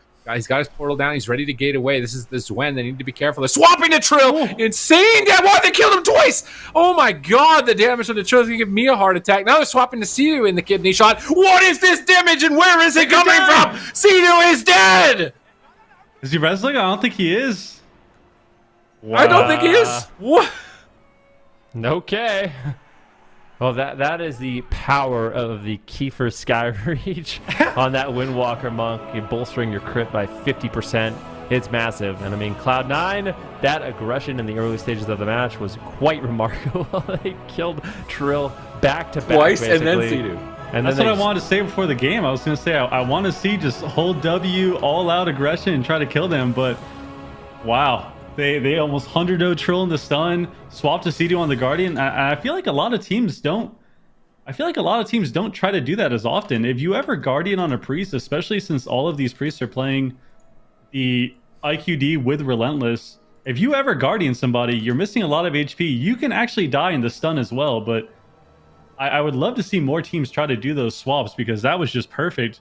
Because on a Priest there, you can't do anything. You have to trade out your Apotheosis immediately in that opener, and that puts you behind a lot. So it seemed like it caught him off guard super far. Look at the burst damage as well. I know. Like, well, I feel like that's all Chun-Li there on the Monk. That's like, look at the DPS, that purple line. It's like, oh, things are okay. Things are okay. At 30 seconds, Zwen, Images, Kiefer's, Bone Dust, the first Rising Sun kick, that big spike, the second Rising Sun kick. Oh, Trill's dead again. And hey, Sea-Doo, there's the third. It's just, it's absolutely crazy. So in terms of pressure, Cloud9 comes out way ahead. And I mean, let's just talk about this for a second. With that quick win, Cloud9 is now up 2-1. There's only one chance left. Oh, that was the swing match. Yeah. Wow. That's I mean, that's a swing match. That's your lifeline. You have no more lifelines if you're Team Liquid. But we can take a look at the pressure here, Absturge. Yeah, they had such a good opener. They had pressure on Wealthy Man, but once Cloud9 finally connected to Sam I Am, they got a paralyze on a Trill, double leg sweep, hard on the Trill. He spins, 100-0s him. I think they proc the Guardian here as well. Almost dies again. And then Sea-Doo gets swapped into Kidney Shot. And what can you do? You don't have Guardian. You just die. He doesn't have Guardian. He could have Desperate Prayered. Oh, no. Oh, he might have not expected to take that much damage, because Chun-Li actually just popped off completely there with the burst. There definitely was answers for Sea-Doo, but, I mean, you sympathize. I mean, you're a professional healer. I play healer every once in a while, but in those moments, it's like, oh my goodness gracious, Trill's almost dead. I have to save him. Okay, oh, of course. Well, he's almost dead again, and it's like, wait, how am I dead? Like, what's going on? Sometimes you don't expect it as well when they swap to you like that, and you obviously have Desperate Prayer. But whenever you get swapped to and your teammate's about to die, they don't have evasion right here in the swap. They cheap shot him off the sweep, and when you're on top of them, guaranteed his first mine. I'm willing to bet that in this situation he's probably thinking, okay, the damage is a bit gone. You know, the damage has subsided a little bit. They get a kidney on Chun-Li as well. He trinkets out, but in this situation, if there's ever that much burst, you kind of think that maybe you're okay. Maybe you've lived long enough. When you've healed through 2 full health bars, yeah, basically 3 full health bars. Has anyone hit 60k DPS? Is that the highest team DPS we've seen? Because that's what they hit that game. They hit a 60k DPS team mark. I feel like it's higher than Mythic Plus damage points, isn't it? What is the highest point? And that's only 2 players, right? Like, you have 5 in a dungeon. So, like, do the math and scale that down. You're AoEing, like, imps and pets and stuff like that, too. This is insane single target damage. 60k? Single target burst damage? No, I'm saying in that arena, you know, when you're using a spinning crane kick, I'm sure you're hitting some pets and stuff like that, but yeah. Does that get recorded on our thing? Because I know that's not recorded on the official scoreboard. Does pet damage actually get recorded? That's a great question. Their little chart? I feel like it doesn't. I feel like if they had pet damage, I think it's probably higher. It does. Oh, it does include pet damage? Okay, so I mean, that's a little bit of pet. How many pets did he have out there, really? Is it a lot of imps at that point? He got stopped on his gate. He got, like, kicked and stunned a lot. Windwalkers are fine, okay? Please. Ben's over here trying to mask the Windwalker propaganda right here. That's what it is. That's all you got, man. That's all you got. Yeah, Ben's like, wait, leave it alone, dude. I need this. Frost Mage is dead. Please don't take this away from me. No, it can definitely be crazy, and it can be unexpected. It's the Kiefers. It's that legendary. I mean, Windwalker monks, they're kind of like a 1-minute class, right? Everything kind of lines up for that one moment, especially if you get a proc. You just commit all of your 1-minute cooldowns. and you can dust people, and that's exactly what we saw in that last game. So that's what I was talking about. For Team Liquid, I feel like in game number 2 they did a really good job shutting down Chun-Li during those moments, right? Like whenever he had his images up, it was a coil, it was a kidney shot, it was a Howl of Terror or a Psychic Scream from Sidu to just deny Chun-Li's damage during those moments. Because if you can stop the Windwalker Monk burst, the consistent damage, you're going to come out way ahead as the Outlaw and Demonology Warlock. But if he's left unchecked, you're dead. Yeah, it seems like maybe the beginning was a bit of a mistake there. They sent a lot of damage. They sent the double pet stun and the coil on Wealthy Man. So it seems like you said, if Chun-Li's ever on top of them and he's not running away, which is what they were forcing him to do in game 2, you're going to struggle. And I think Liquid just kind of got caught off guard too as well, because I think they had a couple cooldowns to trade. But like I said, when you're, especially in a healer point of view, when you're getting bursted down like that, there's a certain point where it clicks in your head, okay, maybe I'm safe. You know, we have some CC on him. Maybe the burst damage is down a bit, but it was just a blunder. I think they all stacked up as well, which was probably not the best thing to do positioning wise. You'd never want to be stacked against the Monk, and they were kind of all in close quarters. So I think Maldraxxus is going to be good for them to spread out a bit more, and hopefully for them that does not happen again. You do not want to be stacked up together and watch Chun-Li spin you down. It's the last chance, right? Absolute last chance. So stress is high. This is it. Last chance if you want to be the champions. They talked about wanting to return to their former glory off when they won BlizzCon a few years ago, and now they're facing defeat, and the door's right there, and Cloud9 are ready to kick them out and get back to the grand finals for a rematch against KAWHI. If they are not ready for this, if they can't secure the gateway, if they can't get in a good position and be spread out, then this Windwalker Outlaw is going to just destroy them. They need to spread out. They need to get distance here from each other so that doesn't happen again. And then moving into a game 5, if it's a small map, I really would rather see them comp swap, I think, to something else. Maybe a double Outlaw on a small map, because the Warlock is going to be able to get a lot done. The Priest is way more compromised on that specifically. So we got to go one game at a time. Here we go. It's Maldraxxus. It's a really big map. They should be able to get a gateway here successfully. If not, just put the portal down, reposition. Eventually they're going to be stunned with no trinket, get a gateway like we saw on Ashmane's Fall, right? Like, don't panic and try and force it when you don't have any pressure. But secure the gateway, get Sidu in a position where he's not going to be a great target, and so that he can use life grip as well, and then just play it out from there, because they've had some really good games offensively on the side of Team Liquid. They've had really good pressure throughout onto Chun-Li. It's just, that was like a one-hit wonder moment, miracle opportunity for Cloud9, and they just took it immediately. We're able to find victory, and we're looking at like the comps that each of these teams have played, and it's like all of these comps all over the place, right? Like we had the Mage Lock meta for a while. Cloud9, we thought we were back, right? When we used to see Chanimal and Snuts. Now we saw Wealthy Man and Cubsy picking that up, and then they were riding on Windwalker Mage for a while. Then they decided to go over to the Rogue Mage Outlaw, and now we're in the grand finals for North America, and suddenly it's a Windwalker Rogue. It's like they took both comps, right? The Windwalker Mage and the Rogue Mage, and we're like, what if we put them together? and they've just suddenly made a new comp. Like, nobody plays Windwalker Outlaw. I can guarantee a lot of people that make tier lists and stuff probably put Windwalker like maybe middle of the pack, slightly above middle of the pack for melee DPS, and like Chun-Li's just coming in here like, what are you talking about? Windwalker's S tier, bro. Like, what are you guys talking about? And really paving the way right now for that class. I think the damage, just stacking up the Mark of the Crane with all the pets and keeping up the haste buff, like Ven said, on all the pets is... The Windwalker burst is scary, and I feel like it's definitely helping them a lot here. So hopefully they, with better positioning, they can kind of avoid that for Team Liquid's sake, because I think as long as they play better defensively, they got the offense on lock. They're doing great offensively. They're getting double stuns into the coils. They're making sure to use mobility well and kind of chase Chun-Li when he ports. But defensively, Team Liquid needs to just survive the Windwalker burst. And I think that's going to be a big component here because of the map. So hopefully they can spread out a bit, maybe use life grip as well, because if they do swap to Trill, he can life grip him away on this map, far distance. So just got to clean it up defensively, I think, if they want to take this. All right, here we go. Team Liquid need 2 in a row. This is their last chance. If Cloud9 wins this, they are eliminated. So Team Liquid, obviously a lot on the line here. Samayam's going to set up his gateway. Wealthy Man charges in very quickly. Chun-Li's also going to be getting sapped. So both rogues playing very defensive at the beginning with double sap. Trill's going to be going for a kidney shot here on a Wealthy Man just to slow him down, but a big setup here onto Trill. Needs to be careful. CD will use the life grip and fear Chun-Li in the images, and that's the kind of control you want to see. This is the Bone Dust Brew, but a big Kiefer's here. This could be huge damage on Sam. He's just not going to mess around, deciding to use his trinket, deciding to use his portal. He wants to get away, but still, this damage is just overwhelming. CD's not out of crowd control yet. The fear comes in. Samayam's low, almost in touch of death range. You have to be careful. CD, though, might just get dropped. He's forced to trade out his trinket as well, and the fade. So the will to survive is gone. This initial pressure from Cloud9, absolutely unbelievable. Team Liquid, they need to battle it back, and they might find the pressure they need here on Wealthy Man, but certainly a scary start.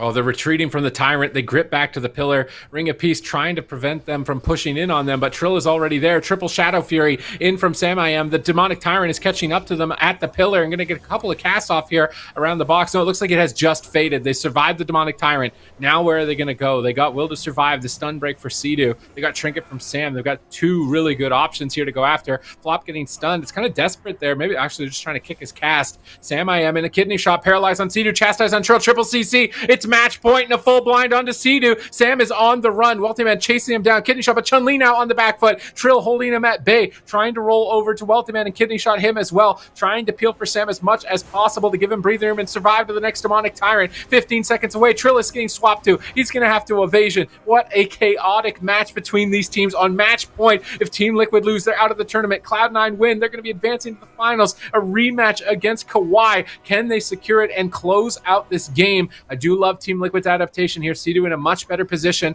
far away. Sam is kiting them on top of him. That is dangerous to be moving closer to Sidu against this cleave. He's going to want to reposition so that it's not so easy to paralyze him. Mind control blind. Beautiful setup by Team Liquid right here. Double crowd control. Chun-Li is alone. That Demonic Tyrant is casting. Kidney shot onto Chun-Li. He's trying to get back to the pillar, but Demonic Tyrant's free casting. Massive damage. Shadow Fury out of the kidney. Double Shadow Fury. Diffuse magic comes in from Chun-Li. He bounces Trill away with the Ring of Peace and manages to make a recovery. Yeah, beautiful Ring of Peace there by Chun-Li, but this is not what you want as a monk, where you have no karma, you have no diffuse, you have no way to basically trade damage, and without your Storm Earth and Fire and Bone Dust Brew, although he does have that available, Bone Dust Brew I think was actually used. Big setup here on Trill. That is a beautiful stun by Samayam, keeping him alive, but at the same time now Sam's in trouble, and now Sidu moves in, gets the fear, and that's the kind of image control you want when you fight a Windwalker monk. I feel like Team Liquid is playing this one a lot better, controlling Chun-Li and his burst damage, but the pressure Cloud9 is able to put out, still looking good in this match. And Chun-Li right now, still a little bit scared. No karma for another 15 seconds. He has to be careful. He's in the middle of the map, but he does have that portal if he needs it, that Transcendence, but with no trinket. Definitely playing a little bit of a risky game. I really like that Ring of Peace before the kidney shot. He's going to get gripped away, and I think Chun-Li is going to be able to escape with his life here.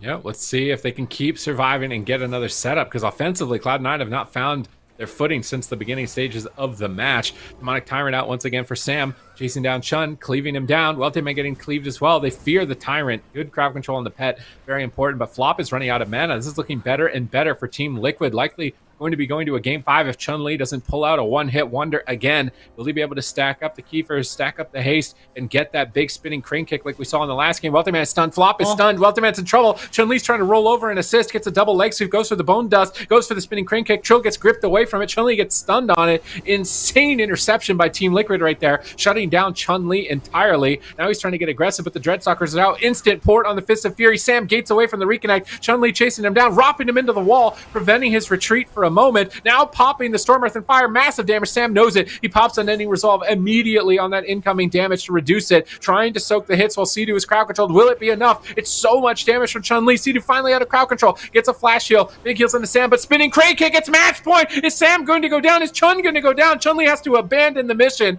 get back to the pillar, but Trill is going to meet him around the corner with a kidney shot. He is still taking massive damage. Flop is spending so much mana to recover. Sidu has a massive lead at this point. Yeah, that's symbols of hope from both Flop and Sea-Doo, recovering a little bit of mana. Not completely out of it yet, but big cooldowns here available for Chun-Li. And I do not think... actually, Samayam does have his trinket, so it's going to have to be really, really good kiting from Samayam here. More damage going out onto Wealthy Man, just really taxing the mana. Big setup here onto Sea-Doo. Can they take him down? But that fear from Sea-Doo absolutely devastating. Chun-Li's just going to trade out his trinket to get aggressive. Sea-Doo escapes with his life. That was a big push there, a big commitment by Chun-Li, and they really don't get that much. I feel like Team Liquid, they handled that situation well. At the same time, though, Samayam is forced to portal away. This is such a scary moment. Now Chun-Li, at the same time, gets caught into the kitty shot. Team Liquid, this is their last chance. They have to win this game if they want to stay in this tournament. Cloud9 is not making it easy. Touch of Karma trade. Sam could be in a little bit of trouble. Sea-Doo doesn't have too much healing left to work with, and Samayam still doesn't have his wall for another 15 seconds. That important damage reduction, but luckily Trill and Sam are able to force Chun-Li and Wealthy Man defensive, get them back to the pillar, stall for that wall, and now Team Liquid's looking good. Yeah, this is looking like Cloud9's game to lose at this, or sorry, Team Liquid's game to lose at this point. Kidney shot, chastise, excellent crowd control. Oh, but the Guardian Spirit slips in from Flop. He fades the fear and gets a big heal. Well, that fear was the end of the game if Flop didn't hit that. He's pulling an MVP play to try and pull off a win, try and just end Team Liquid's run here in the lower bracket. Only one more game and an entire year's of work will be over for Team Liquid. Can Flop do it? Can he win the game for his team? 0 mana on his side. Sea-Doo setting up aggressively, spamming out smites, resetting Chastise, getting Holy Fires, going for mind controls. It's all aggression from Sea-Doo as we see Chun-Li retreating, but they broke the CC. This is a big opportunity. Will they be able to close it out? Triple fear onto the pets by Flop, trying to control that and remove the damage from the Warlock. Big hit on a Trail! Is this going to be it for Team Liquid? Sea-Doo intercepts with massive defense. Now Chun-Li on the back foot, ports away. He's getting cleaved down. They swap back to Wealthy Man. He has to grappling hook out of the line of sight. Trill is trying to chase them. Flop has 0 mana. They're all just dead, running around the pillar, trying to escape from Team Liquid's grasp, trying to end their run. They're working with nothing. They're trying to stall for Touch of Karma. 5 seconds away, but Chun-Li is stunned up. 3 seconds away from it. 2 seconds away. 1 second. It comes off. Wow. Cooldown for Chun-Li. He's going to trade that out and try and duck around the corner. Apotheosis up for Flop. All of his healing is going to be free. He's going to be able to recover his team with nothing. Now he's got the Fate Guardians. He can chain that into some mana restoration as well. Fist of Fury flying onto Trill. Flop and Chun-Li, Wealthy Man, they've pulled off a miracle to come back and stay alive from that. Yeah, beautiful kiting. All 3 members just positioning across the map, trying to get away. Big kitty shot here on Flop. There's not much left for him to work with. He has his fade. He's actually just going for it. They're pushing in aggressive. A big swap here onto Sea-Doo, but it looks like Sea-Doo will be able to survive. Both Freeze trading out their greater fade. A full blind onto Chun-Li into a kidney shot. The Tyrant is out. Wealthy Man gouges it. All of these players playing out of their minds in these lower finals. The winner of this series will be making it into the grand finals. There's just so much on the line for these teams. A blind now onto Trill, and Team Liquid can't believe Cloud9 is still in it, and they have managed to actually recover a little bit. I wonder if Sea-Doo needs to try to sneak away and secure that mana lead, try to drink if he can, but Cloud9 not going to allow that. Chun-Li making a push here. He's got this Wen. He's got the Storm, Earth, and Fire. There is a huge hit of damage available. We are at 20% dampening. Can he keep Samayam alive? Big damage incoming. Kidney shot on Samayam. Counter kidney shot here onto Chun-Li. Trill pulling off some miracles to try to keep his Warlock alive, and once again, Chun-Li pressured back to the pillar. He's feeling a little bit scared, but we've seen the amount of damage he can put out in one quick moment. Has to be very careful. Beautiful mind control coming in from Sea-Doo, trying to just avoid some of that Zwem damage. Here's a Storm, Earth, and Fire. How are they going to handle it? A paralyze on Sea-Doo, but beautiful kiting from Samayam. He actually soul shapes. He soul shapes a leg sweep as well, avoiding the stun with no trinket. Samayam pulling off hero plays. Oh, he's got to be careful and make efficient trades still. He's going to manage to escape for now. Demonic Tyrant being cast by Sam. He gets gouged. If this Tyrant goes off, it could be the end of the game. Wealthy Man knows it. He stops it with Gouge. He stops it with Kidney. Chun-Li's trying to reconnect. They need to put Sam on the back foot before he gets this Demonic Tyrant. He's power infused. He's casting it with... He's going all in. Sam goes for the aggressive Unending Resolve. They want to end this game and take it to a game 5. Can Cloud9 survive this? They're pinned at the pillar. They fear all of the pets. They're doing what they can. They're interrupting the Demonic Tyrant to try and slow down this assault. They can easily punish Sam for this type of play. That aggressive Unending Resolve has not net the kill just yet, but they are so close with dampening at 26%. 0 mana remains, but again, Apotheosis comes up for Flop, getting a couple of free heals. They're going for it, but Wealthy Man's in a kidney shot. Samayam is free casting in midfield. Wealthy Man's getting blasted. They drop Trill into a swap. Insane swap, but Trill, is he ready for it? No, Wealthy Man's getting cut down. No, Chun-Li is going to go down. Who is going to die at this point? Samayam ports in for the kill, and Team Liquid close it out, staying staying alive and going to a game 5. Oh my god, Team Liquid was almost... Team Liquid could have won this game so much earlier. I think Flop got a fade right on the chastise sphere, so those nerfs coming in, the 1 second off the chastise was so clutch for Flop there, but it wasn't enough, man. That game could have ended 5 minutes earlier. Save me some years. Jesus. That was ridiculous. Every time Chun gets away and he starts healing, I just know too well. He heals at 1%, he gets a Vivify. I think Flop actually IQ'd for mana as well at the end. So I'm pretty sure he IQ'd for mana, and they stayed in the game for a little bit longer, but Team Liquid was just unrelenting and hitting whoever they could and getting as much pressure as possible no matter what was going on. This is such a treat. This could be like the grand finals, and we still have another series after this. The winner of this game 5. I can't believe we're going to a game 5. I can't believe it, but going to a game 5 between these two Titan teams. I mean, that game was as close as you can get. You have everybody making absolute insane hero plays in the match, avoiding crowd control, dealing crazy amounts of damage, like just really key defensive plays. A beautiful soul shape from Samayam on the leg sweep that could potentially have ended the game. So yeah, it's just a joy to see, and I feel like this Game 5 is going to be very intense, but these are the last few moments of the match. You can see Cloud9 right now. Flop really just has nothing left. I mean, Chun-Li tries to set up a really beautiful play here, so they're kind of just getting walked at, and in this situation, you need to find a way to get some pressure out and force them away.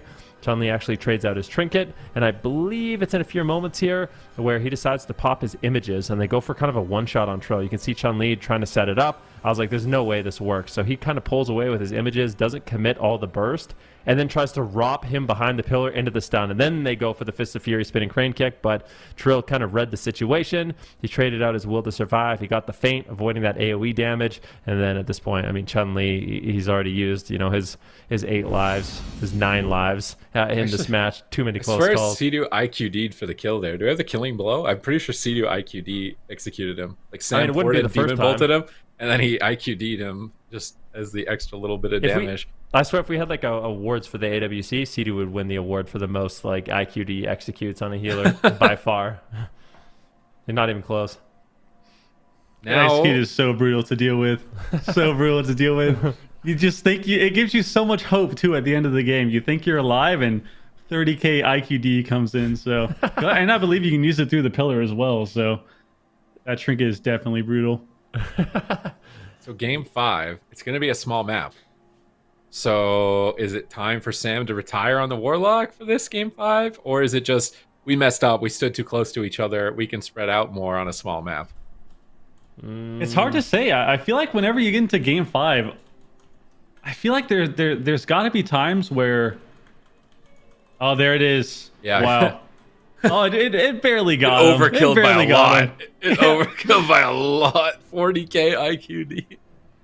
It barely got him. Look at this Sam port Demon Bolt 4k, and I'm like making it so pog. Like Sam's porting for the kill, hits him for 4k. Sea-Doo's just like 40k. He stole the kill with 500 damage. What is that? Yeah. Oh, they locked it in. Oh, all right, that was fast, dude. They didn't think about that at all. They did not think about that at all. I like this. I like when teams instantly lock and they're both confident, because that's when the games get interesting. That's when the games get the most intense, when both teams are sitting there, because you know each team is thinking the same thing. One team loses, they're like, okay, we lost. We just have to do this and we can win. And the other team is thinking, oh, we just got to do that. We're winning every time now. So they both believe they can win. And that's when we get the best games.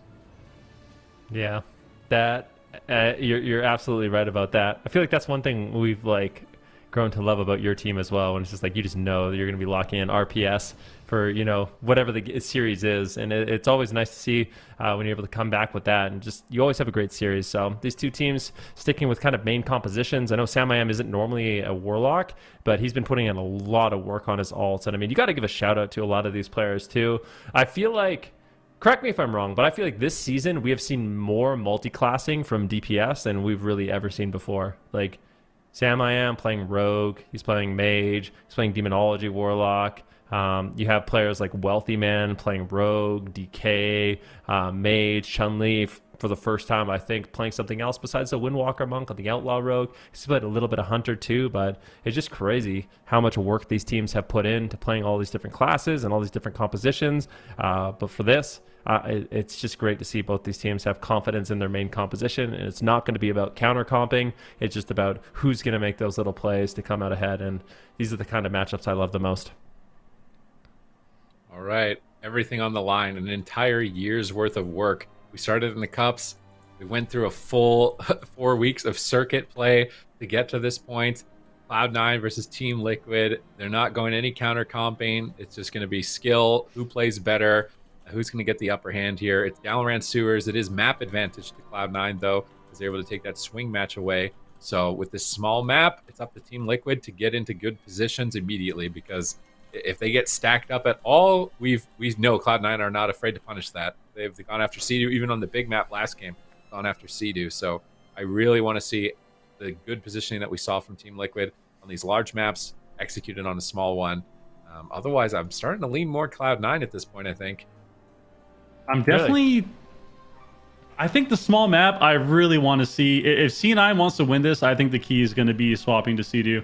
I think the key for them, that even though that hook point game was extremely fast, and you could call it kind of a cheese kill, I guess, because they still have CDs, but that I feel like is the best strategy they can do if they're ever in close quarters and they're ever on top of each other. So on Dalaran, I really think that if C9 wants to win this, they have to do more pre-swaps. They have to somehow get to the lock. If the lock ports away, you run on top of the priest. If you still have a Sundiar, send the Sundiar on the priest and attack him, because that can force out a lot of pressure. So I think C9 has to do that if they want to win this series and close it out, because it is 2-2. And I'm stressing out. I don't know who's going to win. I think they can both win, but if C9 wants to win, they have to kill Sea-Doo somehow. I think Team Liquid needs to stay and just not stack. I mean, just think about it. At minimum, this is a $15,000 match, right? If you make it into the top two, you're guaranteed $15,000 more in prize pool. And of course, you get your chance in the grand finals, which is what all of these teams want. There is so much on the line in this final game between Cloud9 and Team Liquid. Let's see who can close it out. Team Liquid's going to have to try to control Chun-Li. That is the name of the game. If he is left unchecked, he will one-shot you. And I think if Team Liquid can do that, they can definitely pull out a win here.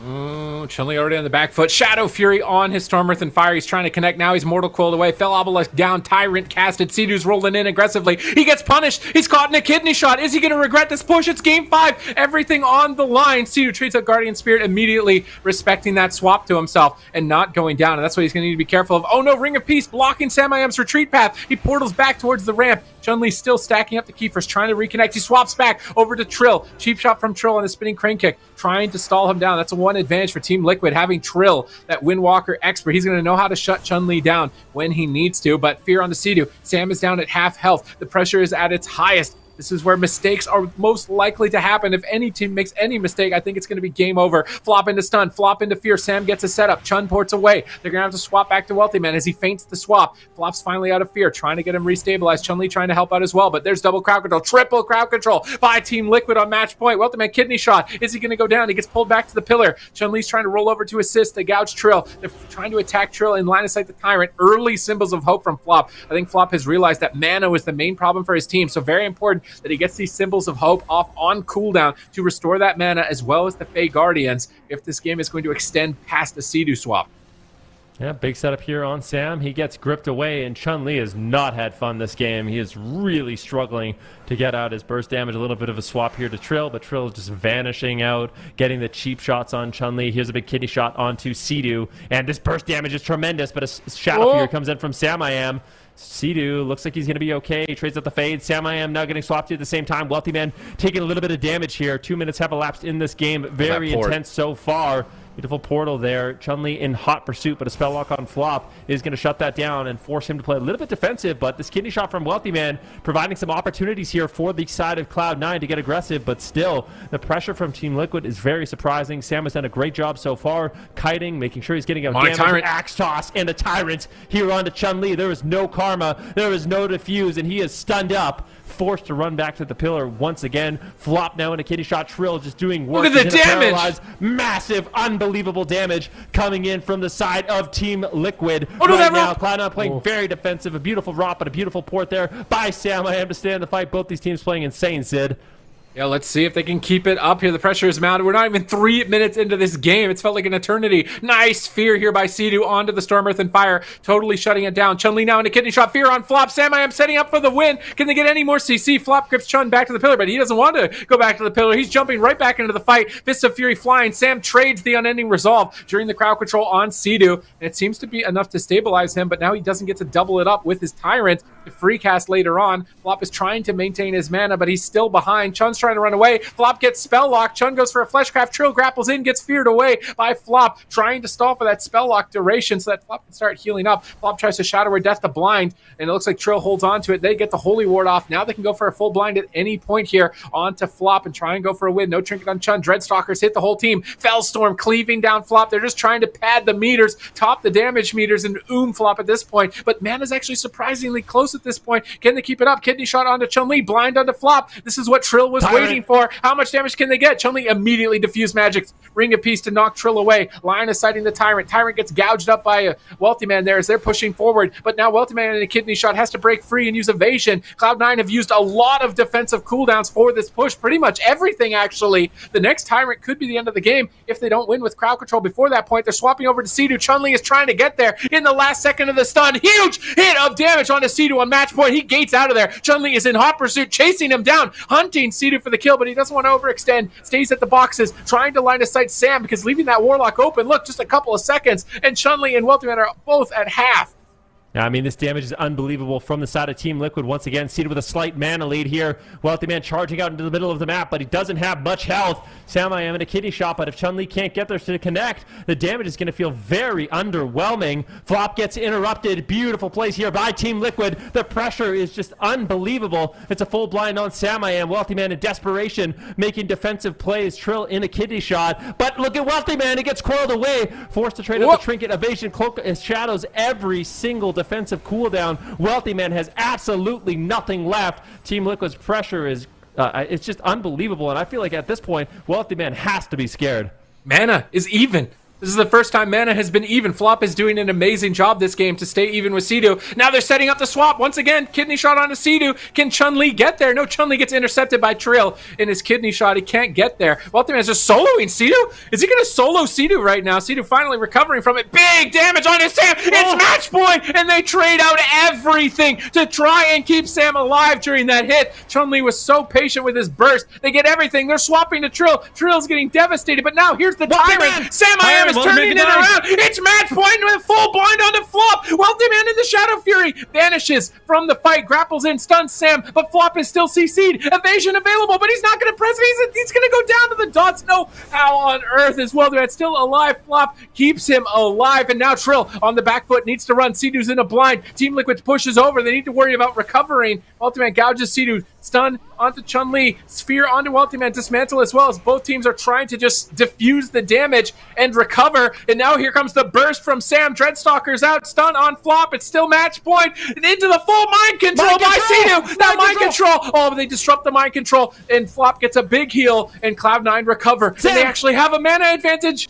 Yeah, Sam I Am, though, taking a huge hit of damage. Trill trying to control Chun-Li here with the kidney shot. Another counter kidney shot. They stop the symbols. Man. They're going for it. They stop the symbols of hope on Sea-Doo. No mana recovery for him. Sam I Am with no ending resolve for another 52 seconds. This is still an opportunity here for Cloud9. Chun-Li has the touch of karma rotating up in just a few short seconds, and that's going to be an opportunity for them to go all in. They're actually making a swap here on Sea-Doo. Can they take him down? He's in a kidney shot. Trades out the fade, trying to get away, but they've left Sam I Am open, and that's a chance for him to get out some significant damage here. The Tyrant is out once again. This Tyrant is going to do massive damage, a full blind onto Flop, but they're not able to really connect. Chun-Li out of line of sight with Wealthy Man. They're avoiding that Tyrant damage quite well. Sea-Doo's mana is not looking good. His team is getting low. There's a full blind, a big setup here on Trill. Can they take him down? Sea-Doo forced to use his IQD as well as that Guardian Spirit to keep him alive. I think Trill will be able to survive. Goes for the vanish, goes for the cheap shot into the chast slice onto Flop. Where are they putting the damage? Wealthy Man on the run. Keep in mind, he has no defensive cooldowns. Wealthy Man gonna have to get topped up, but Flop has nothing left to work with here, Sid.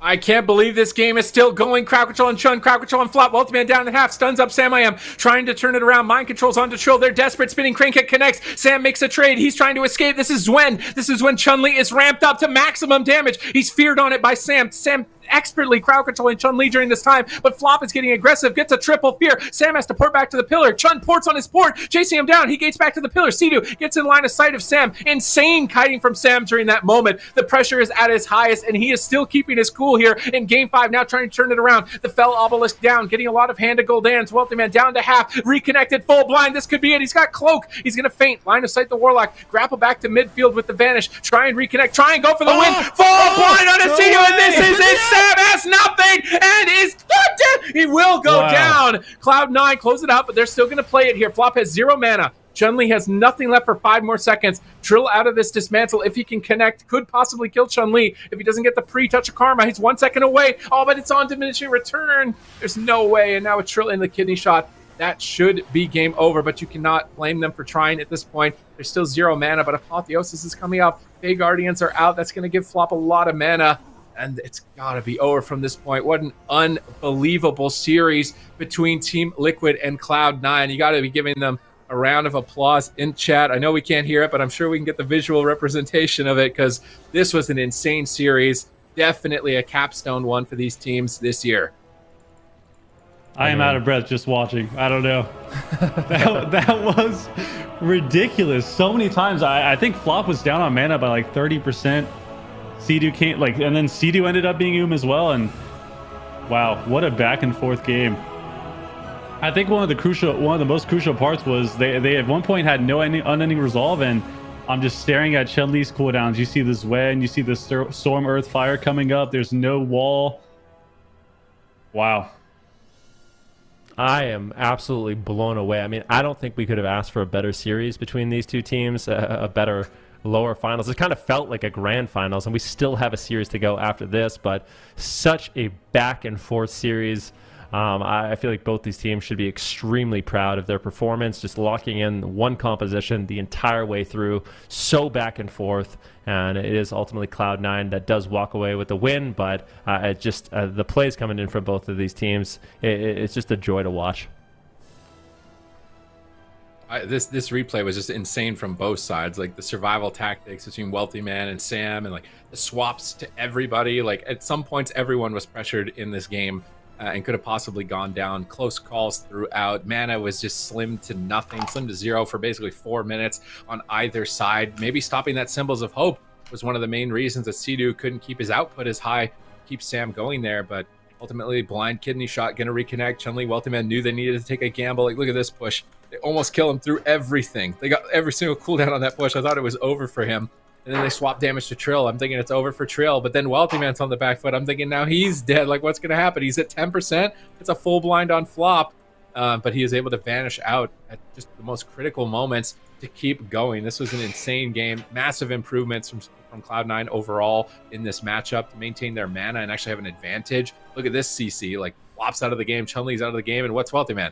10% health. Like, how did he not just die to that little imp bolt in the sky at that point? And then this is the point. He's at 10% again, and Flop has 0 mana, but Wealthy Man goes in for the kill. He knows they have to win the game, even if he's at half health. They've got a blind. They got no trinket. They got a wall out of the way. Like, he knows they have to go for it. They commit for it, and they get it. And to make a decision like that, such a high-intensity situation, and to make that choice, God, like, you're really expecting an insane finals here for North America. I mean, you guys are definitely right. That felt like a finals. I don't think I can emotionally take any more of this. That was just, that's why I hate not being like in voice comms with you guys in moments like this, because I'm just sitting here by myself with my edge against the scene. It's just, it's a very, very close series. We really had no idea who's going to win up until just the very last moment. So Cloud9, absolutely incredible. And now they've got to quickly put that match behind them and move on to another mountain to top is KAWHI. And this is going to be just an incredible matchup between two incredible teams. Obviously a huge congrats to Team Liquid for making it this far. They played absolutely out of their minds, but in the end, it's KAWHI and Cloud9 that have come on top for North America and will be facing each other in the grand finals for this region. We can take a look at the bracket from this weekend. KAWHI have not dropped a single game throughout the finals here. Cloud9, of course, getting sent down to the lower bracket with KAWHI, by KAWHI. So this is a rematch for them. We're seeing quite a number of those today, and they're going to have to face them once again here in the grand finals, Ben. Yeah, I mean, Cloud9 made it really close yesterday. In fact, Cloud9 put KAWHI in a position you don't often see where they actually got a little bit shaken up. And they locked in a counter comp. They tried to play the Warrior Enhance, and that didn't work. They were kind of forced to go back to their bread and butter, the Shadow Priest Rogue. That kind of speaks to how close this series really was. It was a reverse sweep that came in from KAWHI, and I think Cloud9 is going to be more than happy to get their rematch. I expect this to be an amazing grand finals. Yeah, I do as well. So make sure you guys are hanging on. We've got one more series left to see who our North American champions are. We're going to go to a break. When we come back, it's KAWHI facing off against Cloud9.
where legends have been made.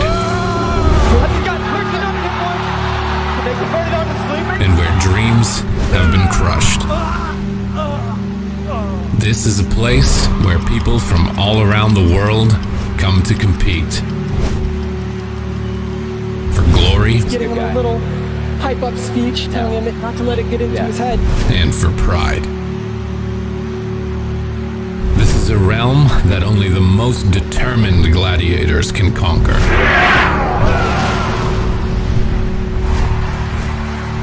In this kingdom, there is a crown. It has been worn by the fiercest of warriors. But now, it's time to crown a new champion. Welcome to the Arena World Championship. Net is out in the open here. Lone Star's going to try and drink, chasing down Tessia while he drinks. The Watts harpoons in for another sap on the drink. The last one was a block. I think this one's going to be a block as well. 2 blocks out of the way. Mass Dispel again. Full blind, no trinket. That's it here. We're going to match point. Now Swapsy might just die. Lone Star trinkets out. Can he save him? I don't think so. It managed to win from this point. No way. Ray of Hope on 1 HP. That's the lowest HP I've ever seen a player have in a negative Ray. Nope. Full HP Ray. There's no defense for Aeritros. Dragon's Breath and Luxia, if they get this crowd control, it could be game over. They use the freezing trap on Tessia. They stop the polymorph. Luxia gets counterspelled. That's going to be it, I think, for Aeritros. Combustion's rolling. Tessia goes for the kill. Tyrant's already out. Big swap here on Punter. He could just get deleted. He's dead. Now going for Chaos Bolts, trying to force Morrow back, but an Ice Wall line of sight swaps you away from his healer. He could go down here to the Ice Wall. Is he going to survive? He's so low. Holy Fire incoming. Massive damage. Huge value. That Ice Wall. 5 more seconds, 4 more seconds, 3 more seconds. Can they stall Fist of Fury? Shadow Steps behind it. Smoke Bomb is down. Match point for Cloud9. That's it. That means Swapsy, an Assassination Rogue, a kidney shot, a Vendetta. His health is going nowhere but down.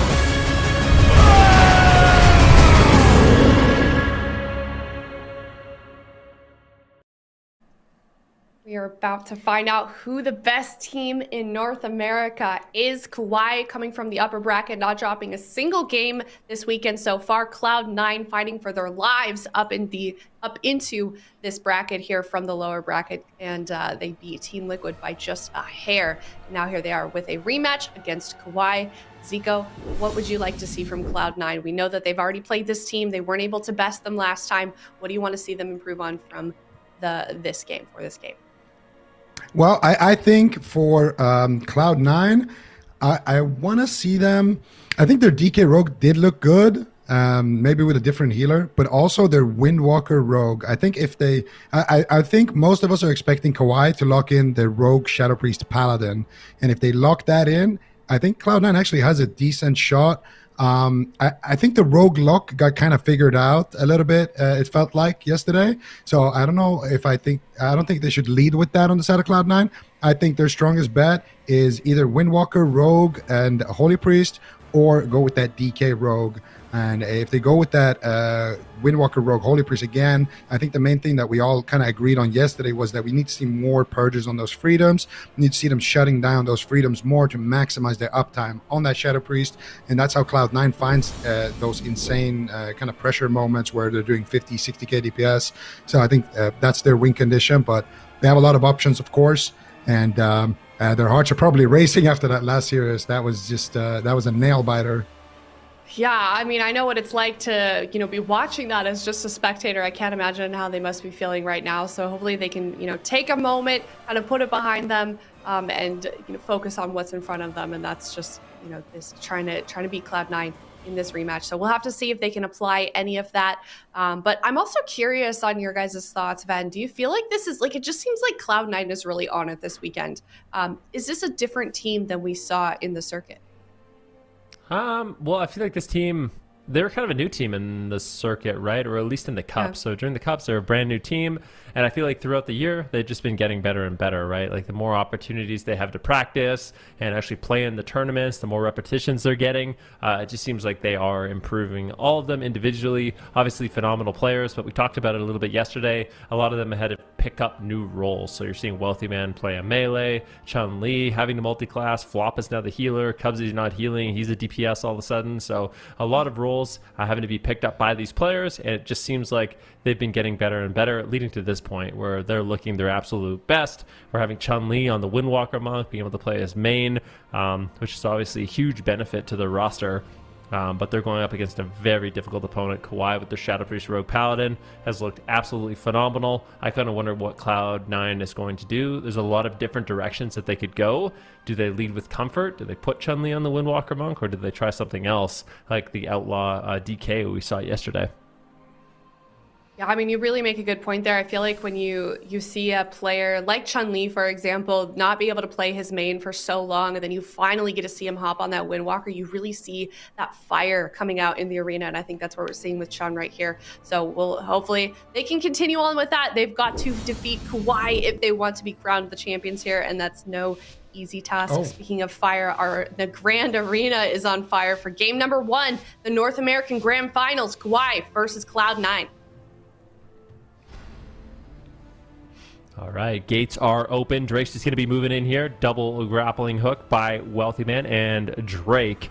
And this is actually the matchup we saw in game number 1 between these two teams. We did see both teams kind of move away from their original compositions as the series progressed, but this always looked like a matchup that was relatively close. So Wealthy Man's just going to be training down Prev, and we're going to be seeing Drake go after Cubsy. Both rogues looking for opportunities for crowd control, both looking to get aggressive. A full blind on Prev, so really just trying to slow down this opener here from the side of KAWHI. Great heals initially by Wealthy Man, but the damage just never ending.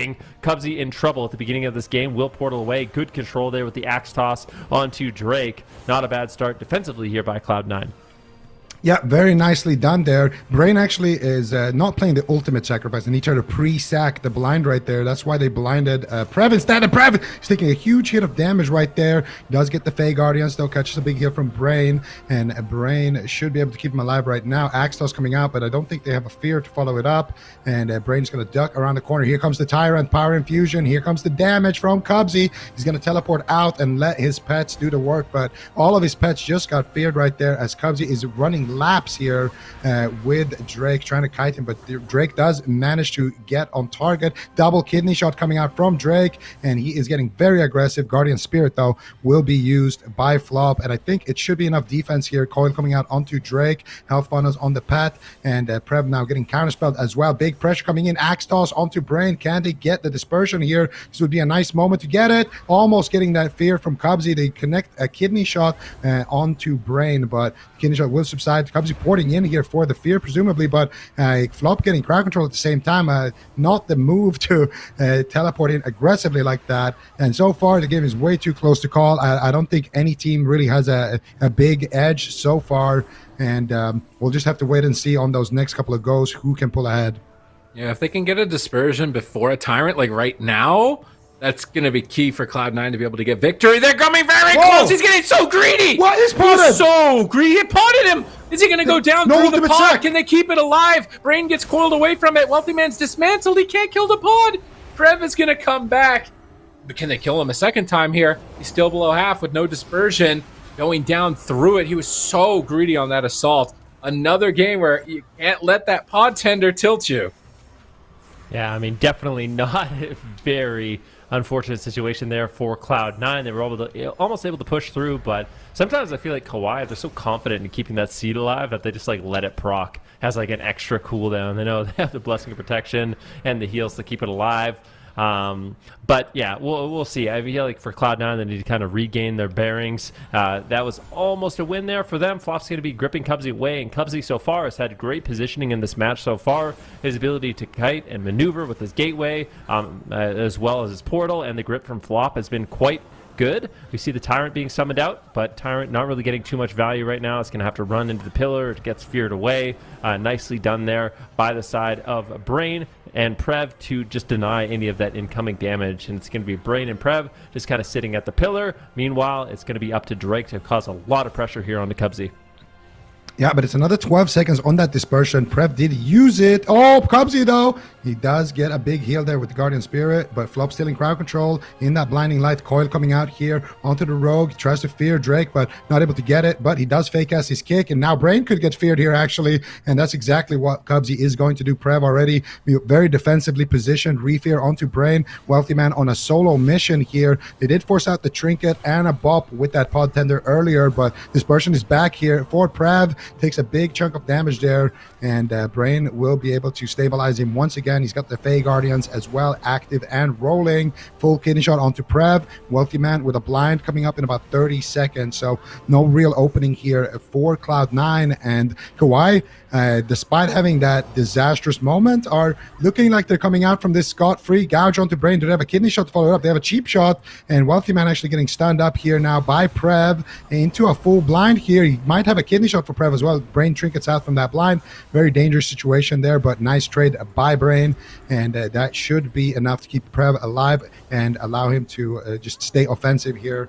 And Cubsy now in a kidney shot here as well on the opposite side. Both healers here looking kind of low on mana. Big pressure coming in here onto Prev. Kidney shot onto Brain. Here's the Axe Fellstorm coming in. Prev dangerously low, and that will be the dispersion. So Cloud9 finally pulling ahead here on the race.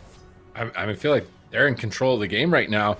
They've been getting cooldown after cooldown from KAWHI, chipping them away slowly but surely. Now at the dampening mark. The only thing going in KAWHI's favor is that they're ahead on mana, but here comes a Demonic Tyrant. What are they going to do about it? It's blasting down Prev. He's trying to line of sight, but it's cleaving Brain as well. Wealthy Man's getting big Blade Flurry cleave on 2 targets. Brain recovers with Avenging Wrath. Stun on Wealthy Man behind the pillar. Prev's just trying to hold him at bay, but Brain's now in a kidney shot. If Cubsy can get back to Prev's line of sight, get a couple more imps out, it could be devastating. He's going to go after Drake with a fear.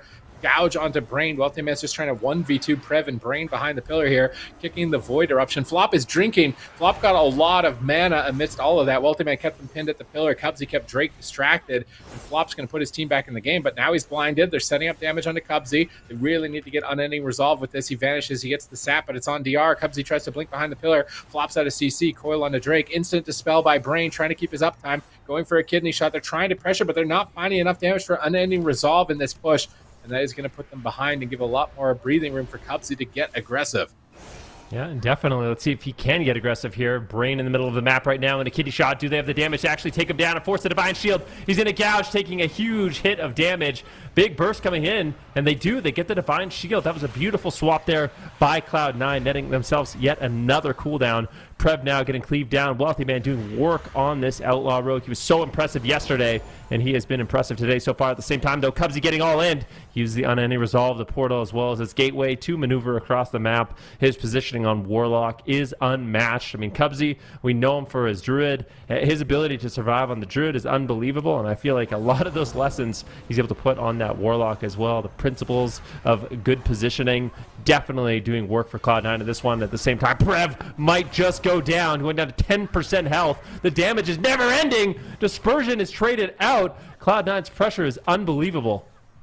Yeah, but they did kill off Cubsy's pet right there, so Cubsy might be in some trouble here, trying to run away across the map, and they did get the dispersion there, so there is a big opening here. Brain with no trinket, no Divine Shield right now. Cubsy summoning the Tyrant here, trying to get aggressive, and Drake trying to stay out in the open and counter pressure. Prev getting up some dots, and here we go. There's the blind onto Flop. Cubsy running for dear life, actually outranges the Psyfiend right there, and it has an incredible range on that Mortal Strike effect. So Cubsy really is doing what Venruku's talking about with that positioning, always just immaculately positioned. And now I have Kuro coming out, big hits here onto Prev by Wealthy Man as well, and he's going to activate the Tricks of the Trade, and Brain will respond there with the, or actually Prev will respond with the Fey Guardians. Cubsy still taking some damage here though, no Unending Resolve, he's dropping dangerously low. They might proc him, but Prev at the same time, it's a bit of a DPS race, Flops in position. I think that's it. Prev might just go down here. Can they get the fear? Brain is in position,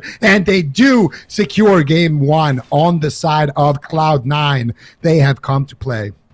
A big win for Cloud9 here on the blind pick because of how many compositions both sides have, and that was a confident win on their side. They played efficiently for mana. It never overextended. They didn't compromise their positioning and throw anything away. That was just a solid game. Whereas KAWHI, they're kind of greedy, right? That game could have ended like how many minutes ago was the pod tender proc? Like, I think Brain is a part-time gardener because of how many seeds he's able to keep growing in these tournaments, because it's quite insane. But That game could have ended so much sooner in Cloud9's favor. Like, they are ramped up and ready to go. Are they about to dethrone KAWHI, of reigning champions for I don't even remember how many years at this point?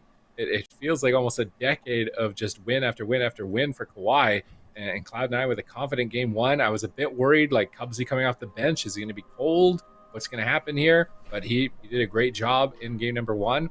And now moving forward, what does this series look like? Is KAWHI going to be pressured to change comps? Because they're the kind of team where if they lose a game, they usually do switch comps because they want one comp to beat a team for the entire series. So they were expecting Shadow Priest Rogue to work, but I'm not 100% on it being the best option for them with the way that this played out. We saw earlier on just pressure onto Brain's mana, pressure onto Prev throughout. I think this was the pod tender push maybe, where Prev is at 30%. He thinks Greater Fade is enough, but Brain gets CC'd through, and right here it's like he disperses but dies to it. So his pod procs right there, and they disarm. I think they kidney Weatherman and disarm his trinket, and that's how they're able to protect the pod tender. Flop tries to kill it with Shadow Word Death, but Holy Priest probably not going to be enough to kill it on its own. So really clutch save there from Brain and Drake. It's all out for that seed. But regardless, Flop played out a standard game, kept his mana above Brain by drinking in the backline. Cloud9 just took whatever hits they could get. Brain's in line of sight, max out damage, keep pressure on the board, keep making sure that they're running them. They get Divine Shield with this swap, means that Brain can't Divine Shield later to save Prev. So really just well-rounded game from Cloud9, just not tunnel visioned, clean and clear strategies and lines that they wanted to follow. Whereas KAWHI felt a little bit shaky, which is kind of not standard for them overall. They tried to go for this final push at the end of the game, but Guardian is up, Bay Guardians are up, Cubsy's not going to die through that. And with Brain CC'd, that Divine Shield forced earlier, they can just finish Prev, close out the game, and move into game two. They're not changing. I was going to say, what do you guys think about Assassination Rogue for KAWHI? I feel like Assassination Rogue is one of those things that kind of got left behind with the popularity of Outlaw, but I still think it's really good. Like the burst you can put out with Vendetta and Shiv and Cloud9, I don't think they're going to have too many answers for it on that Outlaw or on the Demonology Warlock without like a Paladin backing them up. Maybe it becomes too much of a vulnerability, but KAWHI, they're going to be sticking with the same thing. This is a matchup we've seen a few times, and we've seen both sides win, really. I mean, there's a reason why Cloud9 got off of it yesterday. So it's not like KAWHI can't win this matchup. Going to a smaller map, Cubsy's going to have a much more difficult time actually kiting, and I think that was a huge reason for him being able to survive on the Grand is the really good portal positioning with his gateway, getting gripped away. It was just difficult for Prev, Drake, and Brain to all connect at the same time, and KAWHI was just forced so defensive in the match where Prev and Brain were hiding behind a pillar the entire match. That's exactly what you want if you're Flop. I feel like the scariest thing when you fight KAWHI is when all three members just run at you and you're getting, you know, Hammered of Justice into a Blinding Light, into a Silence, into a Fear, into a Psychic Horror, into a Kidney Shot. Like, they have so much crowd control they can throw on you, but if you keep them scared, like we saw in that last game, you can avoid all of that crowd control, and that's where you're going to inevitably win. So I think on the small map, KAWHI definitely still in it. Want to see them play aggressive in this match. There's a lot of moments in the match where Cubsy was really, really scared, but it just didn't have the confidence to push in, or it was just Wealthy Man putting out way too much damage in these opening stages. Yeah, you read my mind there. Oh, we're going to have a remake here.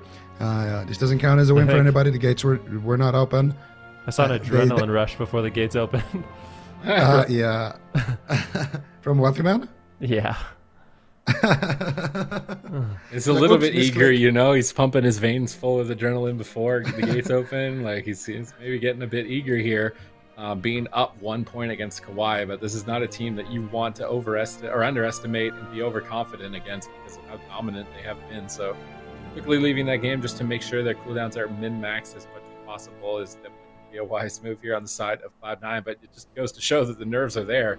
Even though they're coming off a win against Team Liquid, and even though they just won game one, like they're still kind of like, oh, okay, like fingers are shaking right now, trying to make sure they're hitting them as efficiently as possible, but not before the gates open. Hopefully, on either side, you can tell that pressure is here. This is the final round of North America, an entire year's worth of work on the line between these teams, KAWHI and Cloud9. Yeah, I mean, there's $70,000 to whoever wins this series. Whatever team wins here will get $70,000. Loser will walk away with $40,000. So it's a pretty significant chunk of change that you can get if you win this game. $30,000 difference between second and first. And right now, Cloud9 looking to repeat that game number 1 success that they had. Let's see if they can do it here on Dalaran Sewers against KAWHI. Both teams looking in the same comps and a very similar opener. Sap onto Brain. Wealthy Man already stacking up the damage here onto Prev. Flop actually getting sapped, and now Cubsy is going to get opened on. And this is with nobody on the side of KAWHI actually in crowd control. So this is going to be a lot more deadly than the sap onto Brain was. Now we see a full fear here onto Flop, double fear onto Cubsy as well. Wealthy Man is in a disarm. Big damage coming in here potentially for Cubsy, and he's going to summon his Eye of Kilrog, and I believe he despawns it to teleport his pet to him just for pet control. But now Cubsy going to be kiting around here with the soul shape behind the pillar, gets the demonic circle up, and he's going to keep it far away from the enemy team. Fear onto Drake, demonic tyrant, and they're setting up some pressure here onto Drake, trying to pressure him away. And meanwhile, on the other side of the map, look what's going on here. Wealthy Man, I mean, this is what Ven was talking about. I don't know why, but Wealthy Man just seems to be doing way more damage than other rogues. Yeah, let's see if he can keep it up. He's down at half right now from Prev's pressure. Flop's trying to assist. He gets interrupted by Drake. Prev and Drake both taking lots of damage, though Brain with Avenging Wrath is trying to recover through it. Is he going to be able to deal with it? Damage is high on both sides right now with multiple members dipping low constantly in game number 2. Hammer of Justice on Flop, dismantle onto Wealthy Man, trying to turn around the pressure and start getting aggressive here as we see a pre-sack from Brain, trying to anticipate the blind, but Wealthy Man is patiently holding on to it. Meanwhile, Flop is goes for a defensive blind, I think, here onto Drake, trying to just prevent him from attacking while Flop is CC'd. So Cloud9 trying to play a longer game here with that defensive blind, but Cubsy is still getting pressured, trying to pull away and get a cast of Soul Rot into likely a Demonic Tyrant in the near future, switching some of his pressure towards Brain, just poking multiple options to try and keep some cooldowns rolling. Flop blinded again. Drake in position, gets the sap. This could be big damage onto Cubsy. Drake has connected. Prev is pushing forward. They have CC out of it. Flop gets the fade off before the CC can land. It looks like they're playing Psyfiend this time around for Prev. I don't think I saw that in game number 1, but Wealthy Man on that Outlaw Rogue can kill it so easily if he's not crossed. So this Psyfiend could win the game, but they're going to need to make sure that Wealthy Man is out of the match when they activate it. Yeah, I need to get like a fear on him, or he needs to be caught into a blinding light, something like that. So it is getting a little bit of value, and even just a few moments of that Psyfiend can be the difference between securing a kill and not. So I don't really mind the extra offense. Let's see if they can actually utilize it. Cubsy just running laps around the entire map, constantly forcing Prev to chase him, and this is exactly what he wants in this match. Full blind actually on Prev. He's just going to shrink it out into a gouge. They're going for a bit of a solo mission here on Wealthy Man, but I feel like he's happy to just trade out his Cloak of Shadows. It's like, okay, you're going to commit all that damage to me. I got your trinket. This is kind of exactly what you want on the Outlaw Rogue, just making these little, these little trades where you just come out ahead. I don't think that was a great situation for KAWHI, and now Prev's going to be afraid. And like I was saying, it's just so difficult for Prev. He just cannot get there. Cubsy is just running across the map, forcing him. It's like it's almost interesting. It's like they're playing Mage Lock. It's like a same kind of similar. Like Wealthy just playing defense for his Warlock, similar to how he would on the Frost Mage, just keeping the Shadow Priest away, except he's able to do it better on this Outlaw Rogue. Yeah, and it's funny because I had the exact same thought. It just feels like Cloud9 is playing Mage Lock right now. Cubsy and Flop in the back line just 2v1ing and trying to pressure away Drake, while Wealthy Man is just doing what he does best, which is to be that giant block in the middle that just prevents everybody from moving to his back line. Flop right now in a silence, and not too much pressure as a result. It's going to be a blind onto Prev to make sure that that Felguard stays alive. Demonic Tyrant coming out. Drake could be in trouble here. He connects a kidney shot onto Flop, but he can't get aggressive with it with that threat of the Tyrant being out. Now Prev in a kidney shot. Wealthy Man trying to get aggressive here. The Tyrant is blasting. Big damage coming out. There's a sacrifice. I don't think that's going to be enough. He got a cheap shot onto Brain. Flop links in. Goes for the fear. It has sacrifice though, and that's going to be the Gladiator's emblem there coming out from Prev as well. No dispersion on this guy. And right now, Cloud9 with a 1-0 lead. You don't want to be down 0-2 in this matchup, especially on your own map pick.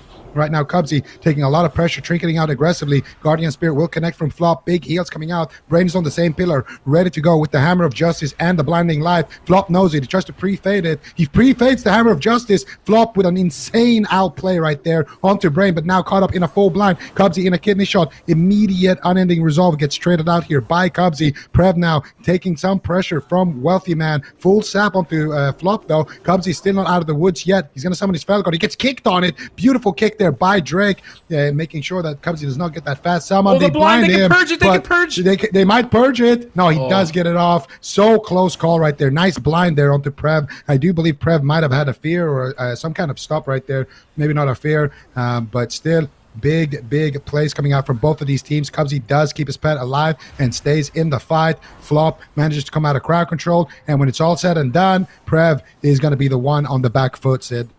Yeah, let's see if they can restabilize here. Man is even, but Cubsy has no wall. They got that earlier on, so he's got to be careful. Trying to get back to the pillar. Flop with Apotheosis up. Should be able to recover. No, he's silenced. Can't heal for a moment. They need more than just a silence, though. Cubsy gets grip back to the pillar.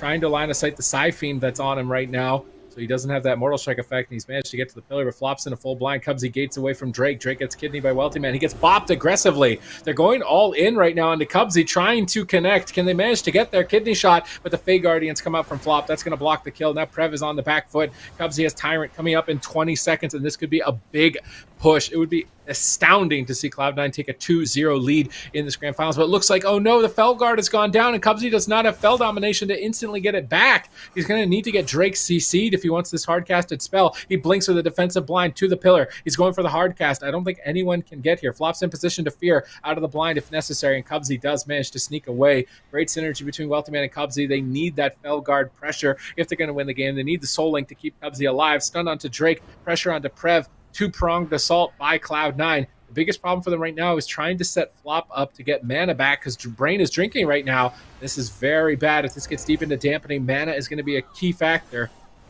Yeah, I think you're absolutely right about that, but that was a beautiful mind control from Prev, allowing Brain to recover just a little bit. He's going to trade out the Sacrifice. We're at 11% dampening. The damage is mounting, and pressure is mounting for both of these teams. Drake forced to trade out his Evasion as well as his Vanish, and now could actually be a bit of a vulnerable target. He's being left in the open. Cubsy putting out a lot of pressure on this Rogue right now. Drake gonna get stunned up here. We have two members of KAWHI low for the moment. Drake going to be coming back to try to get some pressure. Gets a kidney shot onto Wealthy Man. Is there going to be crowd control onto Flop? Doesn't look like it just yet. Wealthy Man still trying to get damage out onto Prev. Look at Brain, just positioned so far away right now. Going down for a drink once again. KAWHI realizing that they can win this match on mana. And in a very scary moment, Cloud9 pushes in. They actually get a sap onto Brain, but it breaks. Very unfortunate there. That was a good play by Wealthy Man. Trades out his Vanish to get the sap while he's out of combat drinking, but they get no value from it whatsoever. I think KAWHI should be able to recover here, but this pressure right now from Cloud9 is quite high. I have Kilrock's going to be bringing the pet back, allowing Flop to connect some heals, but Flop's mana is not looking good, and that might be the exact win condition that KAWHI is looking for.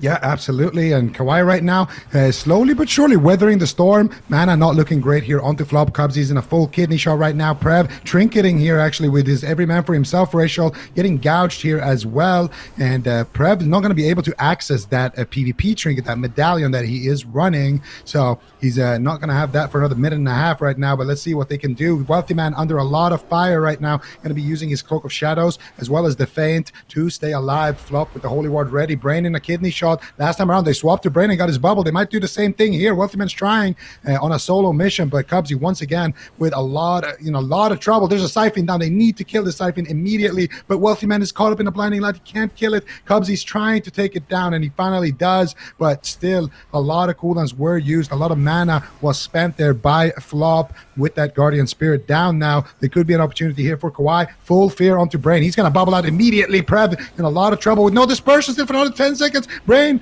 does have the heals to keep him alive here with that wings, but Cubsy now as well. No Guardian Spirit available. Things are spiraling out of control. He uses the unending resolve. He's going to survive. Can they get anything? That kick on flop face of 1%. Cubsy with the teleport. Unbelievable recovery here. If they can pull it off, Cloud9 are so close to staying alive. Symbols of hope coming out from flop just to get a tiny bit of mana. He gets silenced. Cubsy still on the run right now. Drake's all over him. Prev's in a mortal coil, and they got the Siphon. They need to kill that Siphon. Wealthy Man kills it off. They do get some heals with the Fey Guardians. Finally, a flash heal coming out here, and a full blind onto Drake into a kidney shot is the only reason why Cubsy stays alive. What a miraculous recovery from 1% HP, and Cloud9 hangs on.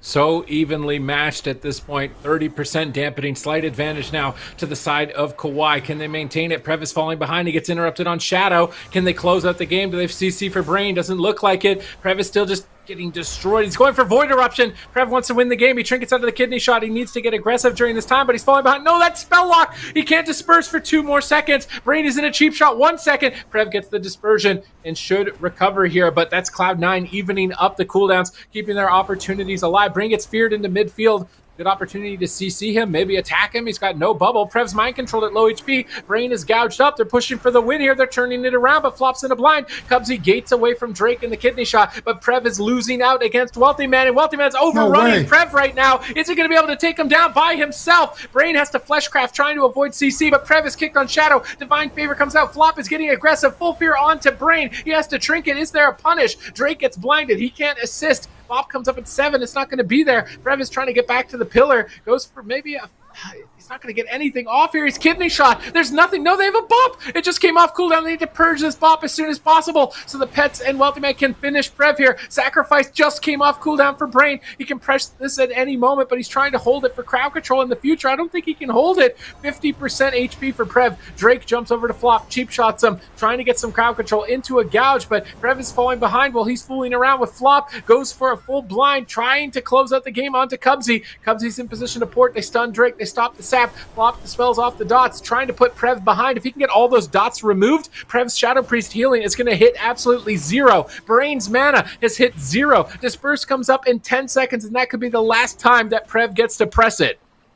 Yeah, the Pet is almost dead, though. They might have been able to actually kill off the Felguard. That means Cubsy's going to have to resummon it, putting them in a really terrible position. But Prev, he's got Dispersion! Disperse is at 1% health. Brain's still in crowd control. Disperse is going to die. I think Cloud9's going to be able to do it. He's going to be up 2-0, potentially a beautiful cheap shot coming in from Drake. But Prev gets interrupted on the Fleshcraft and gets dropped.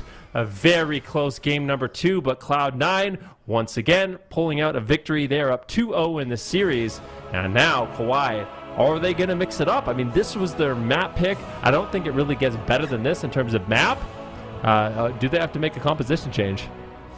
I mean, Cubsy was 1% away from just dying.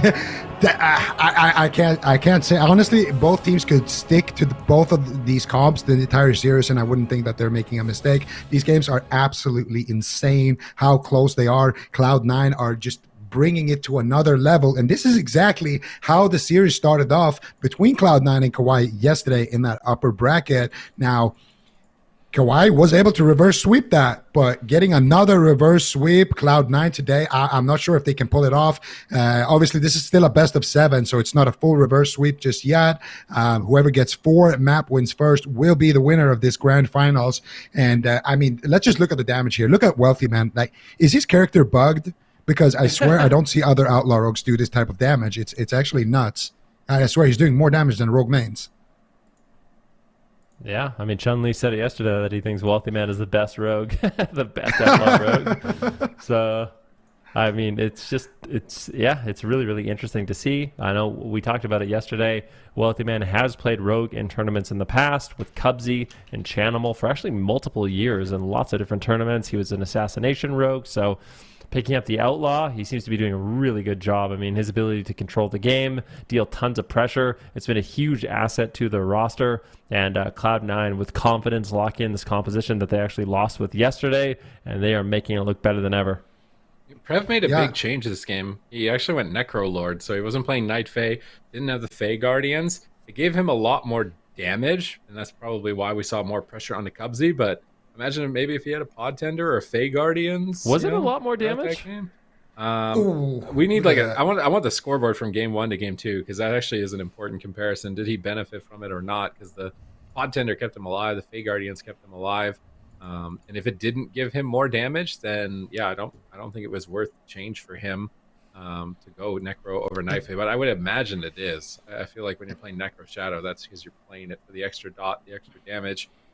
But they just overwhelmed Prev. They still kept playing aggressive, even though they just survived at 1%, and then Prev just surviving through Disperse at 1%, and then it ends, and it's like, okay, I think it's over. Double Fear, gets spell locked, and yeah, all 3 players just going to overrun him in the final seconds of the game. Still so close that like I don't think KAWHI changed their comp. Like it's just, but maybe do they have anything else? Like, how does Boomkin do into Demo Outlaw? Here we go. You don't like Outlaw Rogues as Boomkin. The main thing is they don't have Demon Hunter Boomkin. What about Assassination? I swear it could be good. Do you guys think I'm like trolling? Like Necro Assassination, you just do big Vendetta all-ins. You go back to the Night Fae. You could even play Sepsis if they want. They don't have a poison dispel. It could no, work. They're not doing it. So going to another small map, they're just going for it. These teams, they don't want to change. They're all just going to be locking in their comfort picks. We might be seeing every single one of these games as these 2 comps. It's possible, but I don't know. Cloud9 doesn't want to lock in the Windwalker Outlaw. Even like at least not on the blind. Maybe if they lose a game and they pick a small map, they're setting that up. But honestly, I think if Cloud9 loses, they're just going to go to Tolvir, Ashamans, like all the large maps and just play the same thing. It doesn't look like KAWHI has a great answer for this.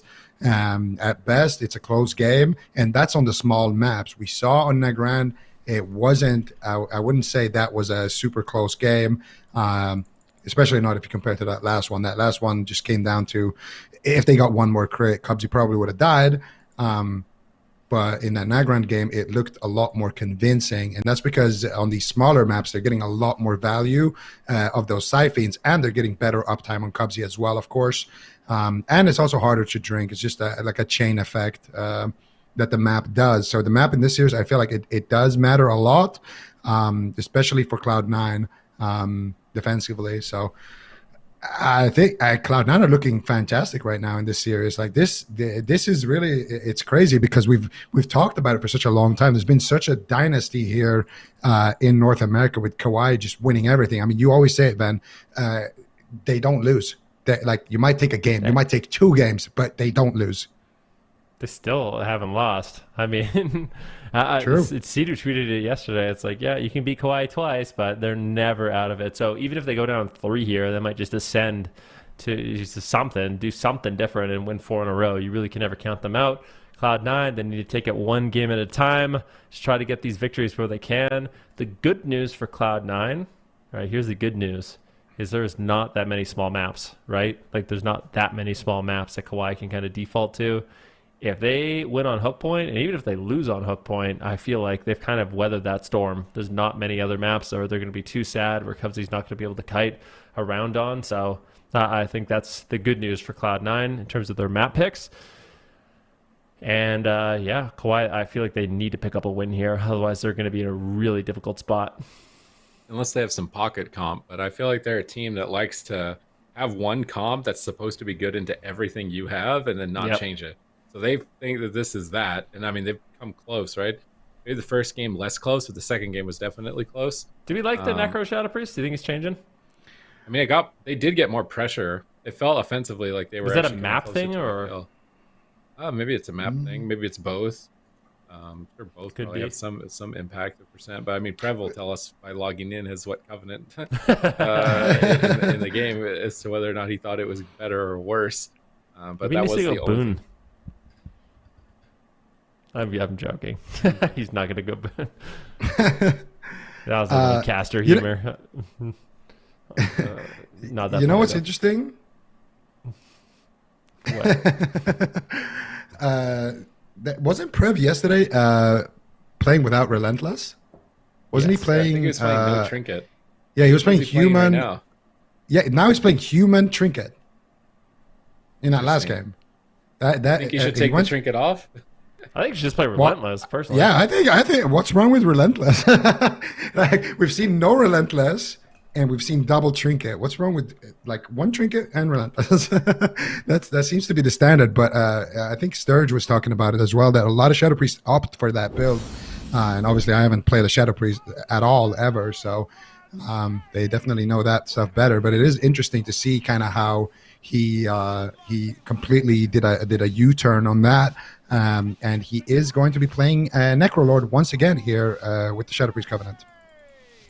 All right, so he feels like the pressure of the Necrolord is going to be better for the matchup. They came very close. Cubsy was 1%. They're definitely not out of this. Cloud9 still need to be laser focused for 2 more games, and they will be the North American champions. They will dethrone KAWHI and end their reign, an unprecedented feat for years at this point. So they could make history. This team had to reform at the start of the season with Snuts and Chanimal retiring and come together. They brought on Chun-Li. They had some growing pains initially, trying to find their comp, trying to find their role with Cubsy switching to DPS. But now here at the finals, the last weekend, they have stepped up so well. They filled the shoes that needed to be filled. And those are pretty big shoes to fill when you're talking about Chanimal and Snuts right here. So a very impressive showing from Cloud9, and KAWHI are really being tested already. Immediate crowd control, stun into gouge, Prev isolated, pushing for the dispersion, flop in position, gets the full fear, they get the fade. Can they get more than the fade? Prev gets kicked on Shadow. This is game 3. Brain is still feared. Now into a sap out of the fear. Insane crowd control. Was that Chastise meant to go on Prev there? Seemed a little bit odd to throw that onto Prev and not Brain. I was thinking that was meant for Brain, but regardless, they are definitely not letting up here initially on the side of Cloud9. Yeah, but now it's time for them to strike back just a little bit. A Hammer of Justice here on flop into a full blind, and they are making a push here onto Cubsy. He's going to soul shape to his gateway and try to escape. Flop still in crowd control, though. Cubsy on the run. He doesn't want to get too far away. Flop, he's being babysat. Oh, this is a disaster for Cubsy. He gets gripped away on the resolve at 1% health, and he gets dropped. Oh, no. I feel like Cubsy has been doing such a good job with his kiting, but he went way too far on that one. KAWHI going to capitalize on that. Flop really couldn't save him at that point of the game. Even if he gets out of crowd control, he's just not in line of sight. And that was a beautiful push there by KAWHI, and that's kind of the strategy you expect from this team. Yeah, and this is why they don't swap. They just... They're so good at learning during the series what to do with this team. We always say that one of their biggest strengths is that they just keep getting better and better as the series go on. Cloud9 may have a 2-1 lead, but KAWHI definitely picking up some steam. We'll see how the map impacts things later. And I mean, you can see here, this was a very fast game, 1 minute 42 seconds. And Cubsy, he definitely did go too deep there. There was a blind as well defensively. That Wealthy Man tried to do there onto, I believe, Drake at the end. And it was almost enough to keep Cubsy alive. But he just went down right at the end of that CC chain. So really crazy stuff. And it just shows that when the game can end this fast, and we're seeing some of these games go to 20% dampening, it just shows how well both of these teams are playing defensively to be able to survive that long. Because trust me, if this was a mismatch in terms of skill, one team would just be flopping very early on, 2 minutes in. Yeah, I'm going to see now Cloud9. Flopping 2 minutes in was this game. So maybe they got overconfident, got a little bit cocky because of that first CC chain that they got on this game. But at one point in this game, I think the Felguard goes down and they swarm Cubsy with no Soul Link, and that's what happens. So like here, good port, flop CC'd, he ports behind the pillar, he's IF Killrogging his Felguard, but I think it died. So his Felguard dies and he's kicked, so he's desperate. He's trying to get away, and he's trying to get his Felguard back by blinking behind the pillar, but he leaves Flop in the dust. He's so far away, it's kidneyed, can't break out of it, and then goes for the Felguard and finish the cast. Got dispelled. No, he got gripped.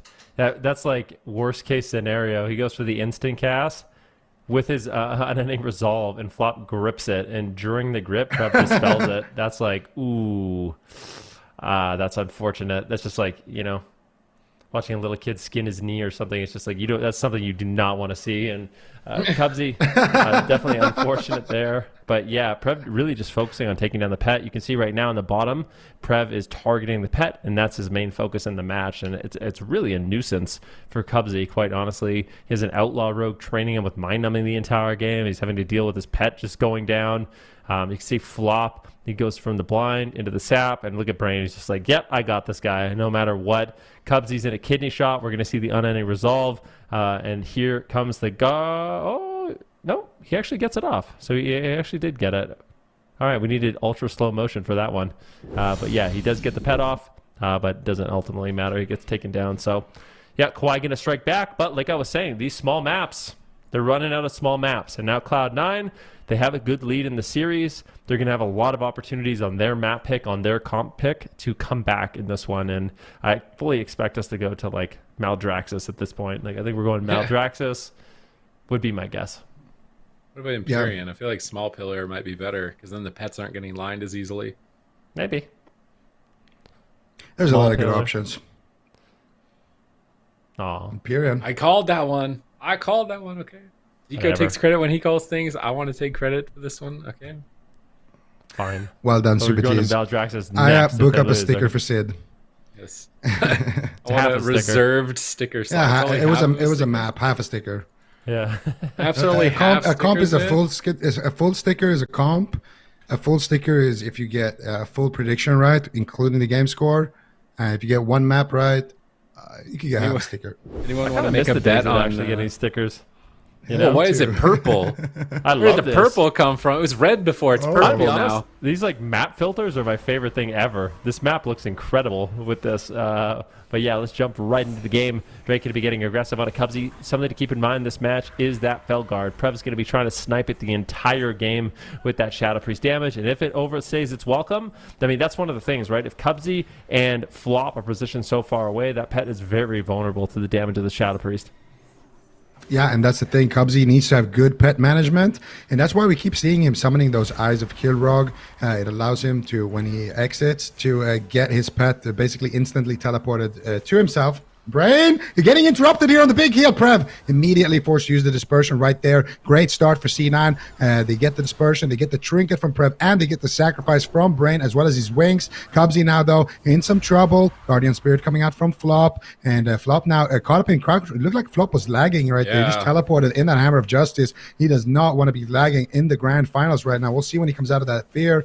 It looks like he is okay. Might have just been a spike right there. Cubsy going to go for the Eye of Kilrog, summoning his pet back, but unfortunately, it does go down, and now Cubsy could be in a lot of trouble. He gets grip back, and they're trying to set up here for a pet res. They get the fear onto Drake. They don't want to use the Fel Domination, but they definitely have to, and there it is. Cubsy's going to send it, gets his pet back, and this pet needs to stay alive for some significant amount of time now. Drake looking for the blind potentially. He has it available, and so does Wealthy Man. Honestly think if Wealthy Man might just send them defensively. He was doing that in the other games onto Prev, onto Drake, and it was slowing down their assault a lot. It felt like if the game went on for a long period of time and the pets were attacking, then Cloud9 just win. And there it is, defensive blind coming out from Wealthy Man onto Prev. You'd love to see that. And Wealthy Man just such an expert when it comes to reading these situations and helping out his team. And as a result, Cubsy not going to have to use anything. Flop's going to get his Guardian back in exactly 2 seconds. And now Cloud9 are looking good defensively. Yeah, let's see if they can secure the win here. Prev gets spell locked. Brain's trying to top him off with Divine Favor. Kilrog getting casted. Pets being pressured by Cubsy. Sap on Flop. Gouge on Wealthy Man. Double CC engaged by Drake. He's chasing down Cubsy. Silence for follow-up. Is he going to go down? Immortal Coils Drake away. And it looks like he has stalled long enough. Flop is finally out of crowd control. They're trying to get aggressive. They're fearing Drake. Trying to get some casted spells out here. Going for the Grimoire Felguard. So there's a 2 tag team of Felguards chasing down Prev. This means that Cubsy wants to start ramping. Go for a Tyrant and get a fat Tyrant out with insane damage. His pets have already been feared. So if he pulls his pet back before it dies and casts a Tyrant back here, it could be devastating. Maybe a Soul Rot before it, trying to get that boosted stats. He's going for the Soul Rot. Is he going to go for Tyrant out as well? Flop gets kicked. And he does go for the Tyrant, trying to scare Drake away from this push. Tyrant looks like it's on Brain at the moment. No, it got turned evil, and I think his pet may have gone down. KAWHI may have found the strategy, but his Feldom's available. He gets his pet back into the fight. That conduit giving him good value on the cooldown reduction. But if it goes down again before he has it, it could be devastating. The pressure is still mounting for KAWHI, but here comes crowd control. Brain in a gouge. Prev down below half. Kidney shot out, trying to bait a trinket or bait a dispersion. And it looks like maybe Will to survive from Brain with sacrifice there on this push to break out of that CC chain, just once again whittling down the stone wall of defense that is KAWHI. Yep, they have a lot of defense, mana even for both of these teams as well. It's a best of 7 right now. Cloud9 is up 2-1, but I think KAWHI is getting more comfortable in the matchup. It seems like pressuring the Felguard.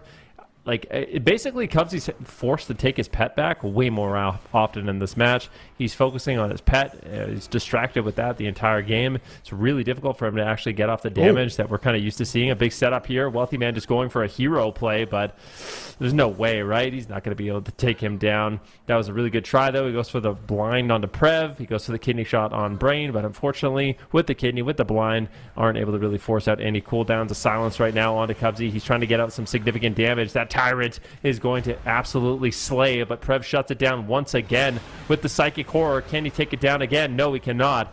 And now it's going to be up to Drake to get a kick on that Tyrant, or Prev just line of sight for as long as possible. He's once again in that long kidney shot, and without playing an Orc, which he obviously can't, and without playing Relentless, which he could, he's going to be eating those kidney shots, and they last a long time. Prev going for a big fear here on the pets, looking to take down Cubsy. This is big pressure once again. Crowd control is secured on Flop. He's able to trade out the Guardian Spirit, but Prev in the meantime taking a huge hit of damage. Not sure where that damage is coming from. Prev forced into the dispersion as well. A gouge on Brain out of the kidney shot. Wealthy Man just a hero on this Outlaw Rogue. Yeah, but Cubsy has no pet right now. Still a lot of pressure on the Prev, though. Can they take him down? Wealthy Man is all over him. There's this damage coming from. There's a new pet in town, and it is reaching Prev. Honestly, if he had a pet on Prev there, he might have just died. Just insane pressure coming out from Wealthy Man here. A one-man army, blessing of protection coming out here onto Prev. On the kidney shot, Drake's in a stun, pushing in here, and this could be the all-in that we typically see from KAWHI. Silence, and Flop is not going to be getting hodged at the end of it. Nice fade. Now finally does get hodged, but I think he used his human ratio right there, Flop, and now crossing the map with his team. He's got the Fey Guardians active, the Apotheosis, Summon Felguard coming out for Cubsy. Can he get it? Brain is there with a blinding light potentially. No, he does get it. Beautifully done there by Cubsy, and Brain not able to shut that down whatsoever. Now Cubsy, he's going to be back in midfield here, but they don't have Guardian Spirit for another 10 seconds. Cubsy needs to be careful. Flops catching up with some heals, and there's the Power Infusion as well. Big hits of damage available for Cubsy. Prev now still taking a lot of hits here behind the pillar with that pet. Void Eruption coming out. He gets axe tossed on it. Still taking massive hits. Gouge there onto Brain. Wealthy Man has a kidney shot ready. He trinkets out. Who's he going to send it on? He gets hodged on his trinket just so Brain can get that big heal, realizing that he's most likely getting crowd control very shortly. He gets full feared by Cubsy that pushed in that situation, and the Felguard is back in midfield. Now sent back onto Prev. Full kidney shot onto Brain, and that will be his trinket right there and the Blessing of Protection. Next blind should be the bubble, and they overlapped it with the dispersion of Prev. So this is disastrous for KAWHI. They need to get something going offensively, and they need to make it happen fast. Cubsy has no trinket and no unending resolve. They just got the Guardian Spirit. They need to make that next kidney shot really, really matter. Otherwise, Cloud9 might be able to walk away with this. Well, they've got Megalomania. They have the damage cooldowns to be able to do it. Can they survive this kidney shot? Brain is far in the distance. Holy Lighting. Ultimate grappling hooks over for a gouge. Kidney shot on Drake. Prev has been isolated. Can they take him out? He greater fades at 50%. 12% dampening. Mana is getting slim on both sides. Cloud9 in a good position to be able to close this out and move to match point. If Wealthy Man can connect, he's making his way over. Drake is chasing him to peel him away. Wealthy Man doesn't want to overextend and get stunned behind the pillar. So he's going to evasion, wait for Drake to get distracted with somebody else before pushing in on Prev. Kidney shot. Cubsy's in line of sight. Tyrant is coming off cooldown in 5 seconds. Cubsy needs to connect it. He blinks away from Drake. Drake gets dismantled, but Drake is actually not able to connect to anything. That dismantle may have been wasted. Maybe he's just trying to prevent himself from getting kidneyed. It looks like that's what he was trying to do. He goes for the blind, but he blinds the Megalomania. I guess he knows that maybe this is the last chance they can win. So blind Megalomania, kill the Siphene, but not having blind for Brain.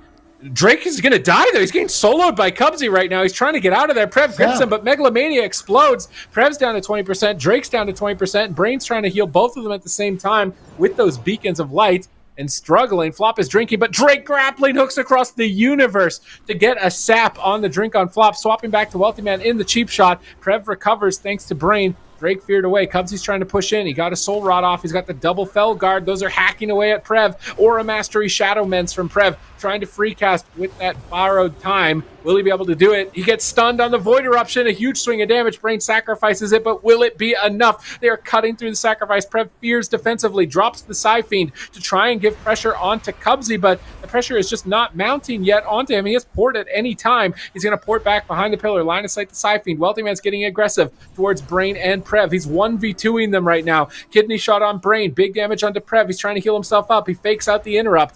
and now he should be able to heal. It looks like he went for a blind, but it's not going to... It looks like it got broken immediately. Prev into the kidney shot, trying to get damage on Cubsy. Drake crowd controls flop. Who's going to fall first, Cubsy or Prev? But Weltyman's losing the 1v1 behind the pillar. Is he going to get pushed back? Evasion's not going to do anything to a Shadow Priest. Weltyman on the run. Is he going to stay alive? Flop blinks back with them. And they managed to get a big heal, and I think that was the IQD, as Zico pointed out. Now there's 0 mana for either side. Who's going to take it? Are we tying up, or are we going to match point? Good question. Prev forced into dispersion. I don't know if Brain's going to be able to top him off. He does have the Avenging Wrath, though. It just fades. I don't think Prev is going to be able to get topped off at the same time, though. Cubsy, he gets interrupted. There is no unending resolve. He's just pushing in. Cloud9, they're going for it. They smell blood in the water, but it's actually Cubsy who's in the most trouble. He's trying to get away. He gets the coil, but no, Drake. He Cloak of Shadows the Death Coil to stay on target. A beautiful play. Gets the kidney shot onto Flop into a gouge. Cubsy barely holding on once again. Prev moves kidney shot on Cubsy, a full blind on Flop, and KAWHI strike back in a big way. Drake making some hero plays and tying up this series.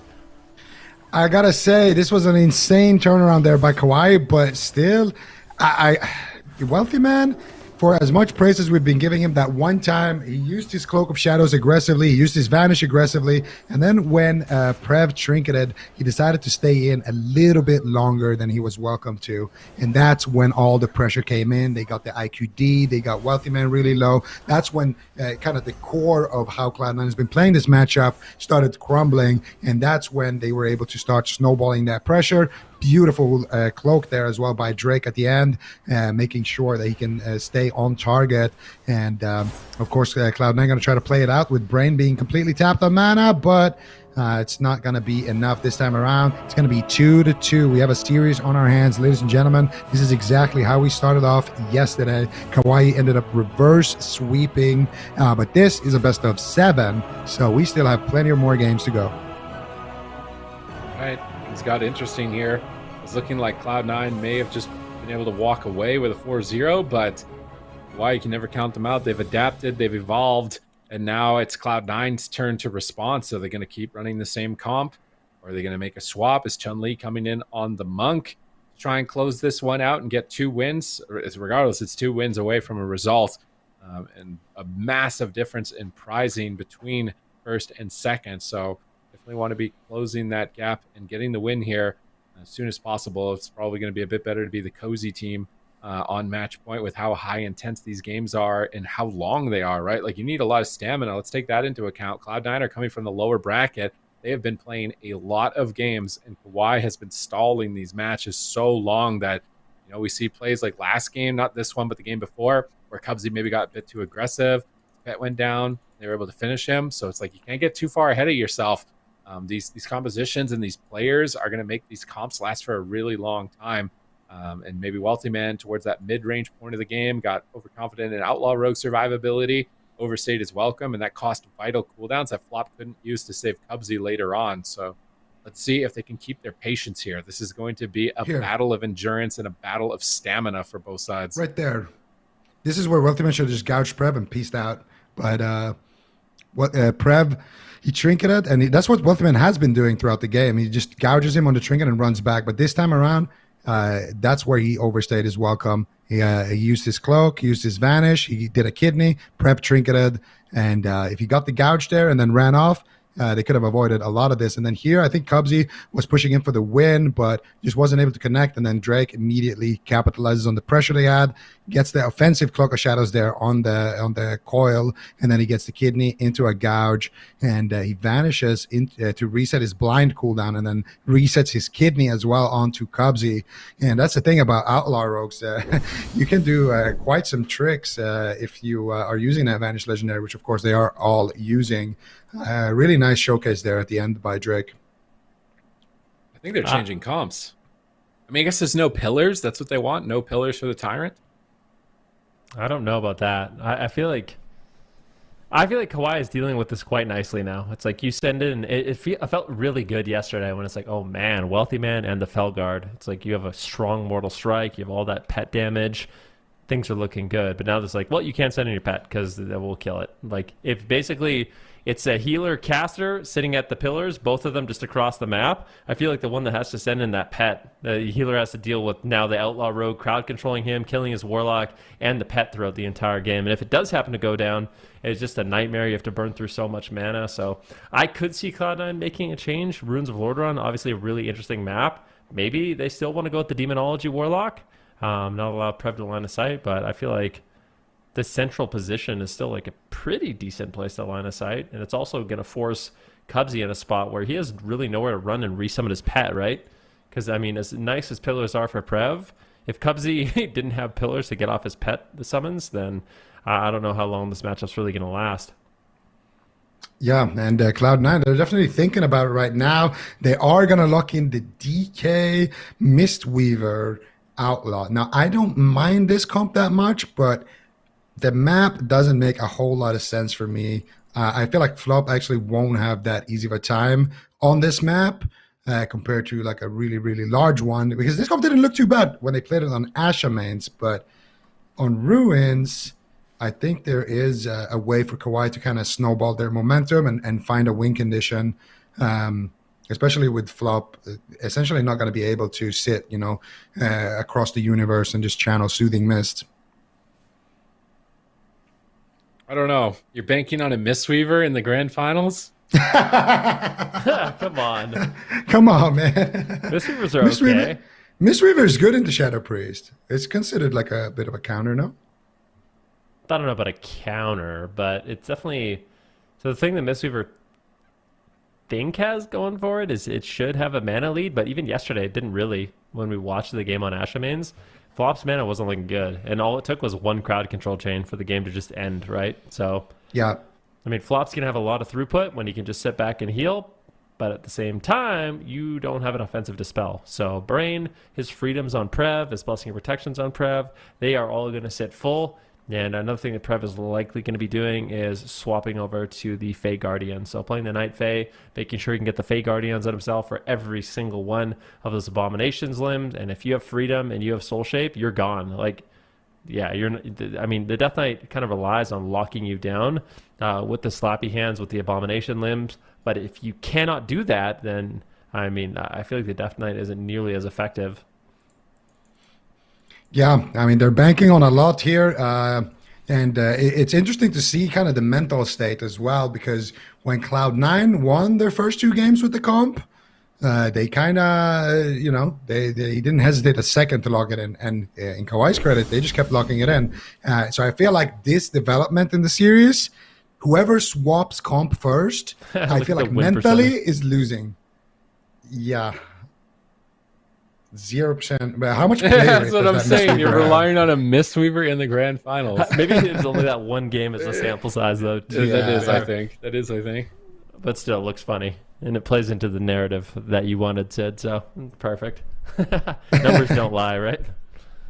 Yeah. I mean, if he pulls this off, Mistweavers are going to cheer everywhere, because he's going to be the first one to be like, yes, Mistweavers are still here. We exist. So let's see if they can pull it off. Runes of Lordaeron, it is an unorthodox composition. Like, I don't think I've ever seen DK Rogue Mistweaver in any sort of tournament setting or ladder, really. But this is maybe the type of surprise that you need against a team like KAWHI. You just have to throw something you've never seen before, because otherwise they're going to just know exactly what to do. So maybe just pull out some really wild card comps in these last couple of games. Try and pull off a win. On paper, it makes sense. It's highly durable, lots of output. Should be able to outlast the Paladin, right? Because Paladin mana is definitely a weakness. So picking this up, it's super high output, throughput across the board, damage and healing. They just need to coordinate their defensives and make sure they're not overlapping, and they always have options for burst damage. Let's see if they can do it. KAWHI, their crowd control is on point. Cloud9 is going to have to be very careful. It feels like if they can consistently get out their damage, the Death Knight and the Outlaw Rogue is going to be really good at kind of training down the Shadow Priest. But that being said, if Prev is actually able to escape and find those moments of burst, find the crowd control on a flop, then I can easily see KAWHI winning. When this matchup played up yesterday, it was KAWHI that ended up winning with the really, really long extended crowd control chains. Prev is going to be going over to Night Fae. Right now, we are all tied up. KAWHI really striking back, though. They have the momentum going into this Game 5. But this is the map and comp pick here for Cloud9. Let's see if they can make it work. All right, let's see what they can get done. Flop already. It's quite aggressively positioned here, just trying to get some combat here and just keeping his team in the fight. Already seeing a freedom onto Prev. He gets kidneyed on it by Chun-Li. Nicely done. Wealthy Man already making his way over there. Here comes the damage. Abomination Limb. He gets blinded on it. He trinkets out. He might have to use Icebound Fortitude here as well if he gets stunned. And he looks like they won't really be able to force too much here. They do get the trinket with that Eternal Aegis. They do get the Fey Guardians, but they don't get that dispersion. They don't get one of Brains Breakers. And those are the big cooldowns that you're looking for. And Siphon will be killed off by Chun-Li. Nice bubble there coming out from Flop as he enters a big CC chain now. What are they going to do here? Blinding Light on the Flop, but no Hammer of Justice to follow it up. Prev now actually taking quite a lot of damage here as well. And they will be able to force out his human ratio right there. And once again, Prev is not playing Relentless and he's not playing a trinket. So he's just a human with damage trinkets. Let's see if that backfires. I think it's just because he's getting the benefit of Sefu's, I'm assuming he's wearing. So like some CC is going to still be reduced. He has the emergency with the human ratio every 3 minutes. So it's just going to get him more output. But oh no! Double stun lock incoming by Cloud9. They get Greater Fade, which honestly is better than what I thought that was going to get. I thought it was going to get Disperse. Ultiman has to anti-magic shield, trying to stay aggressive, but these freedoms. Look at Prev. He shackles the pet, and he is gone with that blessing of freedom. Typically a class that's limited on mobility, but because they have no purge to remove it, every time he's freedom, he's going to cross the map. On the kidney shot, they asphyxiate Brain for cross CC. Flops in position. Is he going to paralyze? He needs it. There's the paralyze. They get the dispersion. He's in touch of death range. Maybe Flop is getting close to him for a touch of death. This is looking solid offensively from Cloud9. They're getting these double setups, getting a cooldown every time, whittling through the wall. But they need to survive now. They're on the defensive. Flop is silenced. Brain is charging in. Pre-revival on the Hammer of Justice from Flop, but Brain actually held on to the Hammer of Justice. He's going to get it on the roll. Wealthy Man, is he going to be isolated here? Brain blinding lights out of the Hammer of Justice, trying to take him down. But I don't know if they will through that Soul Warden. It's giving him so much more extra absorbs, and they get the Life Cocoon. They're getting aggressive. Prev's trying to blink to safety. Brain has to trade at the sacrifice. They could swap to Drake in the kidney shot. They're cleaving down KAWHI with this composition. Is the Mistweaver going to be the miracle pick for Cloud9 in this best of 7 grand finals in North America? Is this the mystery that they needed, the secret sauce to be able to defeat KAWHI? And we will have to wait and see. They do have that mana lead, and that's one of the things we were talking about for Mistweaver Monks. They have tremendous mana regeneration, and their heals are very efficient. It starts getting a little bit dicey if Prev can actually start getting out Dispel. So if you Dispel the Enveloping Mist and force that often, it can be scary, but right now you can see Flop in a full blind going into a full sap, and this is the opportunity for KAWHI to kind of strike back here. Both Chun-Li and Wealthy Man taking a bit of damage, but it looks like Flop should be able to get there and top them off with some quick heals. Dismantle over onto Chun-Li at the same time. Both Wealthy Man and Chun-Li in hot pursuit of Prev, but look at these freedoms. They're just getting so much value. Prev's able to kind of sprint away when he power word shields himself. He's able to create a lot of distance. A double fear comes in onto Wealthy Man and Chun-Li. The uptime is limited, but still, they are able to get the pressure that they need. Kidney shot now onto Wealthy Man. Onto Drake. Chun-Li doing a really good job just getting those counter kidney shots out, just trying to slow down the damage at all costs so they can keep this train on Prev. Yeah, and right now they are connecting onto Prev. No freedom just yet, but no slow either here. Prev now caught up in the kidney shot, but so is Wealthy Man. Full blind onto Brain, no trinket out. Full blinding light onto Flop, and let's see what they can get done here. Anti-Magic Zone gets traded out by Wealthy Man. They get the leg sweep onto Brain. Can they force anything out from the side of KAWHI, though? Brain just sat through a really, really long CC chain. They need to get something here. Prev kiting with the Soul Shape with the freedom, and look how fast he is on that little tiger now. Catches a big heal there by Brain, sorry. And Prev, since he is sitting extremely long stuns, but he has 2 trinkets, so he's running that Wealthy Man strat with 1 emblem and 1 Eternal Aegis, and we have seen that be quite effective in things like the Rogue Mage Mirrors. Let's see if it can be in this matchup as well. Flop right now with a lot of work ahead of him here, trying to keep his team in the fight, trying to keep everybody alive. Man is looking good so far for Cloud9, but it wasn't a matchup that got decided on mana last time around. It was a long CC chain that closed out the match. And guess what? Drake's getting his blind up very, very shortly here as well. Once he pops that vanish, his blind is there. It is 10-second left on that vanish or on that blind cooldown. Prev though kiting right now with that freedom, and he should be okay here. He uses his Eternal Aegis preemptively, and now Drake with a full blind ready, and they're coordinating this setup here on the side of KAWHI. If they can get a big clean setup, they could definitely try to take down Chun. He has no Cloak of Shadows right now. Let's see who they decide to go for right now. Prev still getting pressured. Chun actually getting defensively blinded, and Prev almost going down through it, but he does catch a big heal there. Wealthy Man getting pressured. Nice shackle there on the pet as well. Prev just trying to reduce the damage, and there's a dismantle as well to avoid those death strikes, but Flop connects with the cocoon right there, and Wealthy Man will be fine as a result of that. And now they force out actually a lot of cooldowns to get the bubble, and the bop there from Brain is come from Cloud9. If they can keep the uptime and not fall to that long CC chain, they're definitely in the lead. They're getting as close as it comes right now against KAWHI, just surviving another maybe 2 or 3 setups. And I think Prev is going to be going down. Brain's almost out of mana. Here comes another attempt onto Prev's life. Is he going to be able to survive the kidney shot? Brain goes for Fleshcraft on the follow-up CC. Gets a big heal. Hammers down onto Flop. Set up onto Wealthy Man. Is he ready for the hits here? He's dismantled. He can't Death Strike. He's down at half with Anti-Magic Shield. He's going to go for Fleshcraft. Try and recover more absorptions, but Flop is still blinded. Can they keep chaining the CC? They get a silence out of the blind. They need more than that, I think. Wealthy Man's going for the kill. Abomination's limb has been popped, and Prev is trying to escape. He gets kidney shot. Brain sacrifices, trying to redirect damage to himself. He's trying to get away from the cleave. Kidney shot on Wealthy Man, holding him down on the Abomination's limb, trying to slow down this massive burst of pressure from the class of the Death Knight. And it looks like they've held him back for now as Brain recovers the team with a massive word of glory.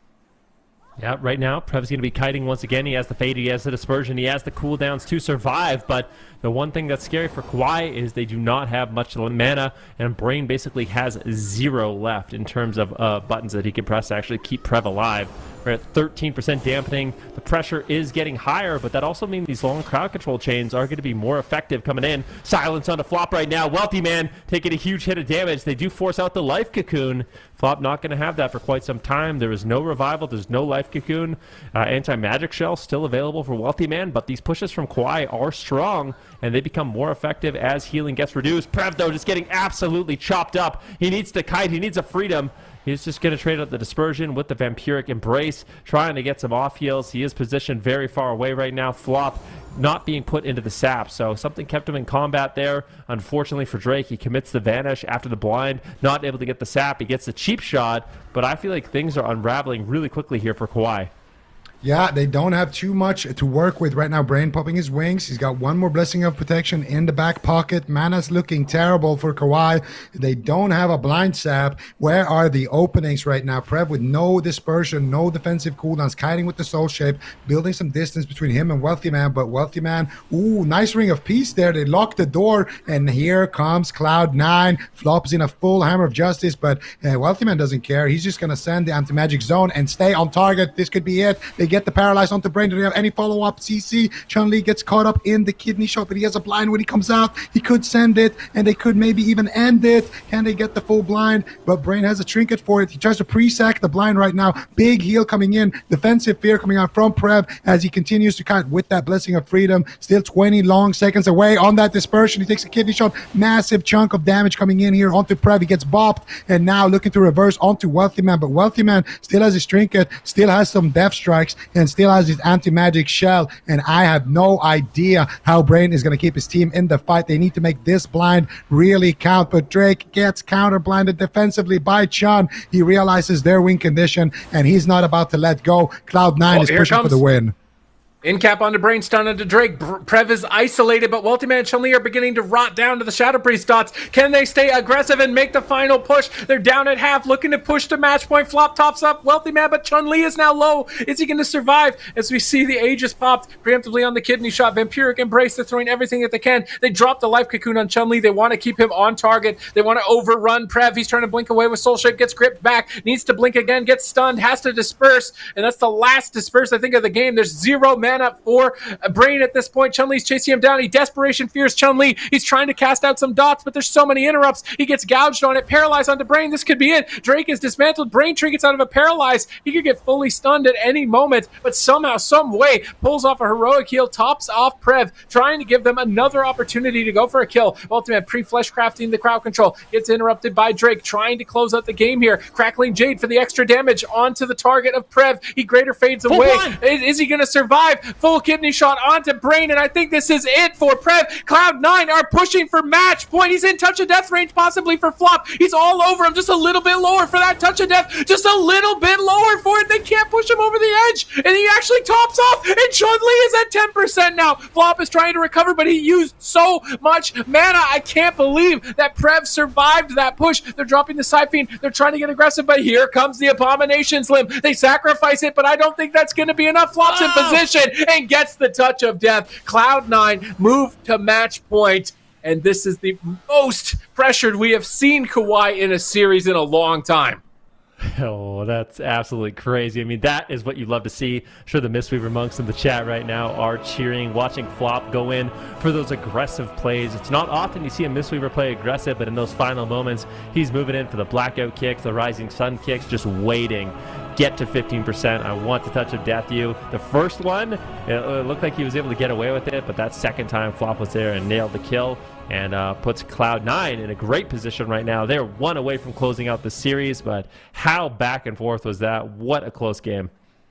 Unbelievable. I mean, just the confidence it takes to just, you know what?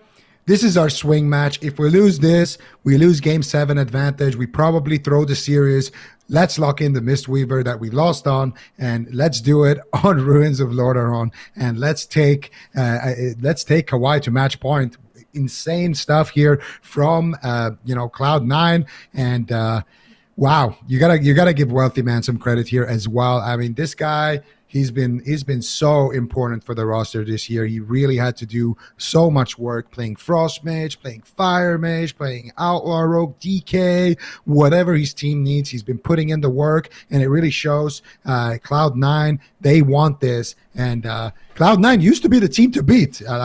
When we think back on BFA, or at least at the start of it, you think of, okay, Cloud9 Mage Lock. When you think about Legion, you think about Cloud9. And when you think, throughout Shadowlands, it's been all about KAWHI. When you think about the end of BFA, it's been all about KAWHI. And now Cloud9 with a brand new roster, replacing arguably their two biggest stars in Snuts and Chanimal, only one game away from winning the entire year and getting that grand that grand final first prize of $70,000.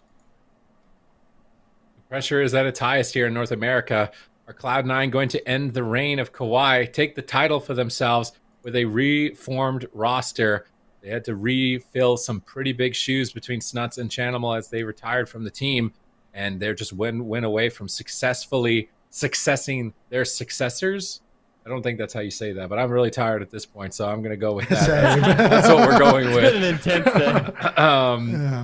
day. We're going into game 6, and now it's like, can you blind lock DK Rogue Mistweaver? I feel like you can't, right? I think you blind lock Rogue lock again, or Windwalker. I wouldn't mind a Windwalker blind lock, something that's different. That KAWHI maybe. What map? What do you think the bluff is for KAWHI? Where do you think we're going? There's a sticker. They always want big map, right? Black Cold. You're going Black or Cold? What have we played? It's been so many games now. Tiger's Peak. Tiger's Peak. Tiger's Peak. That's a safe one. What about the new map? Safe one. What do you think we? Yeah, but I don't know if Cloud9 wants the big one or not. not. Jaxus, the Enigma. Enigma's Crucible. True. That could be an okay map. I like that map. I kind of like Zika's Blackrock, I think, but I'm not 100%. Blackrock. I think. Okay, Blackrock. Yeah. Blackrock's. That's a mountain. Okay. Well, yeah, that's a mountain, Sid. Okay, that's where you find it. There should be a Blackrock Mountain arena though. That would be cool. Nefarian's little, like, he has his experiments fighting each other in the arena there or something. Yeah. Now you just fight on like a big chain. You know, like the chain there. We're all wrong. This. Well, this is interesting because they picked Olvir, and that just tells us, okay, roguelike. I mean, when they were playing a roguelike, they wanted all the large maps and they weren't getting them. Now they have a large map handed to them, and a matchup that they've won on smaller maps. They won on was it Dalaran? They won Cloud9. So a lot more space here. That's crazy. I think this is game 7. I think we're game going to game 7 too. I think we're going all the way here. Prophecy, Mugambala, prophecy, probably not. There's too many maps. There's now no for that to ever way. happen. I like The prophecy Mugambala. is never. The prophecy is not coming true. Not in But Shadowland. Mugambala with a Mistweaver might be okay. You know when No, we're gonna see the middle pillar is Mugambala? too big to kite around, right? Like once Prep gets away, you're never getting back. You know when we're gonna see Mugambala, when the prophecy really is coming through? In Dragonflight, when you can fly across the entire thing as a Where you pick invoker, somebody yeah. up and bring them to the upper Yeah, platform. Robo blades too. Yeah. Like you're gonna be able to bring people to safety with that. Yeah, but imagine a Mugambala. You just go lift someone in the starting What's that area and ability just, like, called? It's like fly with me or something. Fly with me, yeah. Yeah. I It's got to the start most fun remembering all these ability. abilities. Most fun ability in the class easily. I haven't even got to press it yet. There's not been a situation to try and press it. Everyone's Dude, I haven't even obsessed with trying to one shot with Living Flame, but like I swear that's the most fun ability is picking somebody up and bringing them somewhere. I saw clips of people griefing with it, like flying their allies to Oh like a cliff. yeah, Running them I into saw fire that as well. Well, I mean that mechanic, like you know how there's always one boss where like one dude just keeps messing up no matter what, and he's like standing in AoE, standing in fire. Now that one guy can have somebody else save him. No, that's true. If Ogre can just fly in there, bring him somewhere else, like you have no excuse now to wipe 300 times, you know? Yep. But we are going to be going to Tolvaron. We can focus on these finals. I mean, these two teams have been putting on quite a show. I think, in general, all the teams today in both Europe and North America have done just a phenomenal job. It's been really great to see all their hard work and put into these amazing matchups. So shout out to all these teams. But, yeah, Cloud9, they're 1 away from being the North American champions. They're up 3-2 right now. We're going to Tolvaron. Cubsy's coming in on the Warlock. Wealthy Man on the Rogue. Flop, the new healer, to Cloud9 on that Holy Priest. He's been doing a great job flexing, playing the Mistweaver Monk, which is something we haven't seen a lot of. Now KAWHI, they are in a really difficult spot. But I mean, to be fair, we've seen KAWHI, Zico come back from these situations just so often. You can never count them out. I mean, you said it. This is a team that cannot be counted out. I think most of us are expecting to see a game 7, and honestly, the series deserves it. But it could this could be the end of the road. KAWHI, though, if they got something to say about it, they're definitely taking us to a game 7, and it's still going to be on Cloud9's turf. It's still going to be, it could be another DK. It could be a Mistweaver to close out the year, or it could just get closed out right here. Honestly, your guess is as good as mine, but let's just talk about these teams for a second. I mean, they've had such different roads to get here. KAWHI, did they win every single cup? I'm pretty sure they did, right? They lost 1. They might have lost 1, but then they completely dominated the circuit as well. Just looked like a bulletproof team, honestly. And even here, I mean, in this tournament, they've just had kind of a smooth sailing. Cloud9 did give them some troubles, but they just cruised on. They haven't lost a series yet. Whereas Cloud9, they had a very much the opposite. I remember, I think it was the second cup. Cloud9 didn't even qualify for the top 8, and we had question marks whether or not they're even going to make it into that top 4. So to see them really make it all the way to the finals with so much change within their roster, it's been a joy to watch them grow. And let's see, Cubsy on the Warlock, can he just can he rise up one last time for his team here? That's all he needs to do. Just win one more game. They have 2 chances to win one game. Cloud9 right now, they got to be feeling it. They got to be feeling the pressure a little bit. Can't choke. They've been playing the whole day.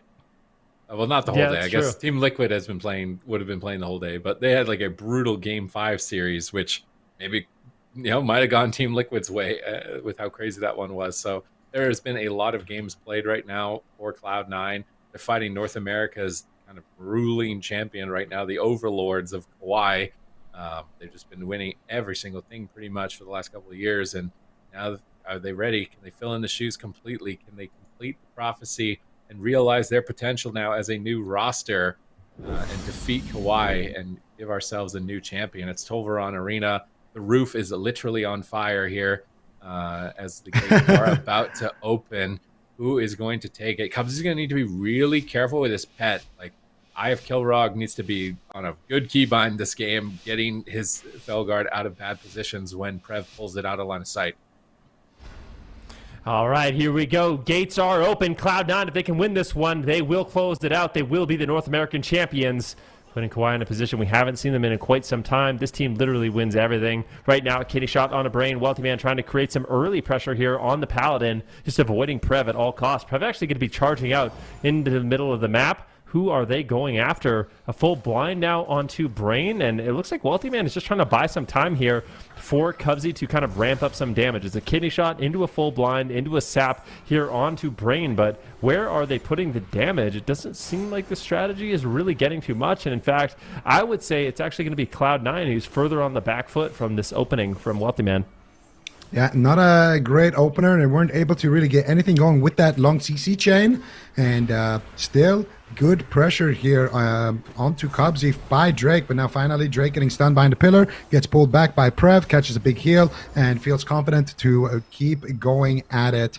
And Cubsy here looking for the fear, not able to find it, gets interrupted. He does have he did summon his Tyrant right there, which is blasting away right now towards Drake. Drake actually getting mind control there. The Tyrant finally going to despawn. Kidney shot onto Brain, full kidney here onto Prev as well, and Prev actually taking a lot of damage again here from Wealthy Man. It's going to be the sacrifice. Will it be enough? He catches a big heal with that Divine Favor from Brain, and now with that Gladiator emblem as well, Prev will be able to survive. He is playing that Necrolord Priest once again, and he is playing with a PvP trinket this time around here, as well as that Gladiator's emblem. So Prev really opting for that defense. Cubsy here with a Siphon on him could be in some trouble, and needs to try to kill that off, making it very difficult for Flop to keep Cubsy alive, but the Guardian Spirit comes out, big heal connects. Cubsy is going to be fine. Now gating away to the midfield, and a blind onto Brain. Can they get any follow-up? Doesn't look like it. Wealthy Man just going to go for a gouge there,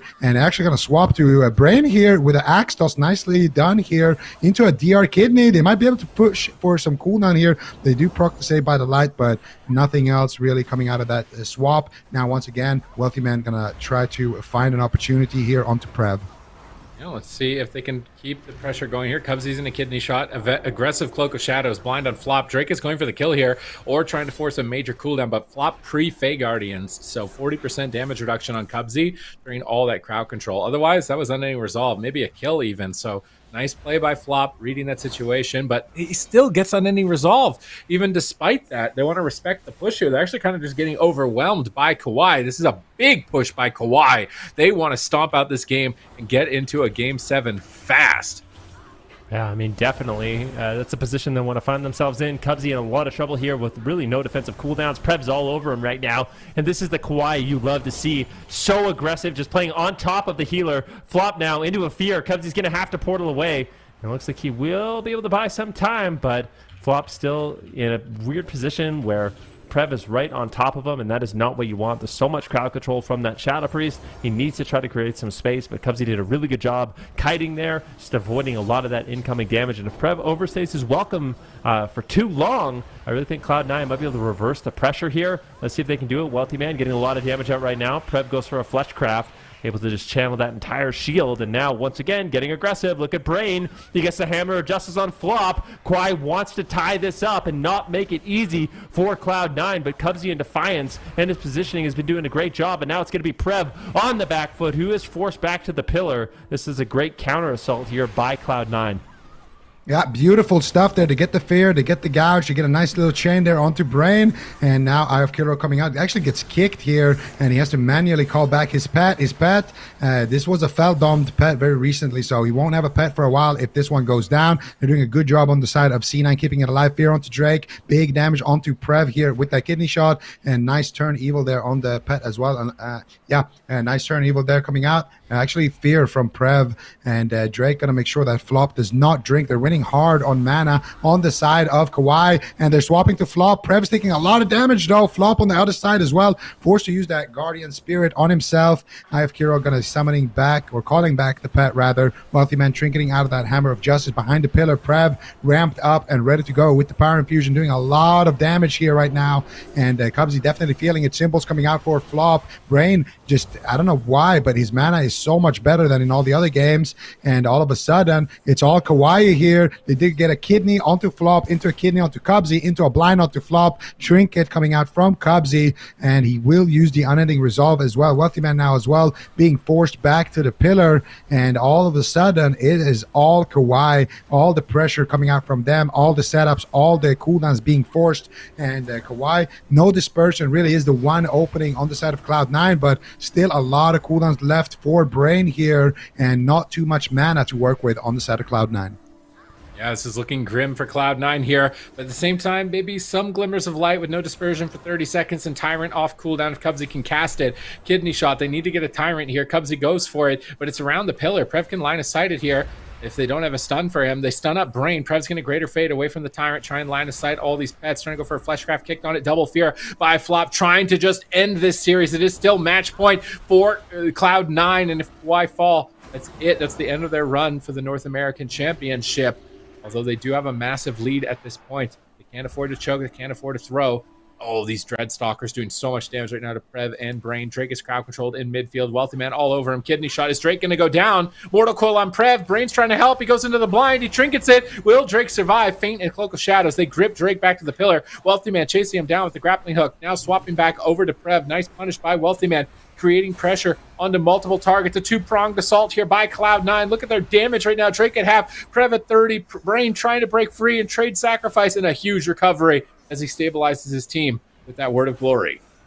Full blind. Drake actually did an excellent job. He faked out the Shadow Word Death there by Flop and is able to connect that full blind, but there's no follow-up crowd control, and actually Flop's going to be going for a drink. Cubsy, beautiful positioning. He actually gates away. I like what Cubsy does. He actually portals away from his healer, and when he does that, his healer knows, hey, you know what? I can recover some mana here. Cubsy's going to be able to gate back to me, and he does that. So that's something you don't often see. Normally, as a Warlock, you want your portal right by your pillar, by your healer, so you can port to safety, but Cubsy does the exact opposite. He portals behind the pillar, far away, and gates back to his healer. It's really, really interesting because you don't often see that type of positioning.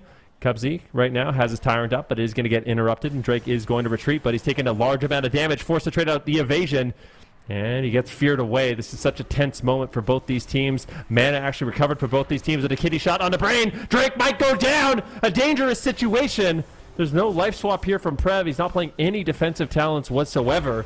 So Drake, I mean, he has no Vanish. He's got no evasion. Cloak's not up for a little while. He has to buy at least another 10 seconds so he can have those cooldowns to rely on.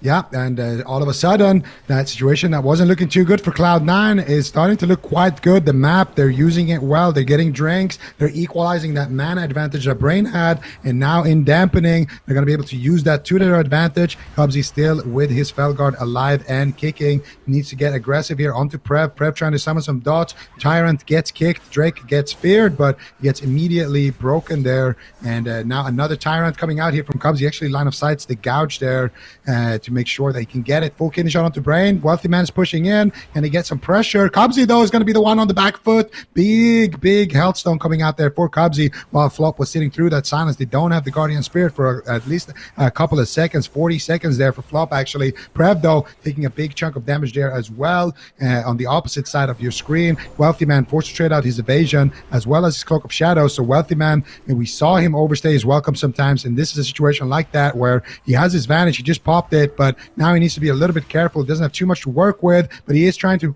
just solo Prev here. Can he get the gouge as well onto Brain? Beautiful CC chain. Wealthy Man, though, at this point needs to duck away for cover. Can't stay in for too long here, making it very difficult for Flop. But Drake at the same time on the opposite side of the map, just trying to go for a re-stealth there, getting pressured away by Cubsy and Flop. So both teams doing a great job pressuring away the Rogue, but here comes damage onto Drake. Drake actually used his human racial there, I believe, to break out of the axe toss because he was getting blasted right there by the Tyrant. And still, this game is too close to call, but Flop with basically no mana left. I think this is where KAWHI will start to mount a big lead.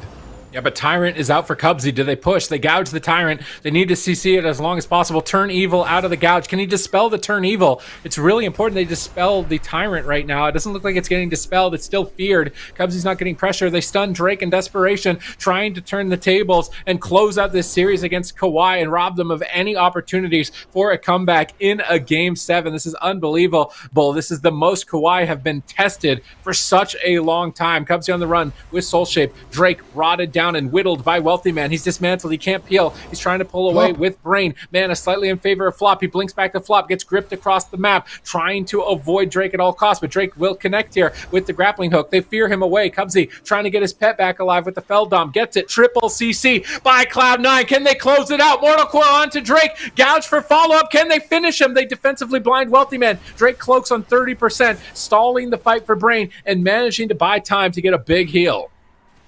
I mean, we are at 32% dampening. Eventually, someone is going to go down here. These teams playing very well defensively right now. Cubsy with his positioning is going to portal away. Wealthy Man with the kidney shot here onto Drake. He's got no Cloak of Shadows. Can they take him down? This is the Tyrant. And at this point, KAWHI is going to have to run and hide.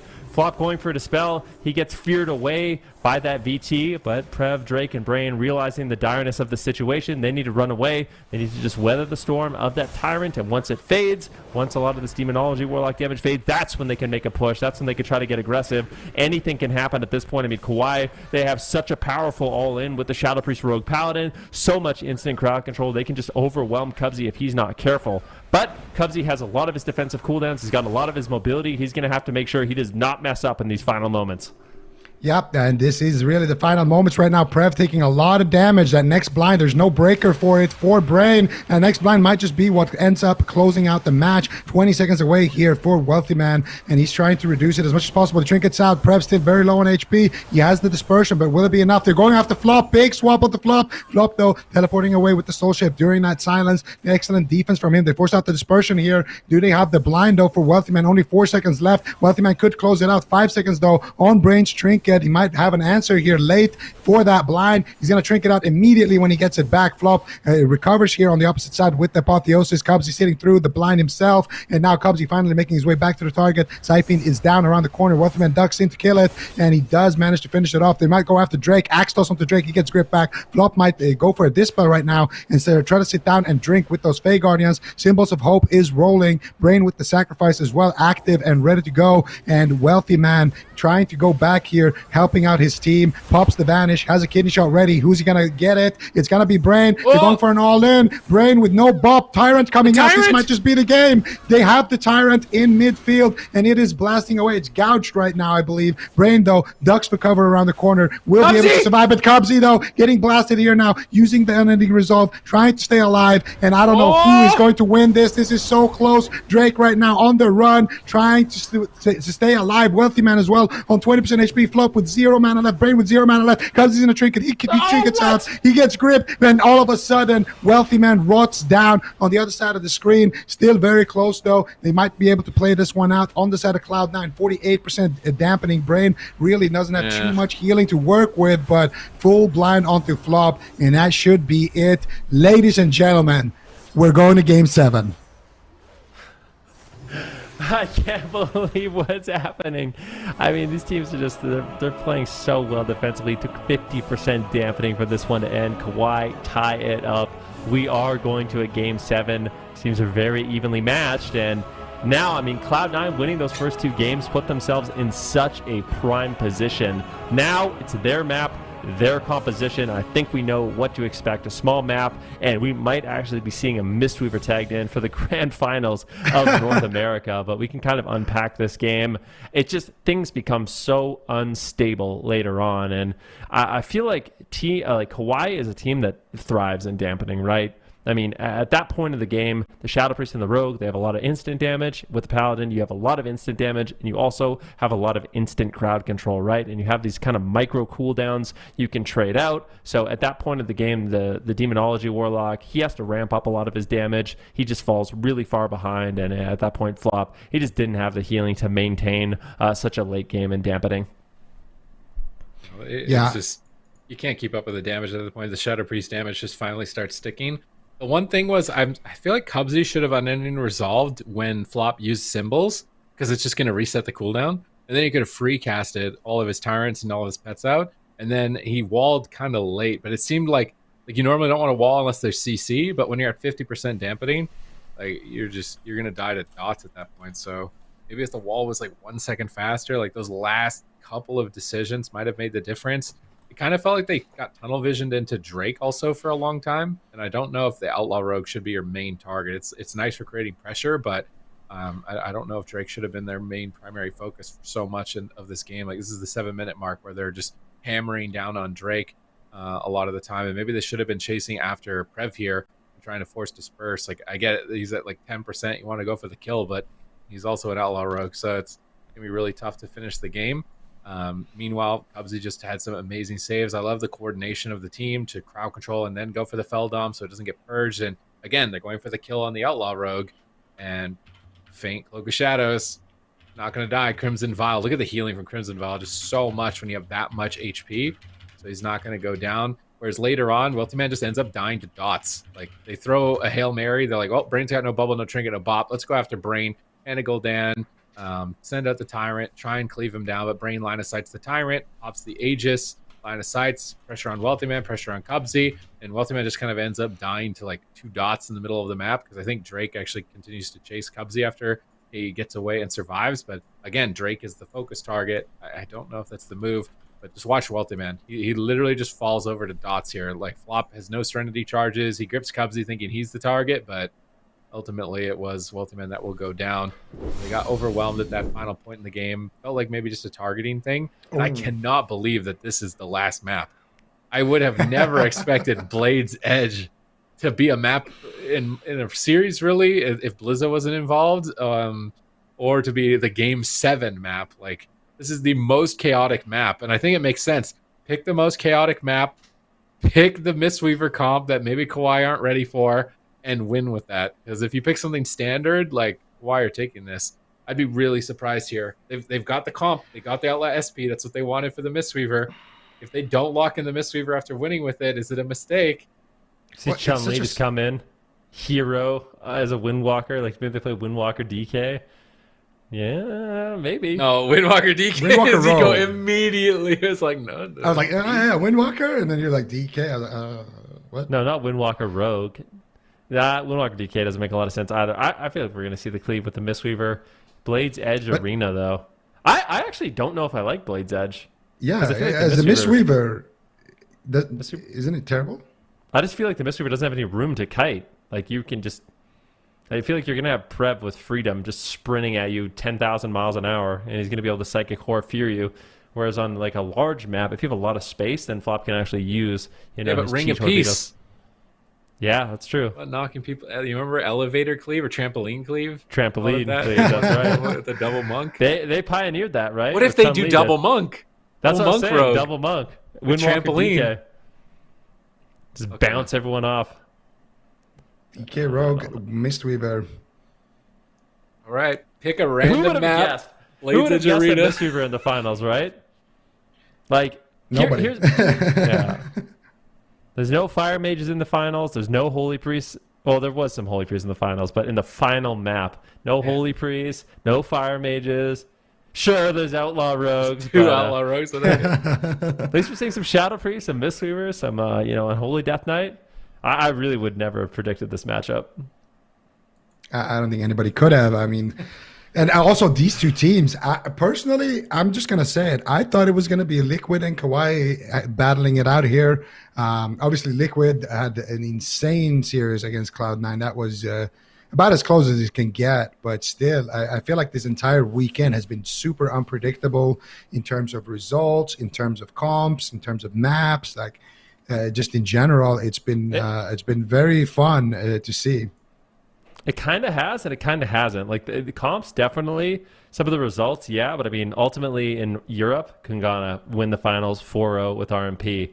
I feel like some people would have predicted that. Now we have KAWHI. Are they going to be able to do it in the finals for North America? I just feel like it's really important to note KAWHI, they've been the champions of North America for the last 2 or 3 years. I think, I'm just around thinking about the map 2 or for a 3 second. years. I'm getting worried. I mind control. There's no purge. If they get mind controls and pull people off the side. Yeah, it could work, but they do have mind numbing and spell warding, and they have a lot of tools. Kidney one target, mind control the other target, pull it off the bridge. Yeah.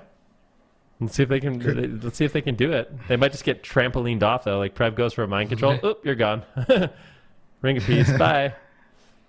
So that might be a factor in this one. I don't know.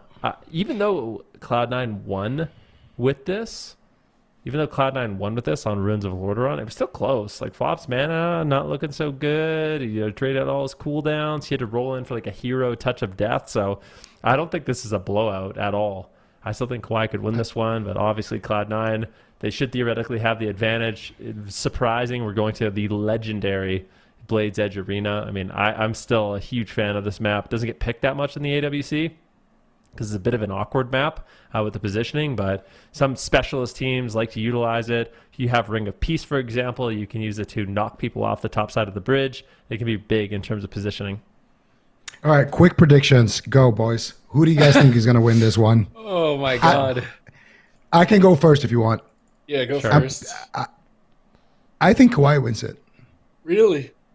Yeah, I feel like the Mistweaver on this map is getting abused. I think he's getting swapped to. Yeah. I think he's going to get kicked, interrupted, a CC'd. I think Flop's going to have a hard time to just to do what Mistweavers want to do. So I think KAWHI. It's true. It's true. But I don't know, man. I feel like I'm a C9 fan now after this. I feel like I'm going with C9. Impressive. Yeah, I'm on C9's side. I feel like it's C9's destiny to dethrone KAWHI in North America, but it is not going to be easy. Let's see if they can do it. Lock in lots of different compositions. Cloud9, KAWHI, best of 7. We are at Game 7. We will know the champion of North America after this game is finished and is concluded. Ring of Peace on Prev. Early start here for the side of Cloud9 as they're looking to get aggressive very early on in the match. The stakes cannot be higher. The title of champion on the line. $70,000 for first place. $40,000 for second place. Who is going to take it? It all will get decided on the fiery version here of a Blades Edge. Flop right now in a crowd control. We got a full blind onto Brain. They trade out the anti-magic zone. Prev gets caught up in the kidney shot here. They do get the sap there onto Brain as well. Big pressure coming out from Cloud9 here. Need to be careful as to not fall early on. We've seen the pod tender get procced very early on, and Prev needs to be careful right now. He's taking a lot of damage, and Flop is there as well, ready to touch of death. Prev will trinket, and he will trade out his Gladiator's emblem. Brain also had to trinket, so good opening stage here for Cloud9, Sid.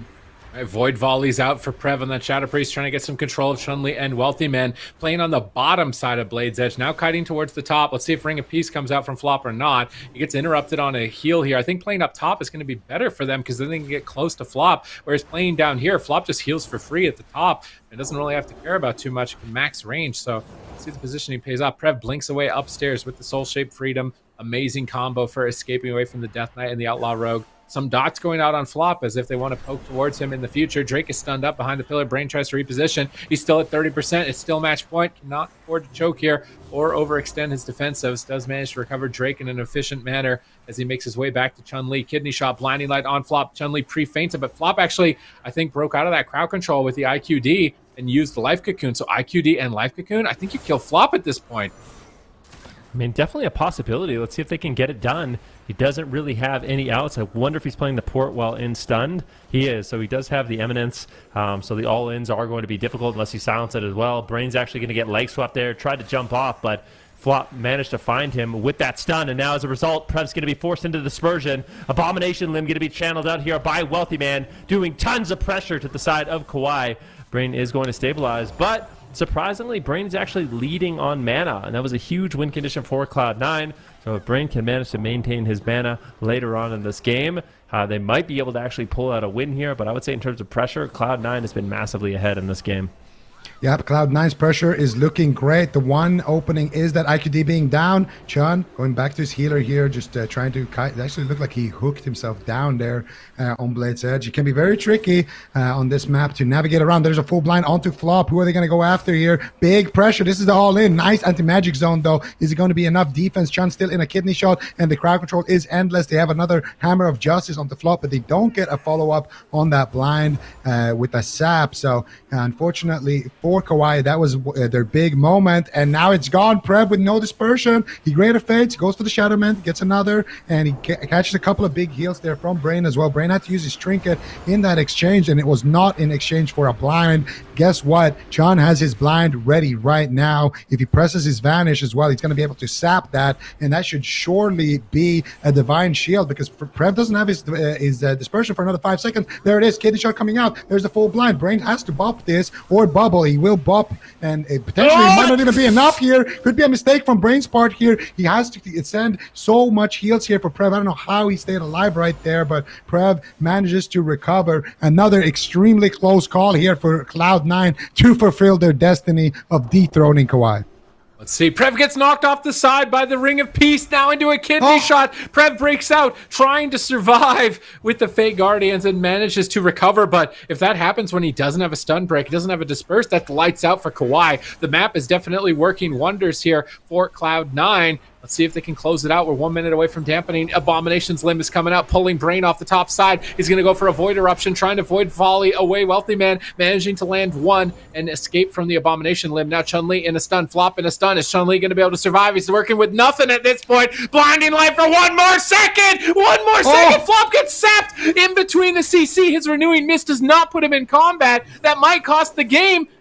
He's into the kidney shot. Chun-Li's at 10% life. Cocoon comes just in the nick of time. Now Brain is stunned up. Drake is stunned up. Chun-Li is charging in, pushing for the dispersion. Drake is dismantled. He can't peel. Sacrifice trades up for Brain, but Prev gets knocked off the side. Brain gets knocked off the other one. Wealthy Man chases him downstairs. He gets faked on his Void Eruption. Shackle onto the Dark Transformation. Well done by Prev. Going for the Void Volleys, trying to peel Wealthy Man. Stun onto Chun-Li, trying to turn it around. Chun-Li breaks free of the stun. Anti-Magic Zone. Bit of an overlap with those Trinket Breakers and the zone, though, in this position. Wealthy Man grips Drake away from Chun-Li, trying to buy time. So much crowd control onto Flop at this point. Drake into a kidney shot, trying to hold him back. Waiting for the next assault, which is going to be that incapacitate from Flop. He has a slight mana lead at this point, but they need to be careful at all times. That crowd control from Brain was almost the win. Oh my goodness gracious, what a scary moment that was in the match. We are at 4% dampening both these teams with great offense and defense. Prev now in a kidney shot. Flop in a great position to top him off. Actually knocks Brain off of the side. Unfortunately missing it a little bit. Going to stay in line of sight of Prev. But we do have Chun-Li going up top of the bridge, knowing he's going to be a target in this match, barely escaping with his life in the last go, but it's Hammer of Justice here onto Chun-Li with a full blind onto Flop. Chun-Li's not messing around. He's just going to use the Cloak of Shadows immediately, go for the counter kidney shot here onto Brain, who already traded out his trinket, and now it's still Chun-Li in trouble, and it's going to be Flop once again with his life cocoon. I think it was his IQD as well to escape that crowd control. Prev getting incredibly low, has the dispersion, has the fade, might have to make a trade. Wealthy Man and Chun-Li are chasing him down. You do not want to be greedy, almost in touch of death range. Prev really risking it there, but will get away with it. We are at 10% dampening, and things are just getting crazier in this match. Things are spiraling out of control. Loser goes home in second place. Winner wins it all. Who is it going to be? Prev right now on the run. No dispersion. No desperate prayer either. He just had to use it, and now here comes the Void Volleys. He's trying to get some counter pressure going. Chun doesn't have much cooldowns either. There's no IQD on Flop. That next blind for Drake, which is available right now, could end the match. Can they get a kidney shot onto Chun-Li with a full blind? That is it. That's all they need, and they're trying to set it up. There's the full blind. Chun in a full kidney, and they're pushing for the win. Flop, it breaks somehow. How did this flop get out of it? I have no idea, but Chun was a dead rogue right there, and he is alive as a result, but still a lot of crowd control left. Anti-magic zone, is it going to be enough? Feared out of Flop, Ring of Peace, away Drake, so he can just keep casting heals, but Hammer of Justice gets laid down. Brain is there with the blinding light as well, and they're going for the win. Chun on 10% HP, trying to kite, trying to stay alive, and there it is. The life cocoon connects onto Chun. They're going for the win. Finally can go and push for the win here, Super Tees.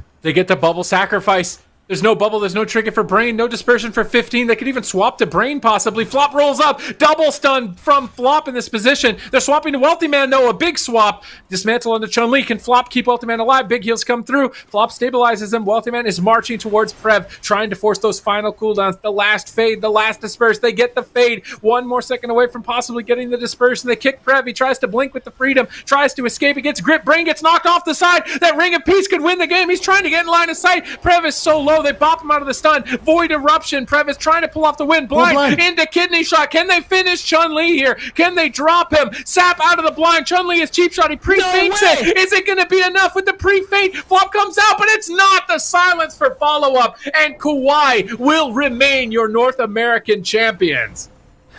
Unbelievable. I mean, you got to give a lot of credit to Cloud9 here, but KAWHI, they managed to do it once again. This team is absolutely incredible. I mean, at this point, they've just won for so many years. It's so impressive to see. Just a phenomenal finals in North America. Flop going to get dropped, and that will do it. KAWHI in a 4-3. Just an absolutely beautiful performance. What an insane way to close out the season here in North America. Unbelievable, man. That was just unbelievable stuff. Such a close match. Chun barely surviving so many times. They had so much pressure. They forced out all of those cooldowns. They got the Divine Shield. They got the buffs. They got the dispersions. They got everything. They just needed to live that one last blind, and then they would have had an IQD as well for the next blind, and they would have been in perfect situation to just close this one out. But they had something to say about that on the side of KAWHI, and KAWHI wins another year here. These guys just look bulletproof, just absolutely unstoppable. And Cloud9, I mean, what a journey from being a team that's barely qualifying for the cups to being a team that shows up like this in the grand finals, that showed up like this yesterday, and that's been, you know, you really could argue it could have went either way this series. So many close matches between these two teams, and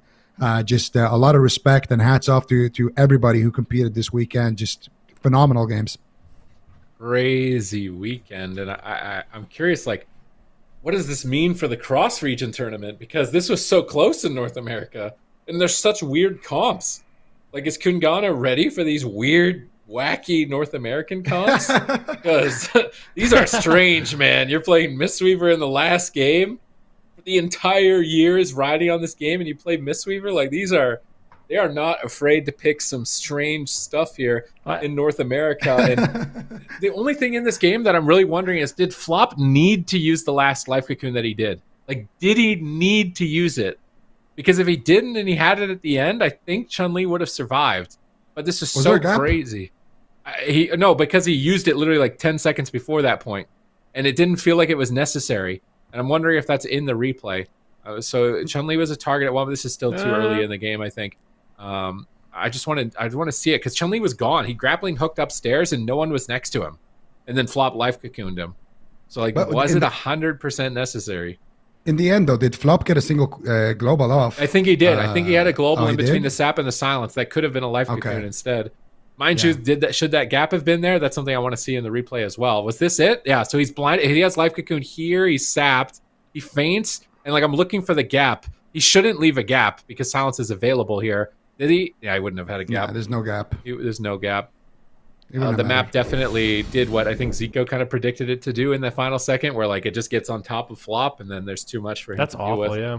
That's the worst kind of positioning. I wonder if this map went somewhere else, like we would have had a different result. But I mean, who really knows? If you're locking in a monk and you don't lock Tiger's Peak, it's a mistake. Home field advantage.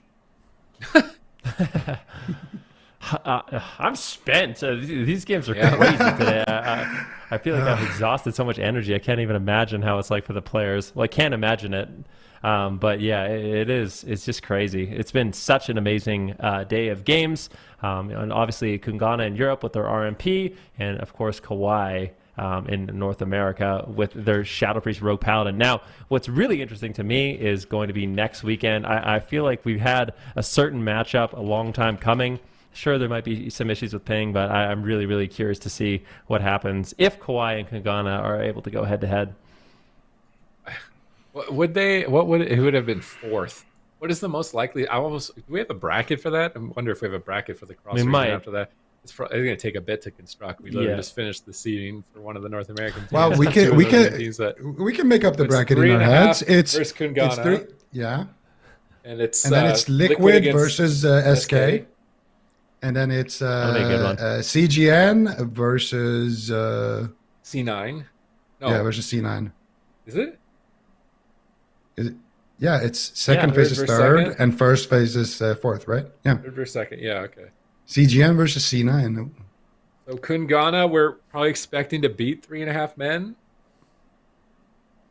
It's RMP mirror, and I mean, wait, it's an 18 bracket, isn't it? Yeah.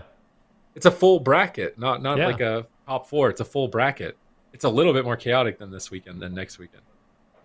Yeah, it's like combining both regions together. All right, there it is. Bracket. It's a full bracket. All right, there we go. We're going to have KAWHI versus Casual Dads, SK Gaming versus Team Liquid, KUNGARNA versus 3.5 men. So we are going to have that kind of RMP showdown in the initial stages of this tournament. And then, of course, Cloud9 versus CGN Esports. And, I mean, it's just so hard to tell what exactly is going to go on here. I'm curious. I mean, what if Casual Dads just rolls up and beats KAWHI in the round number 1?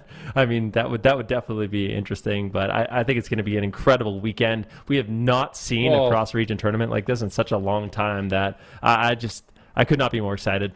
I mean, it depends on ping, right? Like if they can't use the Shadow Priest Rogue, I true. actually think Casual Dads might be able to win. If Prev is like completely useless because of ping, I think Casual Dads can win this. That is really difficult. He's such an important person. Either he's a Ret or the Shadow Priest. He's going to be able to play in like half the games, right? Better win the blind. Oh, actually, how's blind pick determined? It's seeding, right? Yeah. So Kawhi's a higher seed, so they get Prev in game 1. They're gonna have to win game 1, 3, 5. Yeah. Yeah, it should be very exciting.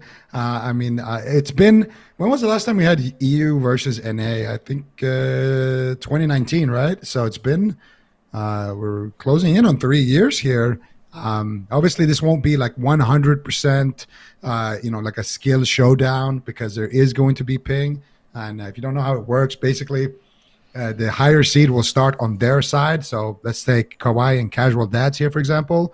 KAWHI will start, the first game will be played on the US server. And then let's say KAWHI wins that game. Then Casual Dads will play the next game on EU servers. And then they will swap back and forth like that. Kind of like the blind pick advantage with how the maps and the comp selection works. So it's definitely going to be a factor. And especially, when a series goes to game 5, you could always argue that the team with the higher seed, if they ended up winning, that they won because of ping. But still, I think it's going to be really fun to just see some of these players go head to head and just have a nice, fun, tournament for these players. And I can't wait to type EU and then like the greater, symbol and then NA in the chat during these games. We'll see about that, Zico. All right, we'll see about that. There'll be a lot of drama next weekend, I know for sure. Not just because it's NA versus EU, but like the ping differences too. People are going to be like, they were lagging, and the other people are like, it's going to be a drama-filled week. It's going to be fun, at least, right? And all the teams are getting the same prize, right? Like this is just pride because of the fact that ping is something that we can't factor in online. So all the teams are going to be equally compensated for their performance. It's just going to be for fun, see who comes out on top, and we get to see a peek at least of it, right? Between the regions, because I really want to see these NA comps, right? I feel like NA always has these weird comps. They've always been like the Zug region and like what coming in. What comps are exactly so weird that we saw? Like, I mean, the fact that CGN never played DK Rogue, even though, I mean, we had Gello here for the pregame. He was always talking about how CGN's going to play DK Rogue for like every Didn't series. they play it one game? They played it one game and lost. But then in North America, it seemed like it was so effective. Like 3.5 men just looked helpless. They're just like running around like, I don't know what to do, man. Jungle Cleave, and then their hard counter couldn't even beat it. So it was like is there a difference in the way they're playing it? Yeah. Like, that's what I want to see is like, how do these comps match up between the different regions? Their ladders are so different as well. Like NA's ladder is complete opposite of EU. EU's is all priest. NA's all druid and some shamans. But speaking of Absterge, getting to the top of the ladder in NA. Paladins are a lot more prevalent in North America than I Europe. don't notice that many paladins. Well, there's not that many paladins, but even talking to like Gelu when I was queuing with him, he's like, "Yeah, I don't know what's going on in North America. Like, you guys think paladins are good? Although we played with the paladins, we lost every game." Yeah, that's usually what I see happening. But somehow it's so funny because, when I queue the paladin, I feel so unstable and scared the whole game, and I just like, I'm either full health or I'm dead, and it's really not that popular. I mean, I don't think we saw anyone play paladin. We saw Absterge play a couple times, I think, but outside of Absterge, it was only Brain, like in literally both regions. Who? Kearney. What were they playing? And lost. When they played what did they play? Was it Asa? Yeah, the Leash and Cleave.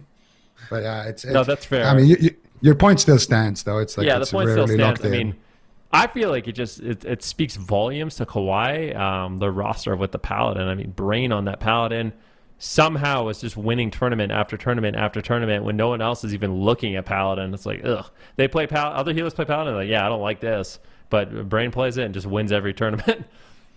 Yeah, I mean, it just goes to show how good Brain is. I like we talked about it before, but I remember when Brain got in. When he was kind of the new Paladin on the block, and it was all about Rub Cub and these guys. And you guys said, Brain, I think he's as good as Rub Cub. I was like, yeah, right. There's no way as good as Rub Cub. And I mean, here we are, another year later. And another tournament win later, business as usual here for KAWHI. And but they really did get tested, though. This was probably their hardest finals we've seen them have in the last couple of years since they got on and started dominating, I would say. So Cloud9, I mean, this is also kind of a brand new team. So it's going to be scary to see what Cloud9 can do with even more time to practice, with more time for Wealthy Man to practice, playing his rogue and things like that. I think for Cloud9, they're still at the start of their journey here as a team. And as a brand new team, I feel like these guys exceeded all expectations. And I, for one, did kind of count them out a little bit at the start. I didn't think the new Cloud9 was going to be that good. But I'm happy to say I've been proven wrong. They had a fantastic run this season. A crazy year for them. And now moving forward, like if they stay, I would imagine they're going to stick together as a team because they're so flexible on classes. Even moving into something like Dragonflight, I feel like this is kind of a roster that's likely to stay, even if they came in second place here under KAWHI. Now with the European tournament, how do they fare in a CGN esports? Like, what is that gonna look like? Even I'm trying to think of a blind pick here because Cloud9 didn't play Rogue Mage. Like, did they play Rogue Mage even once in this finals?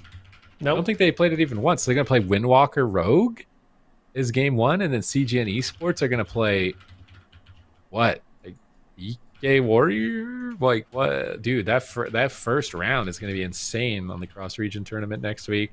SK Gaming, Team Liquid, kind of same thing. Like SK Gaming, you're gonna play Rogue Mage Druid. Team Liquid's gonna play DK Rogue. Are we gonna get to see like the NA's DK Rogue? Is that gonna be what outdoes SK Gaming where CGN Esports couldn't? Like, there's so much interesting combinations of region as well as comps for these different teams to try and see who's gonna come out on top. The RMP mirror showdown, right? Like, what if 3.5 men beat KUNGARNA, dude? What if that happens? It could happen. What if they just needed the mirror to win?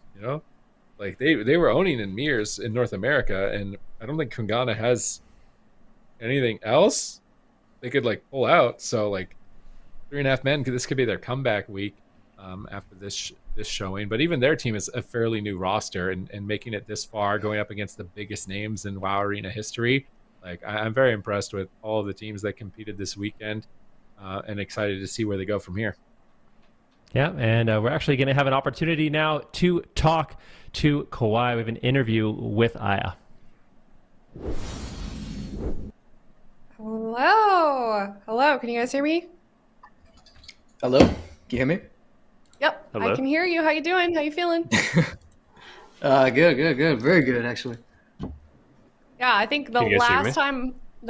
yes, we can. How's it going? I don't know whose Okay. voice is who, but this is KAWHI we're I'm speaking Brand. to if you guys are watching from home. But so just anyone can jump in here. I just want to know, obviously, like what it was like. That last series, I think, was the most intense final I've ever seen. Walk me through what was going on behind the scenes there. That series is definitely Um, insane. Probably like the most intense finals we've ever played in for sure.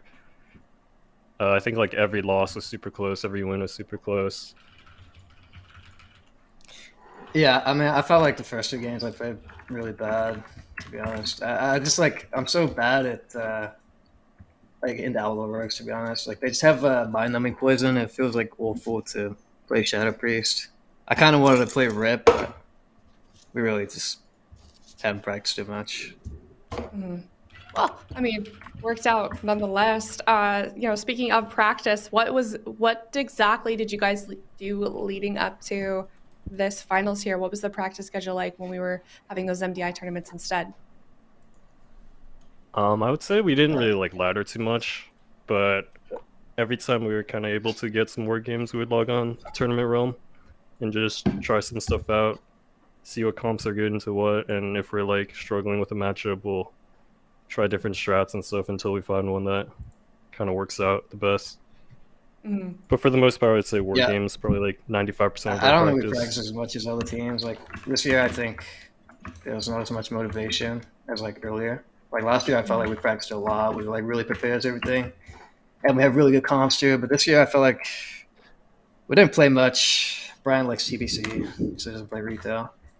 Yeah, And I've been queuing I TBC, felt like honestly. our comps like weren't that good too.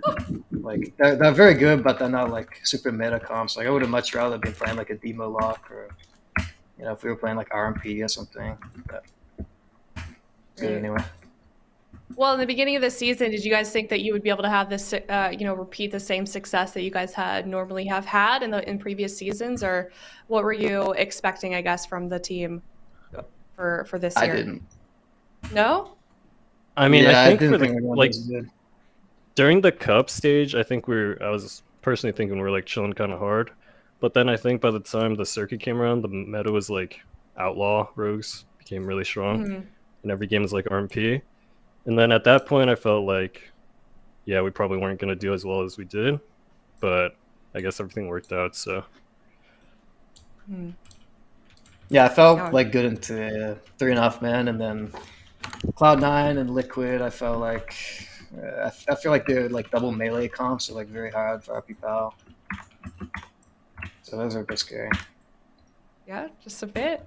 All right. Well, kind of wrapping up here. Do you guys have anything you're looking forward to for next year? Dragonflight. Dragonflight looks pretty fun, honestly. I think a big part of it for this season was like all of us are kind of burnt out from Shadowlands at this point, and I think like a lot of other teams have kind of said the same thing, that they're kind of just waiting for Dragonflight. Yeah. And so far it looks pretty promising and it looks pretty fun, so hopefully next year's a good one. Yeah, I just want change. Yeah, I think most people could relate to that for sure. What about the Yeah. cross-region tournament? You're good. I think it was Prev can't come, right? Did I hear that correctly? I can play in the like NA games, and I'll see if I can play in the U games, but it's gonna be very hard. Like I'm gonna have like 300 plus ping. Yeah, that definitely. Maybe it'll be okay. Definitely Yes. no good. Okay, well, so Ven, Supatis, and Zika, they can't respond. They're kind of just sitting there listening. Do you guys want to say anything? Can they hear me? You guys Yeah, I can? can hear them. I Yeah. can hear them. I can hear them. What? Oh my god! I thought you guys were Yeah, I just. can hear them. Never mind. Is there anything? Well, either side can jump in. You guys have any questions for I them? want to know why Prev played Night Fae in the first game, but then switched Necrolord. Was the Night Fae game a mistake, or was it just No, just for the safer blind overall? pick. Just for the blind pick? Okay, I want so to you be don't know Night what Fae comp just to in play. case they play a melee cleave. Yeah. But you want the Necrolord for the demo lock, if you could know it was. Yeah. Ideally, yeah. It's not like a big deal either way. But it's a big deal if I'm Necro into the melee cleaves, I feel like. It's not a big deal if I'm Knife into the demo lock. Okay. I have one. Who do you guys look forward to, or do you guys look forward to playing anyone in EU? Yeah, I really want to fight KUNGARNA because I feel like on an A, you know, like I think we can beat every RMP. I would like to see like if there's that big of a difference between NA and EU. Okay. I like that. And one more. Did you guys connect your accounts to get the Fearless Spectator? I didn't. Well, I did not. Gotta get on that. Messed up. You have one more weekend, guys. Come on. Is it too late? Yep. Okay. I'll do that. Yep. Mistakes were made. Well, all right. Well, if everyone's done here, we're gonna let you guys know, let you guys go. But do you have any final shout outs just in case we don't get to talk to you again on the Cross-Region Tournament? Shout out to pretty much everyone, honestly. Like, tournaments are like pretty well organized for sure. And I know like casting all day is not easy, but it's definitely really enjoyable to watch with like all of the multicasting and stuff. And for sure.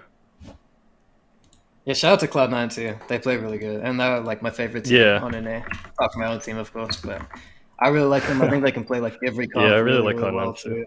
Like that's probably the most versatile team. That series is definitely intense. Like they're an insane team for sure. Yeah. And honestly, like as stressful as that was to play, it was like really fun at the end of the day. Yeah. Those guys fun are to watch for savages. sure. Yeah, Absolutely. it was an insane series. Yeah. All right. Well, thank you guys so much for talking with us. We will see you next weekend in the Cross-Region Tournament, and have a good rest of your day. Thank you, you guys too. See you guys. All right. Cool.